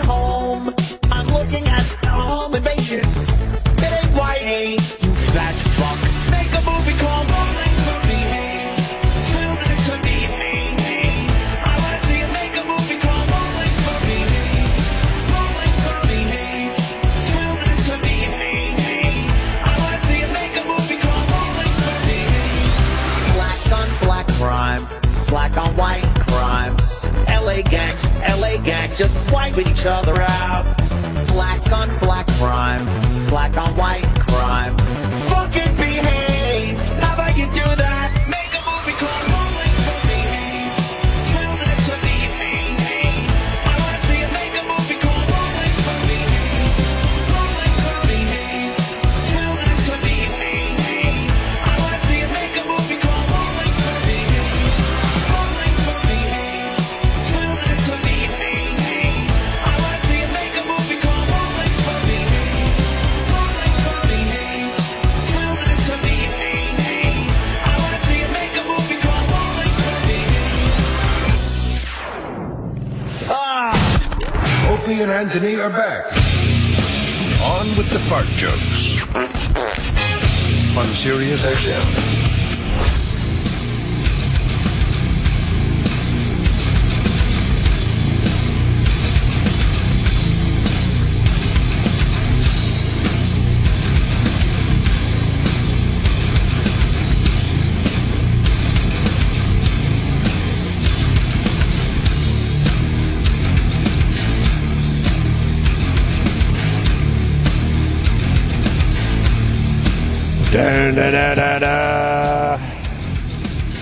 I want to thank the Nerdist, Chris Hardwick.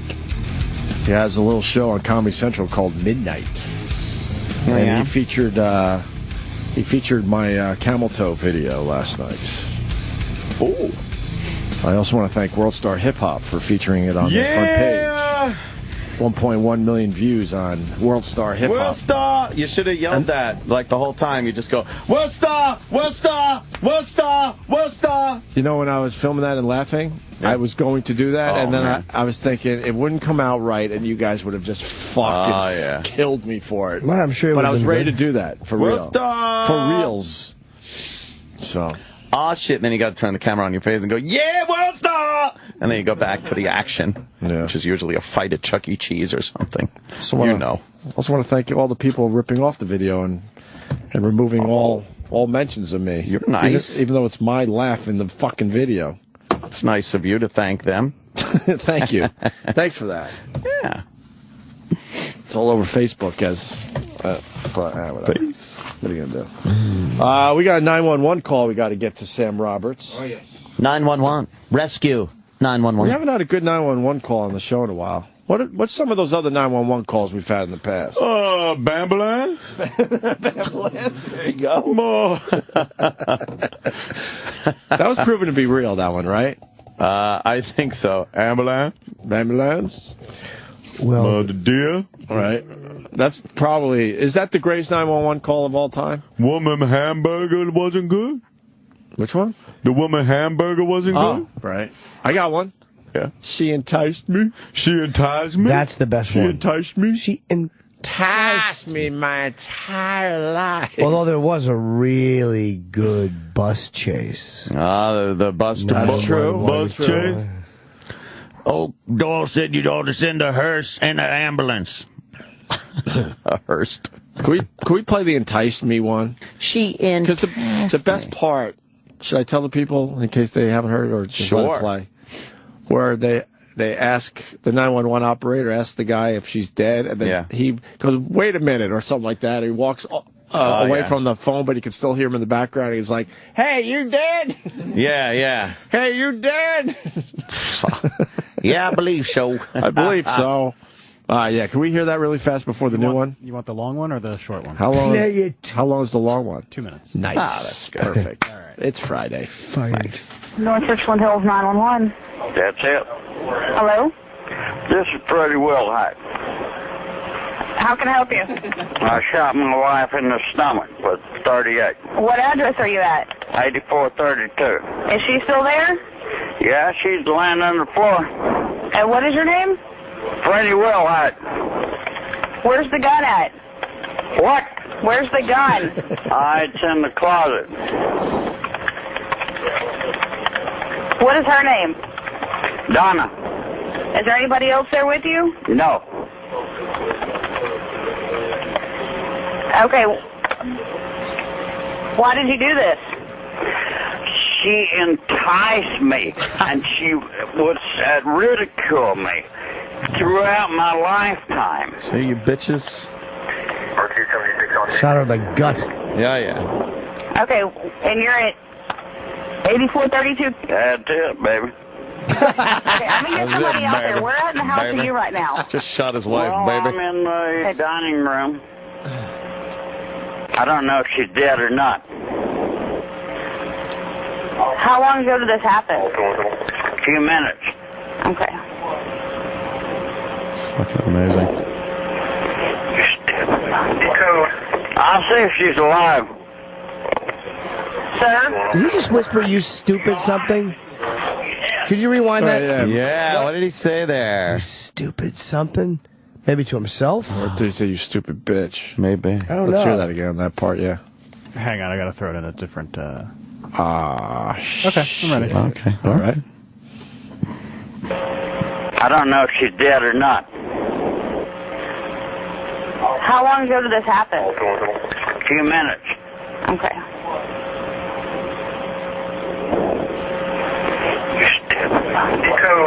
I'll see if she's alive. Sound like stupid cunt. Sir?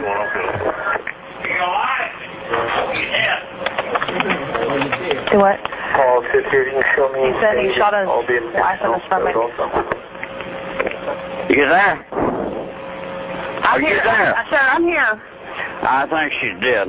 Okay. Is there anybody else in the house with you? No. Total of 4 units up there and reduce the rest Okay. other than that.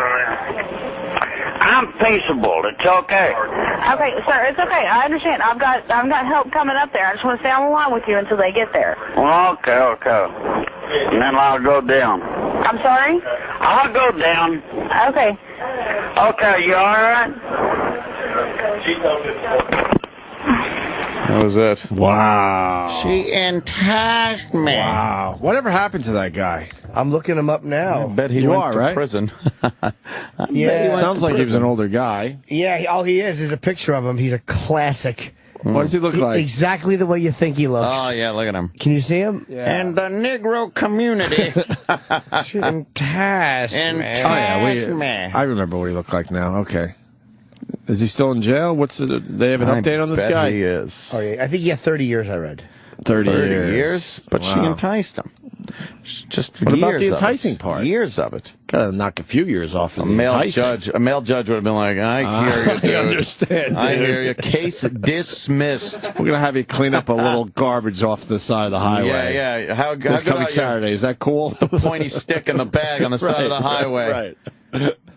Look, and I'm just doing that because I have to. Yeah, I apologize that you even have to do that much. I'm married, though, you know. Right. Shot her in the stomach. Gut shot her. You're going to be okay. Mm-hmm. All right, we got a new one. So, hold on, I wanted to hear the hamburger one too, but hamburger. That's okay. Women calls 911 to report a littering and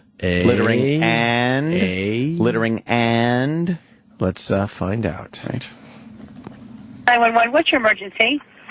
Yes, it's a weird circle up in the sky. It's a round, full circle, and it's dark in the middle. This has never happened in Tampa, Florida. Please go outside, look up in the sky, and look at this weird object. And I need to get the news people on this. Is it a cloud or is it a... Not a cloud. It's a big black circle in the middle, and it's all the way around. And it's never been in the United States of America. Is it an eclipse? Never, ever. It's not a tornado, is it? No, ma'am. So it's some circle. Looks like it's getting a little bigger and bigger. You go outside and look up in the sky. What's your address, ma'am? I'm at Net Park here. What is that? It's in the whole world. I mean, anybody can walk outside and look at it. It's there. Is it halo? Sun halo? We can go to it and look. Yeah. What is this address here? I'm at Net Park bus station. Bus from the Hot Bus, Net Park. Well, I don't know where that is, so you need to tell me what road you're on at least or something. It's Hillsborough, 50th Street. Shouldn't she be busy getting an abortion? I wish I had a camera. Your phone can take that picture. Are you on Harney Road? No, Cape Town County Road, you have to come up 56 closer to Hillsborough and 50th Street, Net Park. 56th Street in Hillsborough? Yeah, wait a minute, I see your address, 5003. Why do you need the absolute close address if you just look up in the sky? Sure. Look, 50th Street, try Hillsborough. Heart Transfer Center, Net Park. There's a bus station? Yes. I would have told her it's the great circle of Oogly Moogly. And tell her she's got to jump off a fucking bridge. It's a big circle, and around it looks like a little light yellow-looking color around it, but it's filtered right over in that park. With a yellow circle around it. Right. Yellow circle. You can just walk outside of your office right now and look in the sky, and you can see that from anywhere. This is earthly. All right. Sorry. All right. Do you want to give your name? It's a weird name. Hey, what's How do you your write that telephone number? down? Beep? La Beepa? And I want to get China's Beep news out here, Shonda. too. Yeah. Yo, Tona. All right, ma'am. I'll tell the deputies, okay, in that area. Thank you. All right, bye-bye. I knew the names were getting weird, but wow. Damn. How do you get a job when your name is... My name is Boop. Wow, that... It's just we probably should explain it ahead of time. It's just a sun halo. You know, every once in a while you look up and there's that big, huge circle. But why didn't she say it was around the sun? Around the sun. The big yellow one's the sun and a cup of dirt. Bit of a halo. Halo. Halo. It's just a halo. Well, halo to you too, but I'm trying to call it emergency.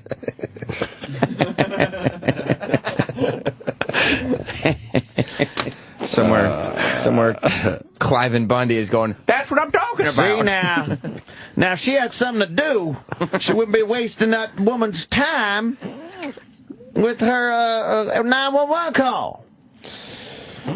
Well, Chippa. It should be like Halo Kitty. So, what else is going on today? Well, DDP was on some radio show. Uh-oh. You saw him. What? You saw him.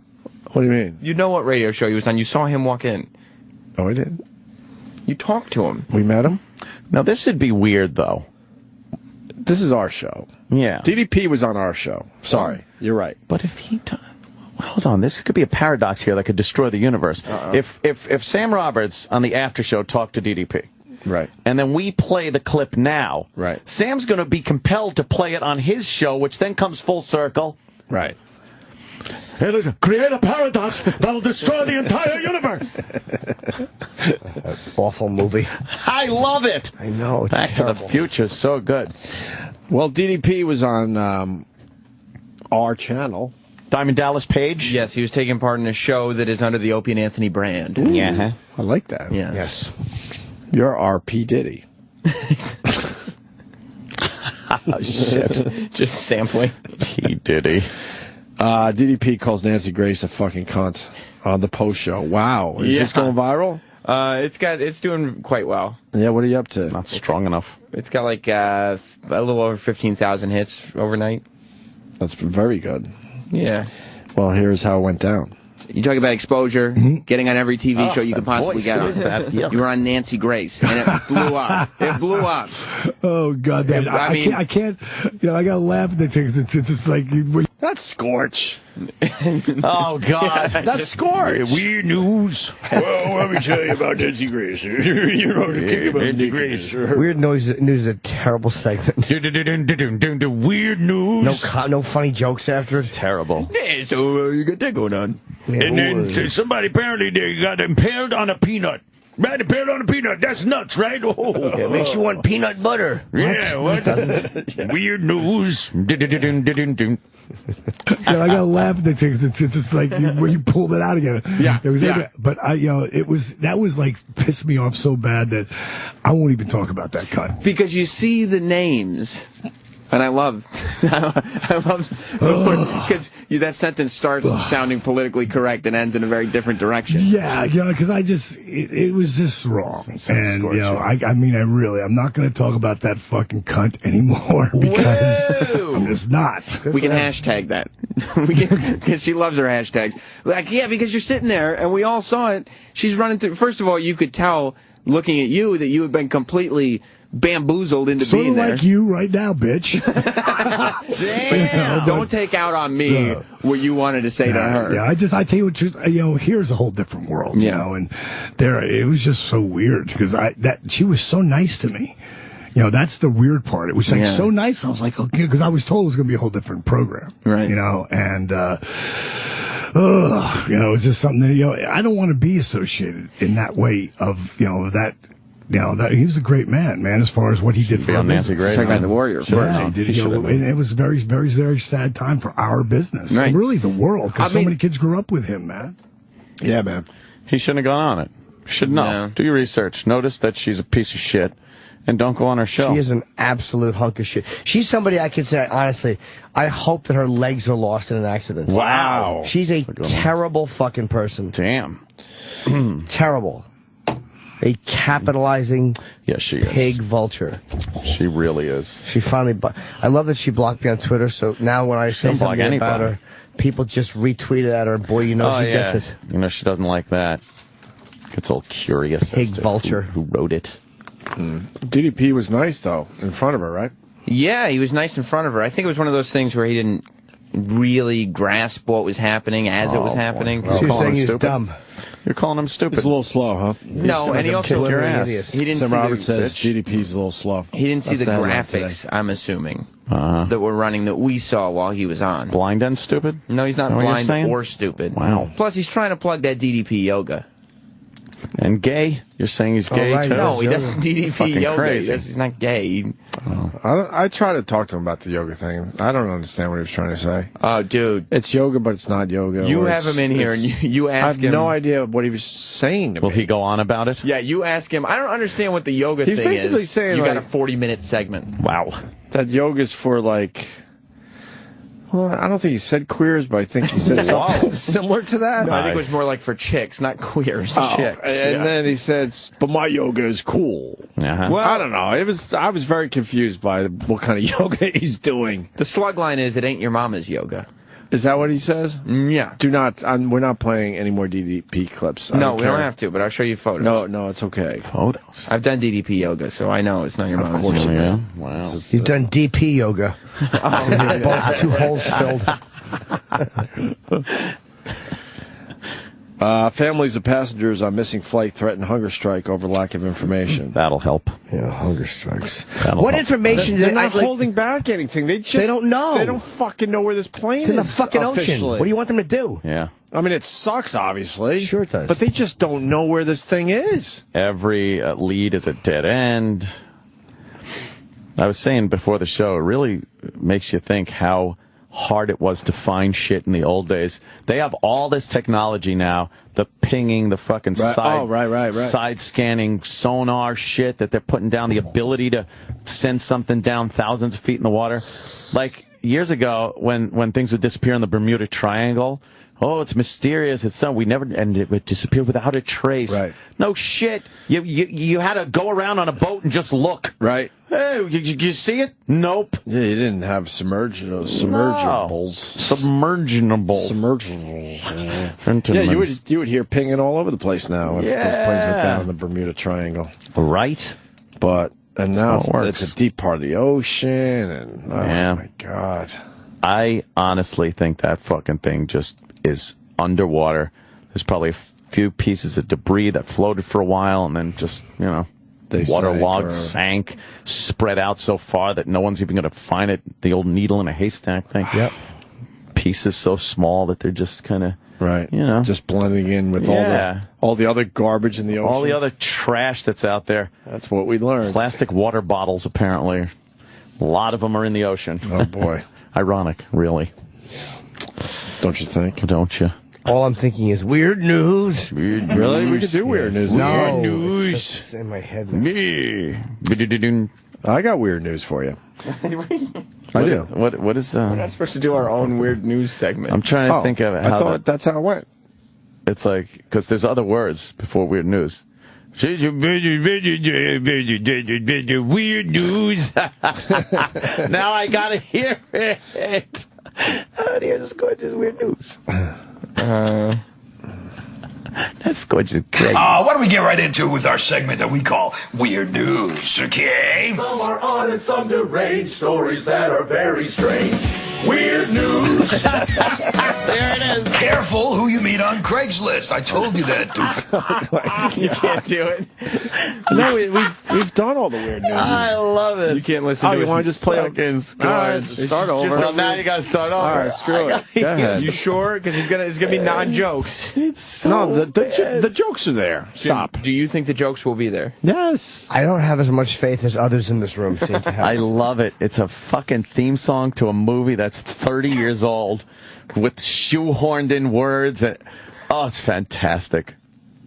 Why don't we get right into it with our segment that we call Weird News, okay? Some are odd and some deranged, stories that are very strange. Weird news. Careful who you meet on Craigslist. I told you that, doofus.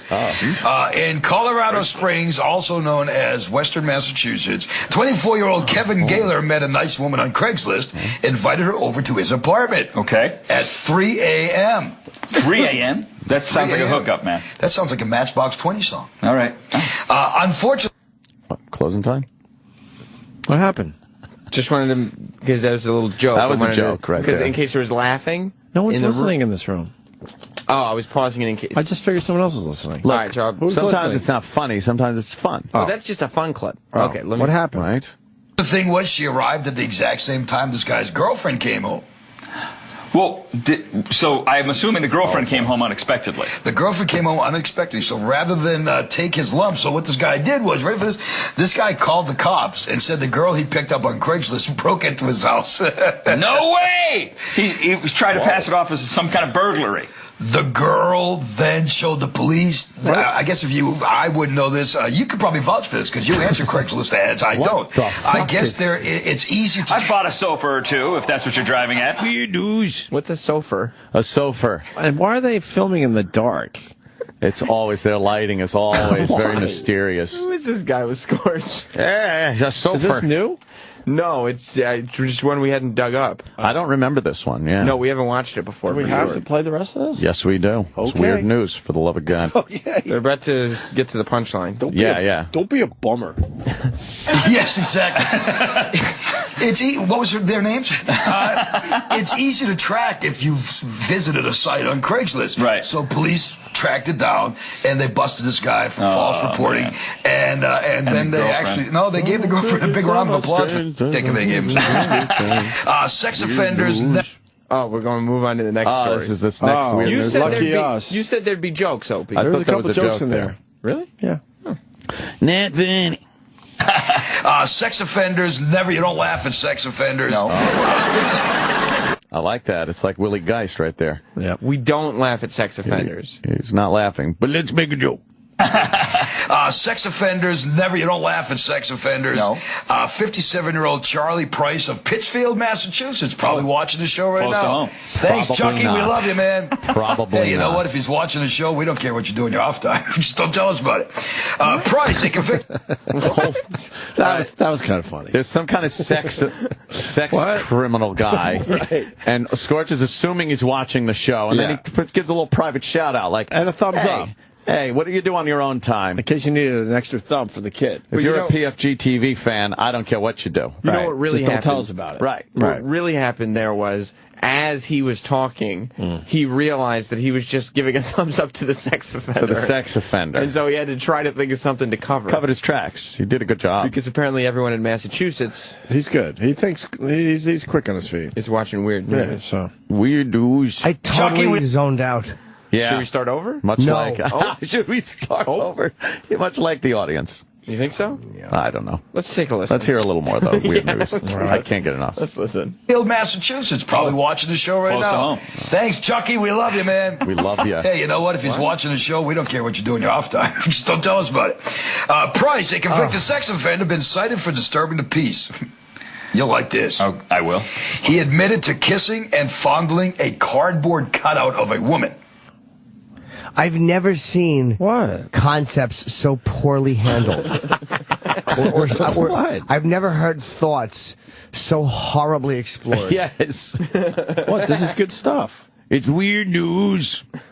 He just points at him. You don't like this, and the guy's like, "What? What are you getting at?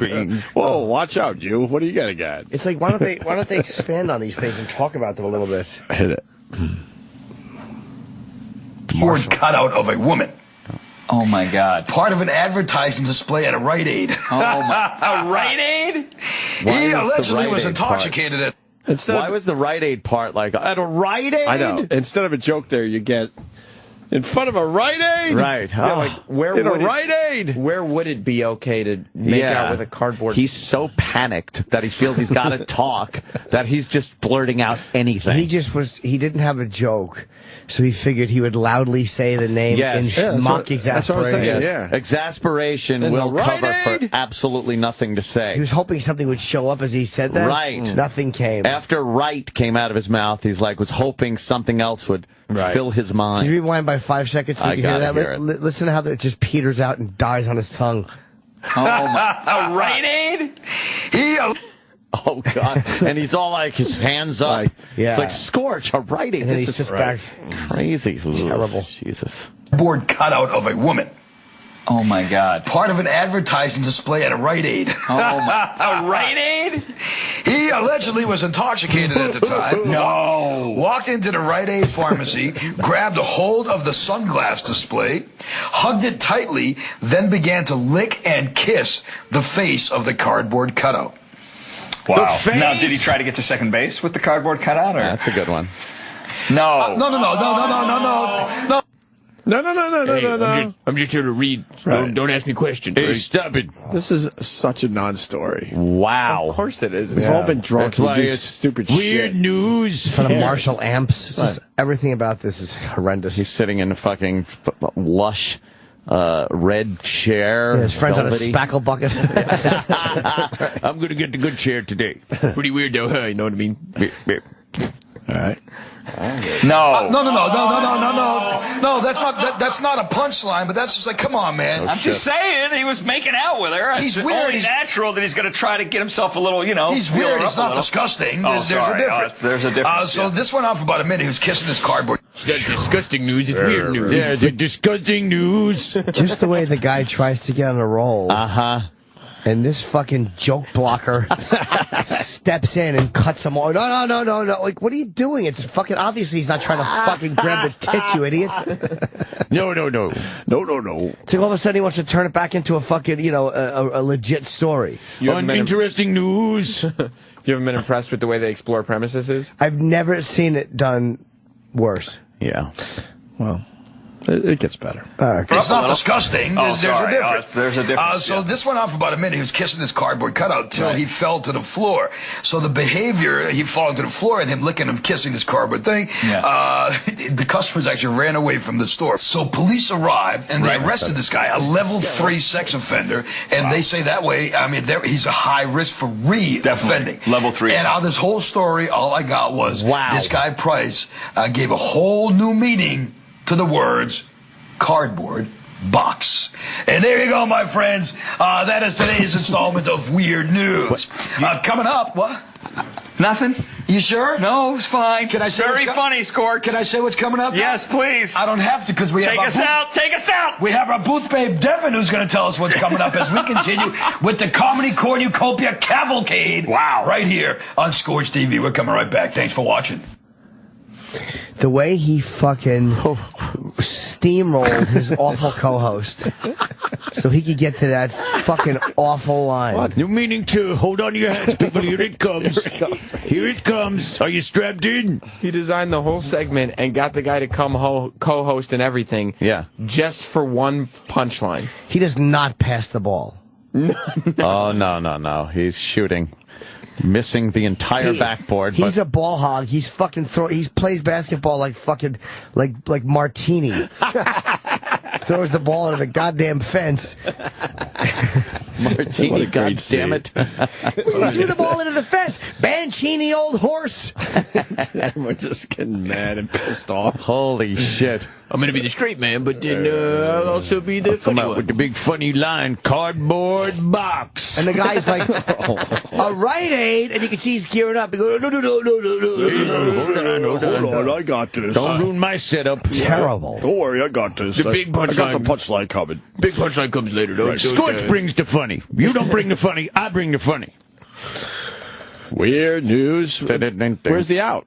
I know, I thought that was out. He doesn't music out, huh? Weird news. Maybe we should Weird news, okay? Some are odd and some deranged, stories that are very strange. Weird news.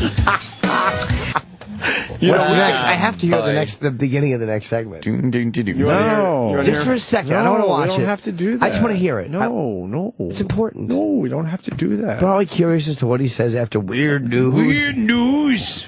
It's not up there, though. These are just individual clips. But here's the thing. It's fantastic. We watched Weird News episode 6. Yeah. And this thing on the computer here is Weird News episode 7. Oh. So. Wait, he's only done one new weird news? I got to tell you, though. Yeah.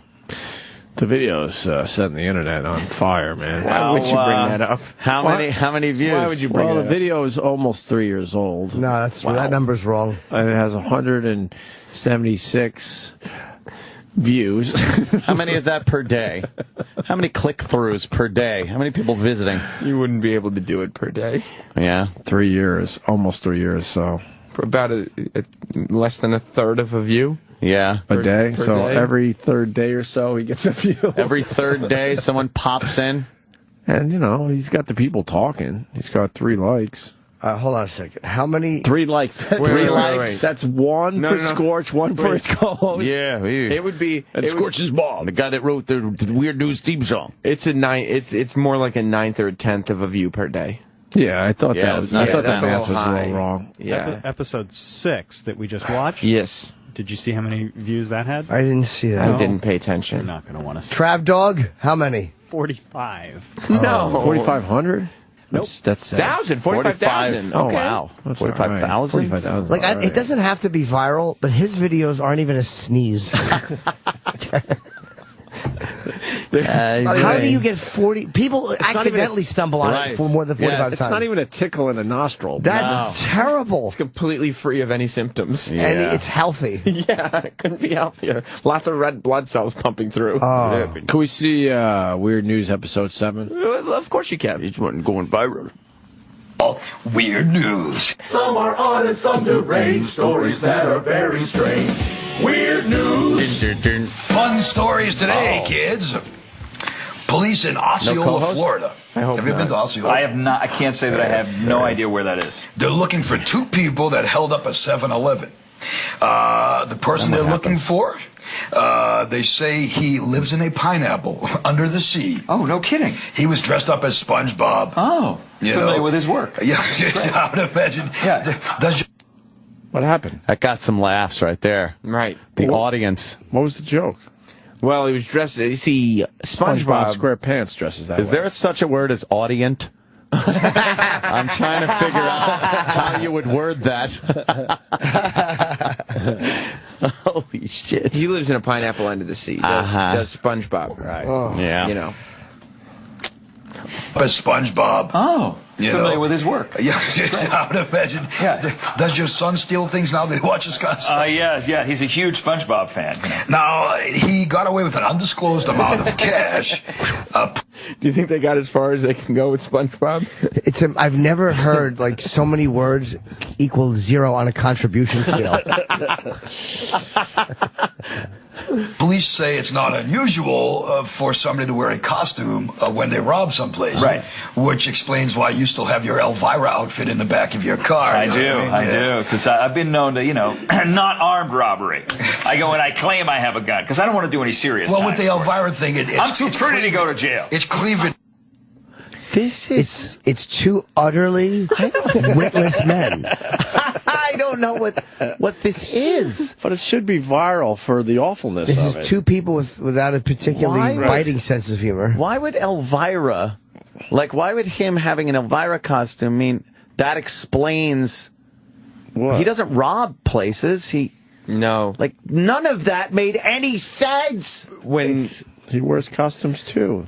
Weird news. The most uncomfortable banter I've ever seen. Wow. All right. If David Brent actually existed, I think we've talked about this before, yeah. without any, like...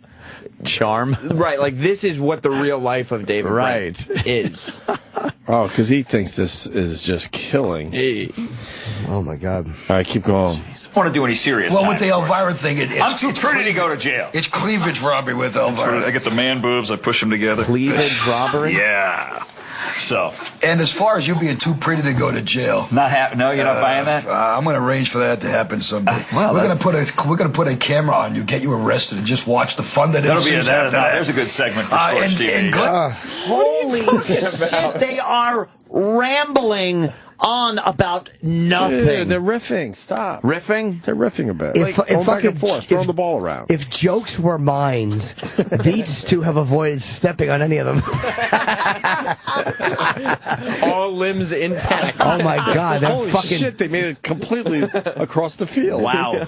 Incredible. Wow. Incredibly, they made it all the way. I've never seen two people miss so many humor Yes. opportunities. And Scorch revisited the "I'm too pretty to go to jail" concept, so he could say, "Yeah, I'm gonna send you to jail." Send you to jail. Put a camera and watch what happens. We heard a ping from a joke, so we're searching for one. But it was a false alarm. We thought a joke washed up on shore, but it turned out to not be a joke. Yes, turned out to be a dull statement passed off as irony. We're going to put a camera on you, get you arrested, and just watch the fun that ensues after that. There's a good segment for Scorch TV. In Glendale, Arizona, 76-year-old Bobby Guyton accused, very interesting story here, forcing his maid to touch his crotch. Oh, that's sexual harassment. While she was cleaning his mobile home. There goes the audience member. Once again. And I bet you the guy's laughing at something else. He's probably watching like an All in the Family. Right. He's just so bored he's watching something else. That's funny. Shit. Keep going. Oh, yeah, please. While she was cleaning his mobile home. He admitted doing this, but he claimed that Satan told him to. The devil made me do it, as it were. Satan told. Wow. What's wrong, Wow. The devil made me... Jim, are you okay? What's wrong, Jimmy? No, I'm not. What's wrong? I have ear cancer. You're not cool. Oh my. Yeah. Jimmy's not cool. It's like Not watching cool at two all. uncles No. talk. Wow. This guy's Really? sleeve is rolled up. Uncles could be funny. Sure, we can. Tickle, tickle, tickle your tonsils. I'll listen to that. My fingers. Yeah, only if these. All right, I guess we're done with that. Weird. No, come Whoa, on. weird news. Please. Whoa, I got to whoa, hear whoa. this. This banter back and forth. Again, not funny, but fun. And we haven't even explored this guy yet. This is this guy's debut on the show. Yeah. Debut. It never came back. It's his debut? No, he's been on with what? No, we've never heard from this co-host before. I don't remember this guy. He was in the last clip. Well, the last Except for clip. today. Today. Oh. He's an awful, weird-looking potato head face. With dumb face. With nothing to contribute. You know what my favorite part about this whole thing is? This guy, he knows this sucks. But he did it 3 years ago, and he's like, oh, fuck it, that was lame. It just, whatever, Well, at I've least it's forgotten only about got it. like 170 hits. I'm okay. And 3 years later, Yeah. Jim Norton has to get on the Opie and Anthony show and point out that he has a dumb Mr. Potato Head face. His sleeves rolled up. His giant sleeve cuffs are enraging. He knows what cool is, though, man. True. Yeah. He's dressed in the part. Did you ever drink beers or rip bong hits? That's right. In high school, That's Jimmy? right. This Come guy on, has, lighten up. obviously. This guy care. Ooh. Right. Wow. All right, keep going. Told me to have her touch my crotch since I haven't had sex since 1980. 1980? That was the same Rite Aid delivery he used there. The Rite Aid delivery. He has the timing of a fucking bowling ball being hurled through a window. It's just jarring and upsetting. Not 1980. Isn't this great? It's really not important. 1980. I want to hear it, yeah. Me to have her touch my crotch since I haven't had sex since 1980. 1980? Good thing for. Oh my fucking God. It's uncanny how bad he is. Wow. Wow. For me, it's been since '87, so I'm not at that level yet. So Yeah, but this guy's making me feel good. I thought I was in a drought. Well said. I thought I hat was in a drought. Well, you know what it is? He's rushing because fucking joke trampler next to him, who looks like Anton LaVey from the Church of Satan, will just babble over everyone. Doesn't he look like Anton LaVey? Poor Scorch. Oh, he's holding a remove the humor ritual, and it's working very well. Lord of Darkness, remove any funny thoughts we may have. Your wish is granted. He also had to stumble over it because I think halfway through he realized that Scorch had ran to his punchline. Yes. Scorch said, well, it's been since 1987 for me. Yeah. And the guy was working on getting to saying, I thought I had been in a drought. Oh, my God. Yeah, please let's hear that again. Scorch can't be happy that he took that. No, that is Scorch. Hey, I'm going to take another one of my laughs. We're gonna have to have a meeting after the show. You just repeat words that I say exasperated. Don't add the jokes. I'm here for the jokes. 1980? Sex since 1980. 1980? Good thing for me, it's It gets funnier every time. Oh, my God. And there's no pause. No. That's the weird thing. He doesn't let it settle in for a half a second. The fucking Scorch says 1980. 1980? The Hindenburg radio guy wasn't that excited about what he was talking about. It's like, he thinks he sees something fun. The beauty of him is he thinks it's these banal thoughts that he mistakes for gems. Yeah. It's like he's picking up a piece of broken glass. A diamond? He has to quietly put it back down. Why'd the chicken cross the road? And he knows that he can count on old Scorchy to pick up exactly like if he sets up something like 1980 is the thing, he knows Scorch is going to come back with something strong. Dude, you just pop it up next to the net and I'll spike it down. But what happens is every time this guy tries to get to a punchline, Scorch walks through fucking banging tambourines and cymbals, ruining it. Please, one more time. You got it. Oh my God, it's all I want to listen to. Satan told me to have her touch my crotch since I haven't had sex since 1980. 1980? Good thing for me, it's been since '87, so I'm not at that level yet. So Yeah, but this guy's making me feel good. I thought I was in a drought. I thought I hat was in a drought. Yeah, I did the 1987 deal. It's over. All right, look. I got the gig. The fact is, you know what I mean? I could have gone. And he's getting pissed that the audience is laughing at the other dude. The audience member is laughing at the other dude. He's supposed to be laughing at Scorch. What are the other options that guy laughing has? Like, is it either these two or there's a photo of a burned infant? Like, what is his other laugh option that he's choosing this to laugh at? Al-Qaeda's behind him. The knife. It's 87, so I'm not at that level yet. So Yeah, but this guy's making me feel good. I thought I was in a drought. The fact is, you know what I mean? I could have gone that way, but I wasn't going to do that. The question I want to know is, throughout the... Just so you know. He just bowled over his... Like, that guy made a joke, and he goes, I could have made that joke, but I didn't... Why did he say that? First of all, he did make that joke. He said 87. I didn't go that way, and the guy went, sorry. Wow. What a fucking abusive, awful relationship these two are. Terrible. Jim, would you still do the Opie and Anthony show if whenever you made a joke, Anthony piped in with, I could have made that joke, but what I was going to say was... No, and Jimmy, if he did, I could have done that. Oh, sorry. I decided not to. I'm sorry. I could have been at Caroline's tonight. Caroline's? I decided not. What a dynamic between these two. It's great. Abysmal. I was in a drought. The fact is, you know what I mean? I could have gone that way, but I wasn't going to do that. The question I want to know is, throughout the whole thing, bad move, first of all, scummy move. Shame on you. Yeah, really dirty, scummy move. But what I want to know is, what kind of mobile home has made? Right. Like, you know, the thing is, this guy could have a house with no wheels if he would just fire the staff. You know what I mean? He's spending so much money on servants, he could have a real house. Come on. Did the punchline twice. Come on. Because you know what it was? He did the punchline twice because he heard a weird noise after it that he had never heard before. What was that? It was a laugh, and he didn't know what it was. He thought someone was injured or something fell. He's showing Scorch up really bad here. Yeah, he's Scorch killing. is not going to be happy. Fucking just slaying, and Scorch is just sitting there. I could have said that. I could have went with the fire your staff. Yeah, it takes that was mine, but it goes for mine. Yeah. He needs to budget his money a little better. Honest to God. That is a bizarre story. Well, it's weird. It's weird news. It's weird news. I got it. I'm getting nice little the hang of this whole segment. Finally, 29-year-old Victor Burgos of Brooklyn, New York, had the stupid idea to play Catch Me If You Can with the local police. Oh, boy. Yep. Not good. He was... Lonko! Scorch's idea of theatrics, like, this just seems long because we've been stopping it. Yeah. It's the second story, and he goes, finally. Finally. It just started. He should say that after everything he does because the people feel like they've been there a lot longer. A stupid idea to play Catch Me If You Can with the local police. Oh, boy. Yep. Not good. He was wanted on multiple charges, right? And he didn't think he would get caught, so he decided to do what any normal thinking criminal would do. He got on Facebook and dared the cops to come get him.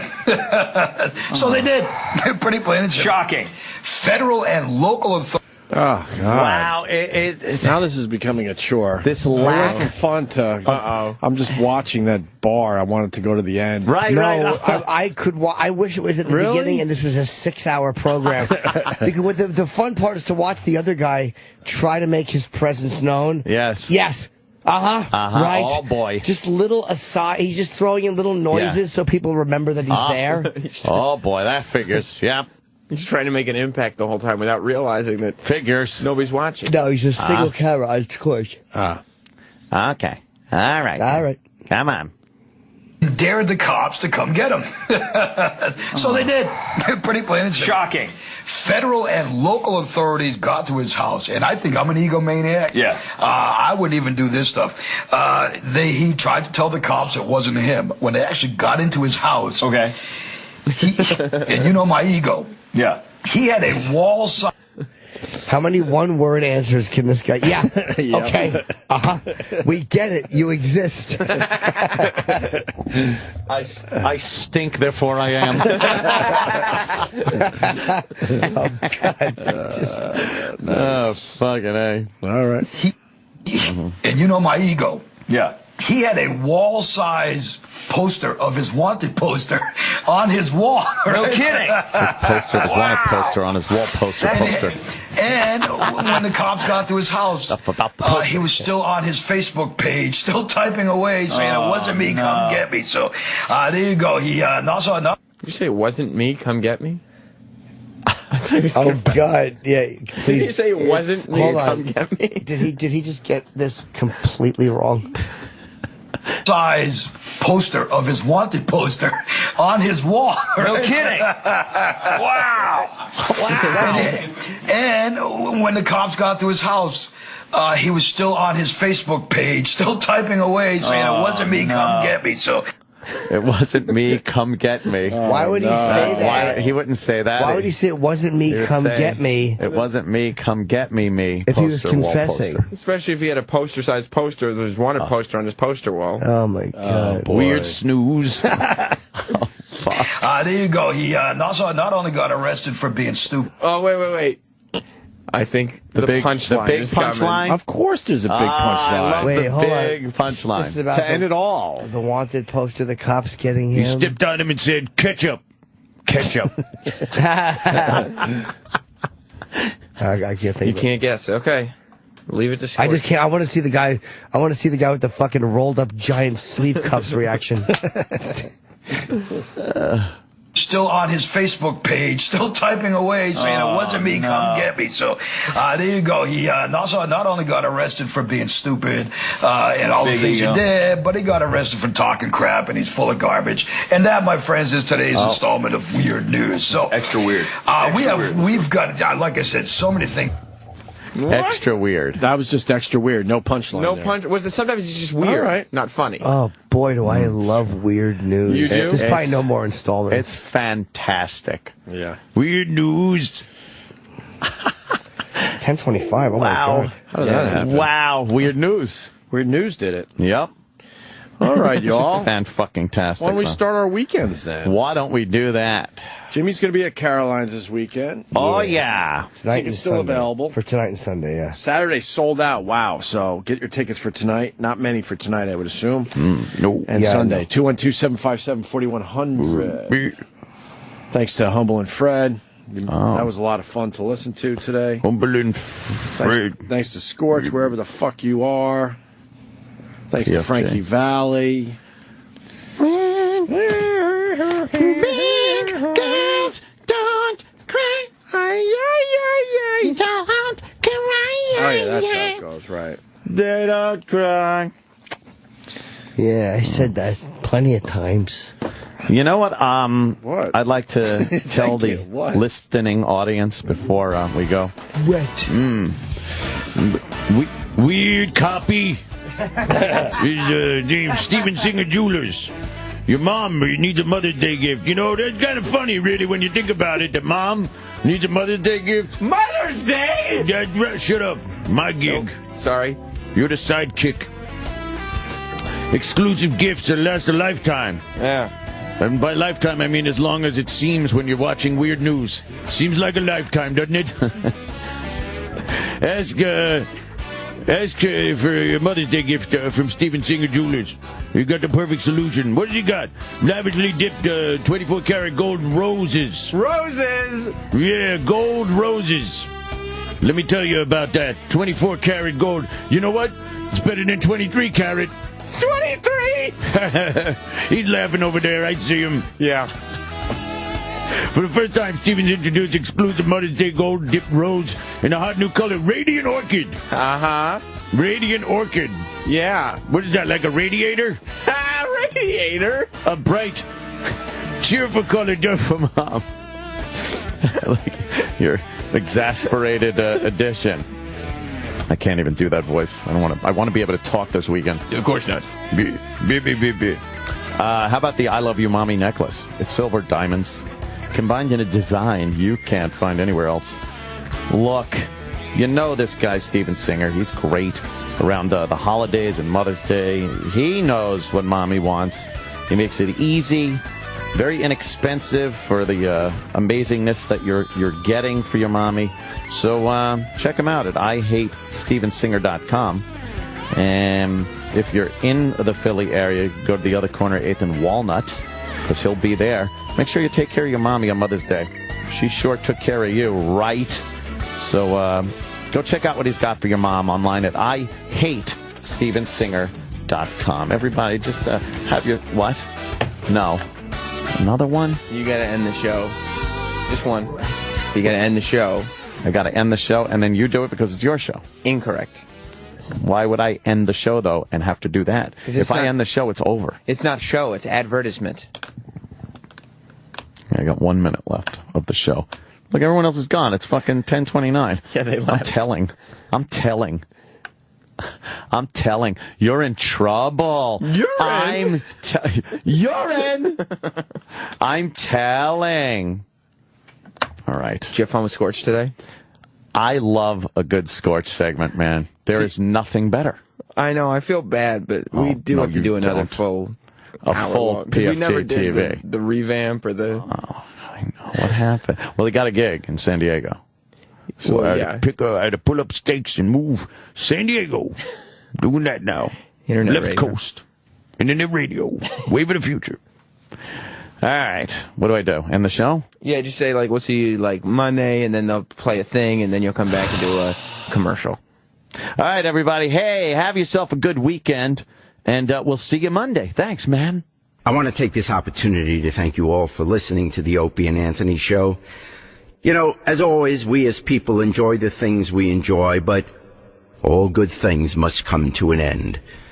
And as we reach the conclusion of the Opie and Anthony show, instead of being sad, we can look forward to what comes next.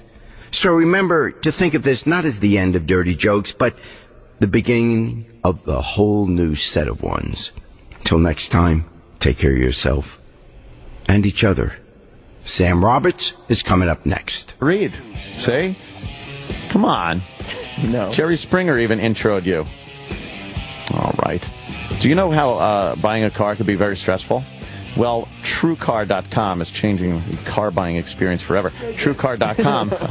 I really don't have time for you. Get away from me. No. Gee, no, you don't do nothing. April Fouls. Oh, do you got one? No. Oh. I got a text message. You got a text? I was texting your manager. What do you say? A little. There you go. Oh, wait. Sam's got to turn it on. We're still doing a show. I was texting my manager. Yeah, was it reasonable? Yeah, but look what he wrote after I did it. Look what Jonathan wrote. Let me say. I just screamed April. Yeah, read it. I just screamed April Fouls at the top of my lungs, and it scared my wife and dog. She went into the bedroom and slammed the door and told me to stay the fuck out. He's destroying his marriage for April Fouls. Because I typed an April Fouls joke. I wrote, I'm the president's roommate. April Fouls. And he had to yell April Fouls just from reading it and texting. From reading it. He's scared. He's a psychopath. Oh, I couldn't be happier right now. Oh, it's great. Hey, last month nearly 45,000 cars were sold by the True Car Certified Dealer Network. And TrueCar.com users saved an average of $3,046 off MSRP. It's a lot of money. And when you're ready to buy a car, just follow these 3 steps, would you please? First, go to TrueCar.com. Find out what other peeps paid for the car that you're looking for. Second, register at TrueCar.com to see upfront pricing information. And then you lock in your savings. And then the third step is very simple. Just print out your TrueCar savings certificate. Take it to the TrueCar Certified Dealer for a better, hassle-free car buying experience. Some features not available in all states. TrueCar.com users receive negotiation-free guaranteed savings every day. Save time, save money, and never overpay. Visit TrueCar.com. That's TrueCar.com.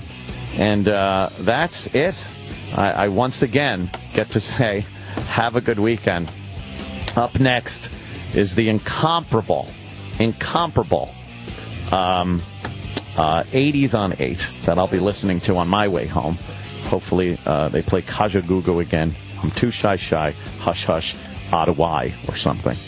If you want, though, you could listen to Sam Roberts babble on about what we've talked about the last 4 hours. Hey, how you doing, man? Denny Falcone's out the window. Of course he is. I wish he was literally out the fucking window. Watch him. There he is. Look at him peering in. He looks like a fucking degenerate.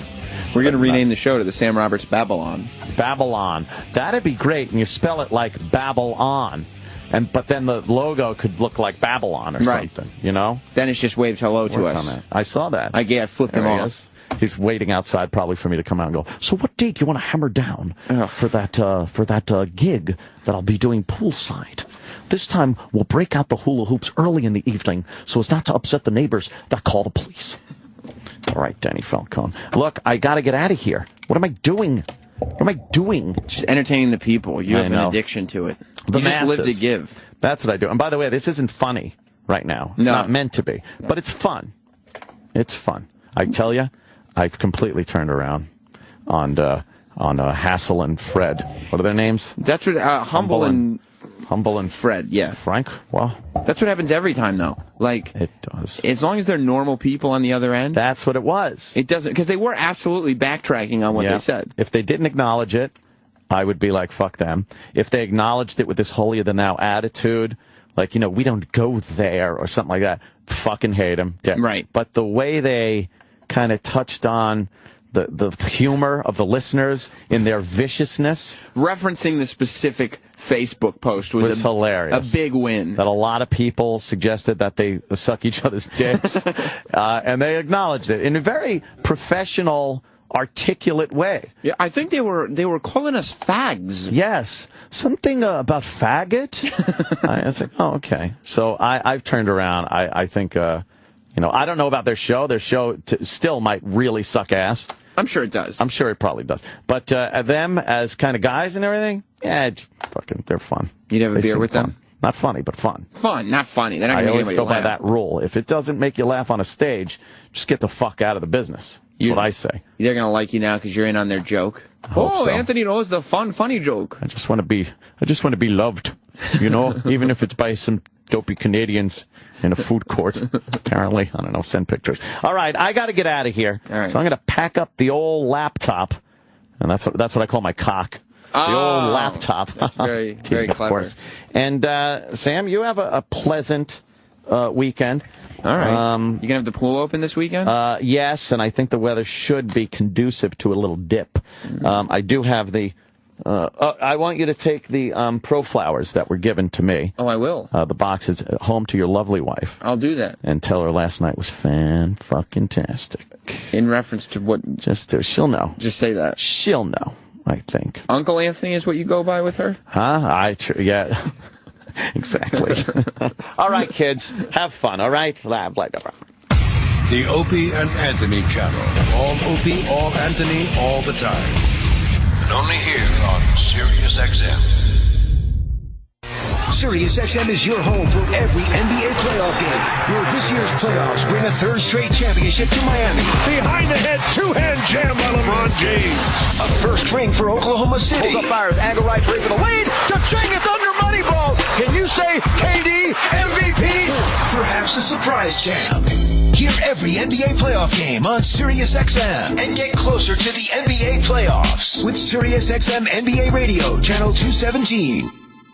Good communication is key to business, especially when you need to work together with people that aren't in the same office. So what do millions of small business professionals do when it's time to connect with remote clients and colleagues? They use Citrix GoToMeeting, the proven solution for meeting and collaborating online. GoToMeeting lets you share the same screen, so it's easier for everyone to stay on the same page wherever they are. And with built-in HD video conferencing, you just need a webcam to see each other face-to-face. Present, demo, and meet simply, all on your Mac, PC, tablet, or smartphone. When meetings matter, millions choose GoToMeeting. Now it's your turn to see why. Start hosting your own face-to-face online meetings today with GoToMeeting. Visit GoToMeeting.com, click the Try It Free for 30 days button, and use the promo code SiriusOrXM. That's GoToMeeting.com with promo code SiriusOrXM. Ready to work with anyone, anywhere? GoToMeeting. Meeting is believing.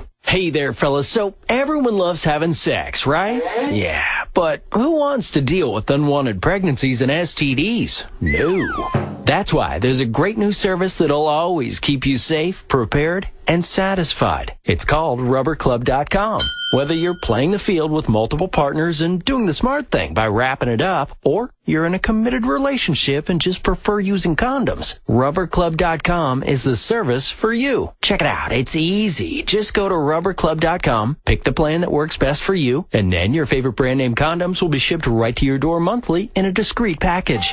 No one wants to deal with the embarrassment of buying condoms at the store or miss out on opportunities with the ladies because you forgot to buy condoms. So simply open your web browser and type in rubberclub.com. You'll know you're at the right place when you see their friendly mascot, Ruben the Rubber. Check out rubberclub.com and sign up today. rubberclub.com. Get caught with your pants down. Ford technicians really know tires. After all, they sell one every 4 seconds.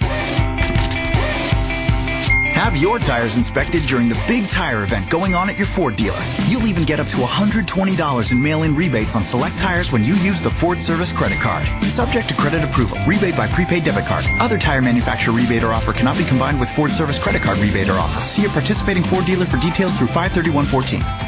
How you feeling now? He's one of the most recognizable names in reggae, a Grammy-winning musician, and a Sirius XM host. Hey, this is Ziggy Marley, host of Ziggy Marley's Legends of Reggae. Ziggy Marley has a new album, Fly Rasta. Fly Rasta! And we are celebrating with an exclusive concert. Tomorrow.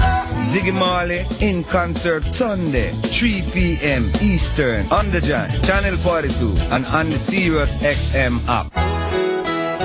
Hi, I'm Dan Mancini. I know you've heard me talk about my grandmother's authentic, all-natural, and delicious meatballs and slow-cooked sauce. But I bet you don't know, besides being all-natural and really delicious, my turkey meatballs are 96% fat-free and only 110 calories per 5-ounce serving. So don't walk, run to your local supermarket and tell them Dan sent you, and take home some of my Mama Mancini's all-natural meatballs. Mama Mancini's a meatball lover's meatball. Available at your local supermarkets. Did you know you can run your business using your personal mobile phone and still sound like a Fortune 500 company? With Grasshopper, the virtual phone system designed for entrepreneurs. With Grasshopper, your small business can sound professional from anywhere in the world. At home, in the car, on vacation. With an 800 number, multiple extensions, call forwarding, voicemail to email, and much more. Turn the world into your office with Grasshopper. Sign up at grasshopper.com. The entrepreneur's phone system. My name is David McNeil, and I'm proud to say that a lot of you protect your vehicle's interior with WeatherTech floor liners made right here in the U.S.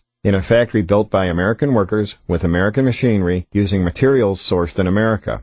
It allows us to create better products all under one roof. So when you're looking for the very best, check out everything we have for your car, including our custom laser-measured floor liners at WeatherTech.com, or call 1-800-CarMats and speak to one of us directly. Thanks for listening. Dating isn't easy. I could have one of my buddies set me up, but that's a horrible idea. I could go online, but that's a horrible idea. Or how about the horrible idea bar right down the street? Any ideas? Call It's Just Lunch. Our matchmakers take the time to get to know you, then match you with women we think you'll be crazy about. We even make all the arrangements for a great lunch date or drinks after work. Great idea. It's Just Lunch. A smarter way to date. Hi, I'm Chuck Woolery. Here's something surprising about mouthwash. The burn doesn't mean it's working, and neither does the cool sensation. The fact is, if you want real, long-lasting, fresh breath, you need an activated mouthwash. Smart Mouth mouthwash has two solutions you combine right before rinsing, activating the power to eliminate bad breath for a full 12 hours. That means fresh, clean breath all day with just one rinse of Smart Mouth. Rinse at night to prevent morning breath. It works. Get Smart Mouth today in the green and white boxes at stores everywhere. Unfortunately, the Opie and Anthony show is over. Fortunately, we have a hard time letting go. The stories behind the stories. The backstage drama. Everything that made today unforgettable. Call 866-WOW-1-WOW now. And look back on another legendary day of broadcasting. This is the Opie and Anthony Post Show with Sam Roberts. Yes, sir. Welcome to the Post Show. Anthony is gone. Sam Roberts still here. 866-WOW-1-WOW. 866-969-1969. And you, too, can be a part of the Opie and Anthony Post Show. It's a news-making show. I mean, just yesterday, we had Diamond Dallas Page calling Nancy Grace the C word. Who knows what's going to happen today? It's unpredictable. That's the point. And you can be a part of it by calling 866-WOW-1-WOW. That's 866-969-1969. I see some of you already on the phone. I'm going to get to you. Sal, Denny's in here doing blow off the microphone before we do anything else. Hello. Before we do anything else, let's do line of the day. What do you say? Here comes line of the day. Line of the day.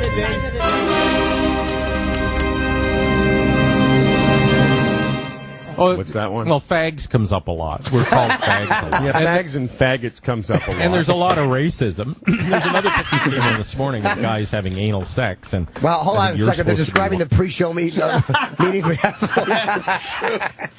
Who would you give that line to, Sal? It's technically Jim, but the setup was definitely from Humble and Fred. I feel like Humble and Fred got that joke. I feel like that's their line. So they went from, and that's how quickly the tide turns here on the Opie and Anthony show. I feel like yesterday they were public enemy #1, and today they got line of the day. It's huge. Huge. They took it well, I think. They handled it very well. Yeah, I think that's the way you got to handle it. I was talking to Anthony about it a little bit just a couple minutes ago, but it's like you just have to acknowledge that you blew it. And they did kind of do that. Like, they were defensive somewhat, but they reference the fact that Opie and Anthony are a much more successful show than them, which, you know, you kiss the ring a little bit. You make fun of the fact that you're being made fun of. Like, you point out your own flaws, and you can get in the good graces of Opie and Anthony. It's really not that difficult. I love the line today. I forgot who it was, but someone was like, yeah, if we get them on the phone, we'll be friends with them, and it won't be a good idea. Yeah, I mean, there was one show I remember when we were doing Jocktober, and this was the most brilliant Jocktober move I had ever seen. I don't remember the show, and I don't need to know the name of the show, Eric. I'm sure it's in that Rain Man brain of yours. But I bring the audio to the show, and they play it, and they start making fun of it a little bit, but they were kind of lukewarm on it, to be honest. The show immediately called in, because not only was this show, were they big fans of O&A, but they listened live. Like, while their show was on, while the music was playing, they were listening to Opie and Anthony on XM. So they call up, and they let Opie and Anthony know not only are they huge fans, but they made a jingle for us at one point that we played over and over again. The, well, Denny, it was, do we have the Suck My Cock jingle? Or would that be tough for Sal to No, find? I think it's on the other carts for, for the regular show. Well, Denny, you could just search it. The jingle said, "Suck my fucking cock" on it. Have you heard that jingle before? No, I can't say I have. It's very well done. You got it? Okay, Denny, you tell me, you're a radio jingle aficionado. You listen to this.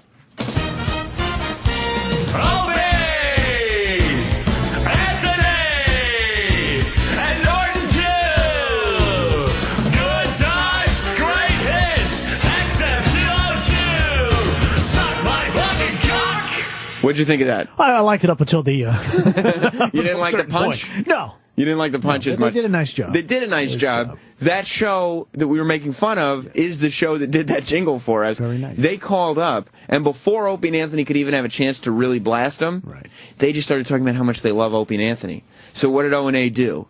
They start listening to the clips. They say, "Oh, you know, Sam, I don't know what you're doing. This really isn't that bad." And instead spent the entire segment blasting me, bringing in clips that I did, because at the time I was doing the Hits 1 show overnights, bringing in clips from the first time I did that shift, and insisting that it was like, no, this is from last night. It was the first night. Yeah, they've been kind of easy. And they just, I mean, it was brilliant on that show's part. Bad news for me. Let's get to some of these phone calls because they are lighting up. 866-WOW-1-WOW if you want to get in. And we'll start with Tom in Philly. There's a reason why Denny is in here, and it's for you, Tom. Yeah, hey, Sam, how's it going? Good. Yeah, I just wanted to say, fuck Roland. I want him dead. I want his whole family dead. Well, I mean, that's... Keep Roland off the air. He's not even here. It's the same. There's a thing where... I guess there's like a handful of people who don't like Roland, right? And there's one guy, and I see him on the internet, and he's trying to get something started where people call up and say they don't like Roland. But it's always the same guy. You know what I mean? Like, it's always just the one guy, and he's trying, like... He's fighting a losing battle. Roland's a good guy. He is. People generally like it. Eric, do you like Roland? I have no problem with Roland. No, nobody has a problem with Roland. I don't want him dead. No, why would anybody? We want to be dead. Right. Like, that's bad karma. Have you ever wished death upon somebody, Denny? No, of course not. No. It's not nice. Cliven.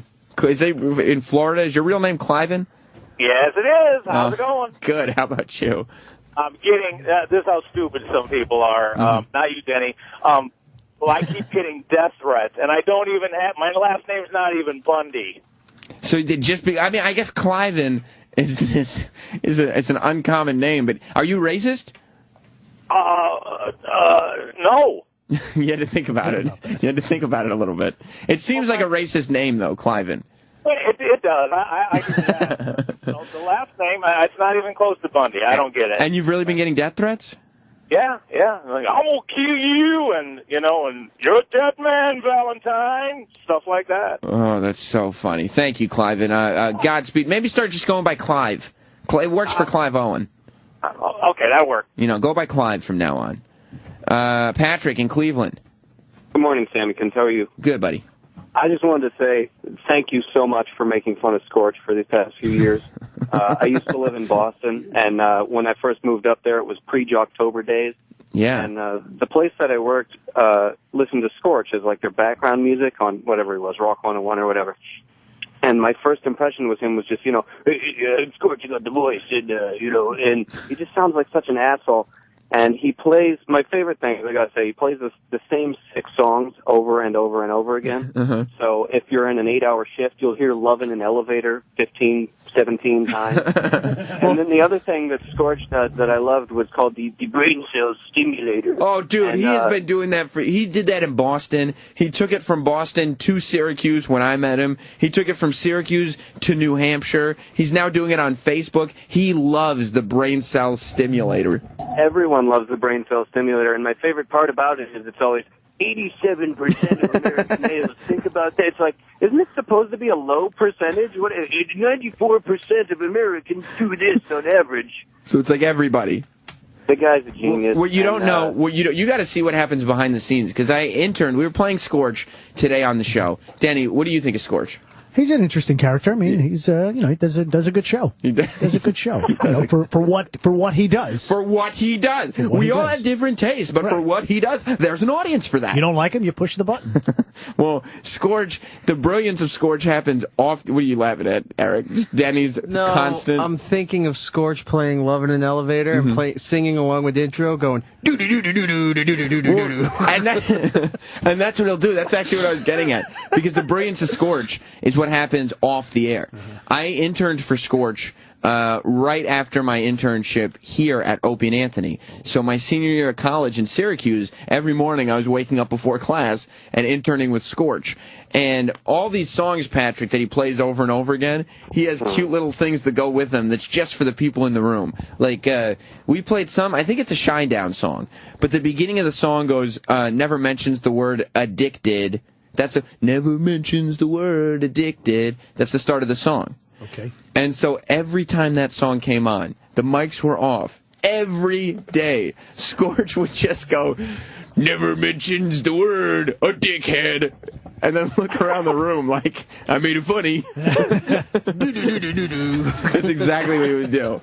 Thank you, Patrick. Does he get in there? Absolutely. Thank you, Sam. Does he get in at 3:30 in the morning to start show prepping and I mean, look, show together? I would get in. His show came on at 6. I would get in 5:45, maybe. Right.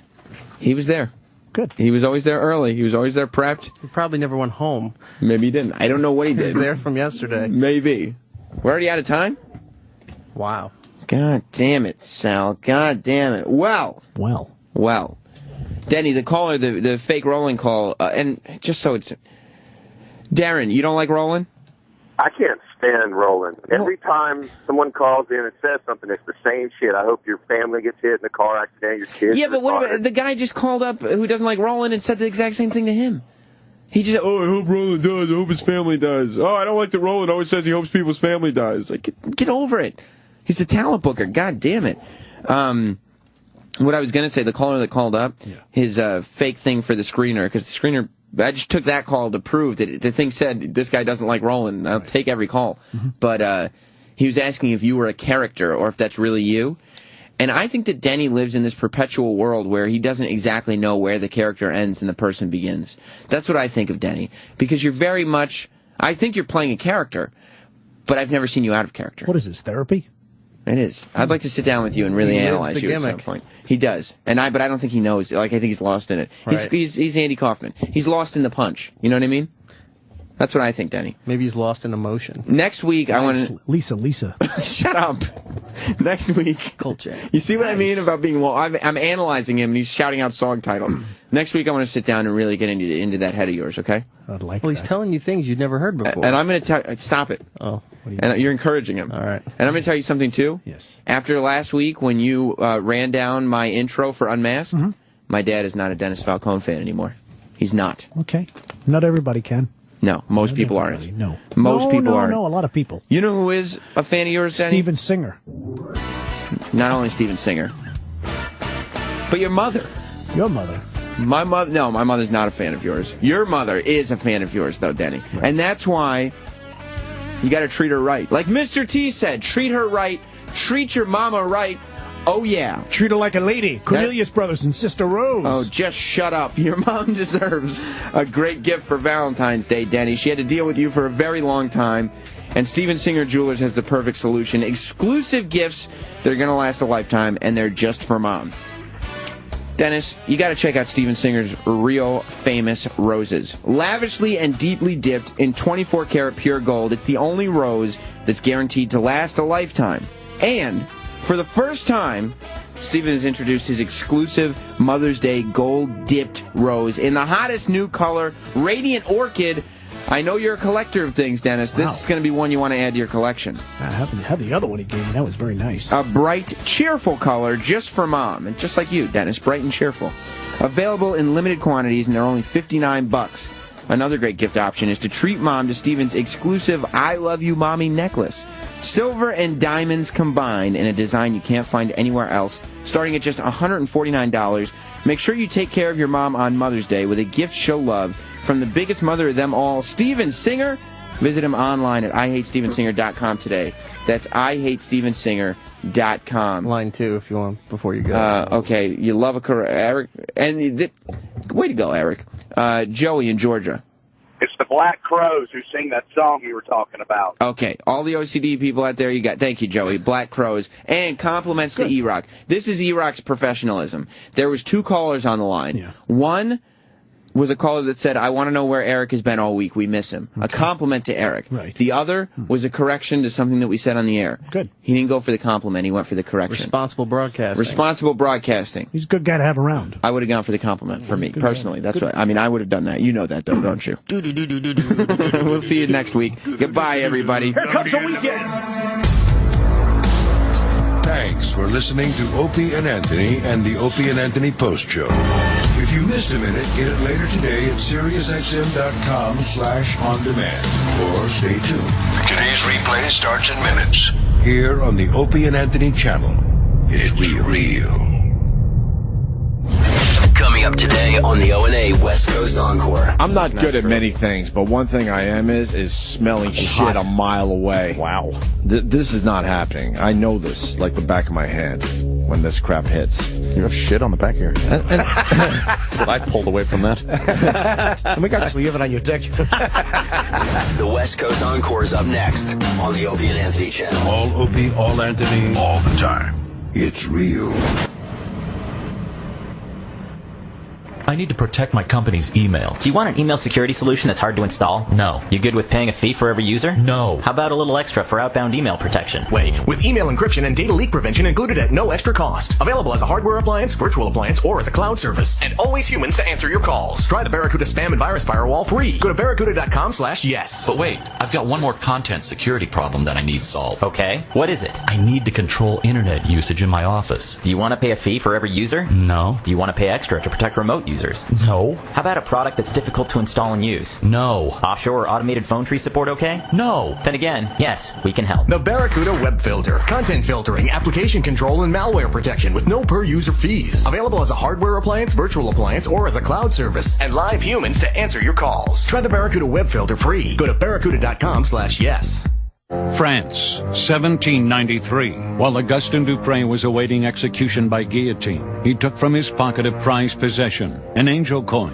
He rubbed it for good luck and said a prayer. At that very moment, a sudden lightning storm frightened the crowd and the execution was postponed. Dupre was later pardoned and attributed his miraculous survival to the angel coin. For centuries, angel coins have been the center of countless good luck stories. And now, good luck is yours. In a world first, GovMint.com is releasing magnificent 1-ounce pure silver angel coins at an historic low and surprisingly affordable price. These dazzling silver angel coins are only available on a first-come, first-served basis, so call immediately. 1-800-719-2945. These 2014 angels are legal tender and 1 ounce of pure silver, minted in London, England. They magnificently depict St. Michael slaying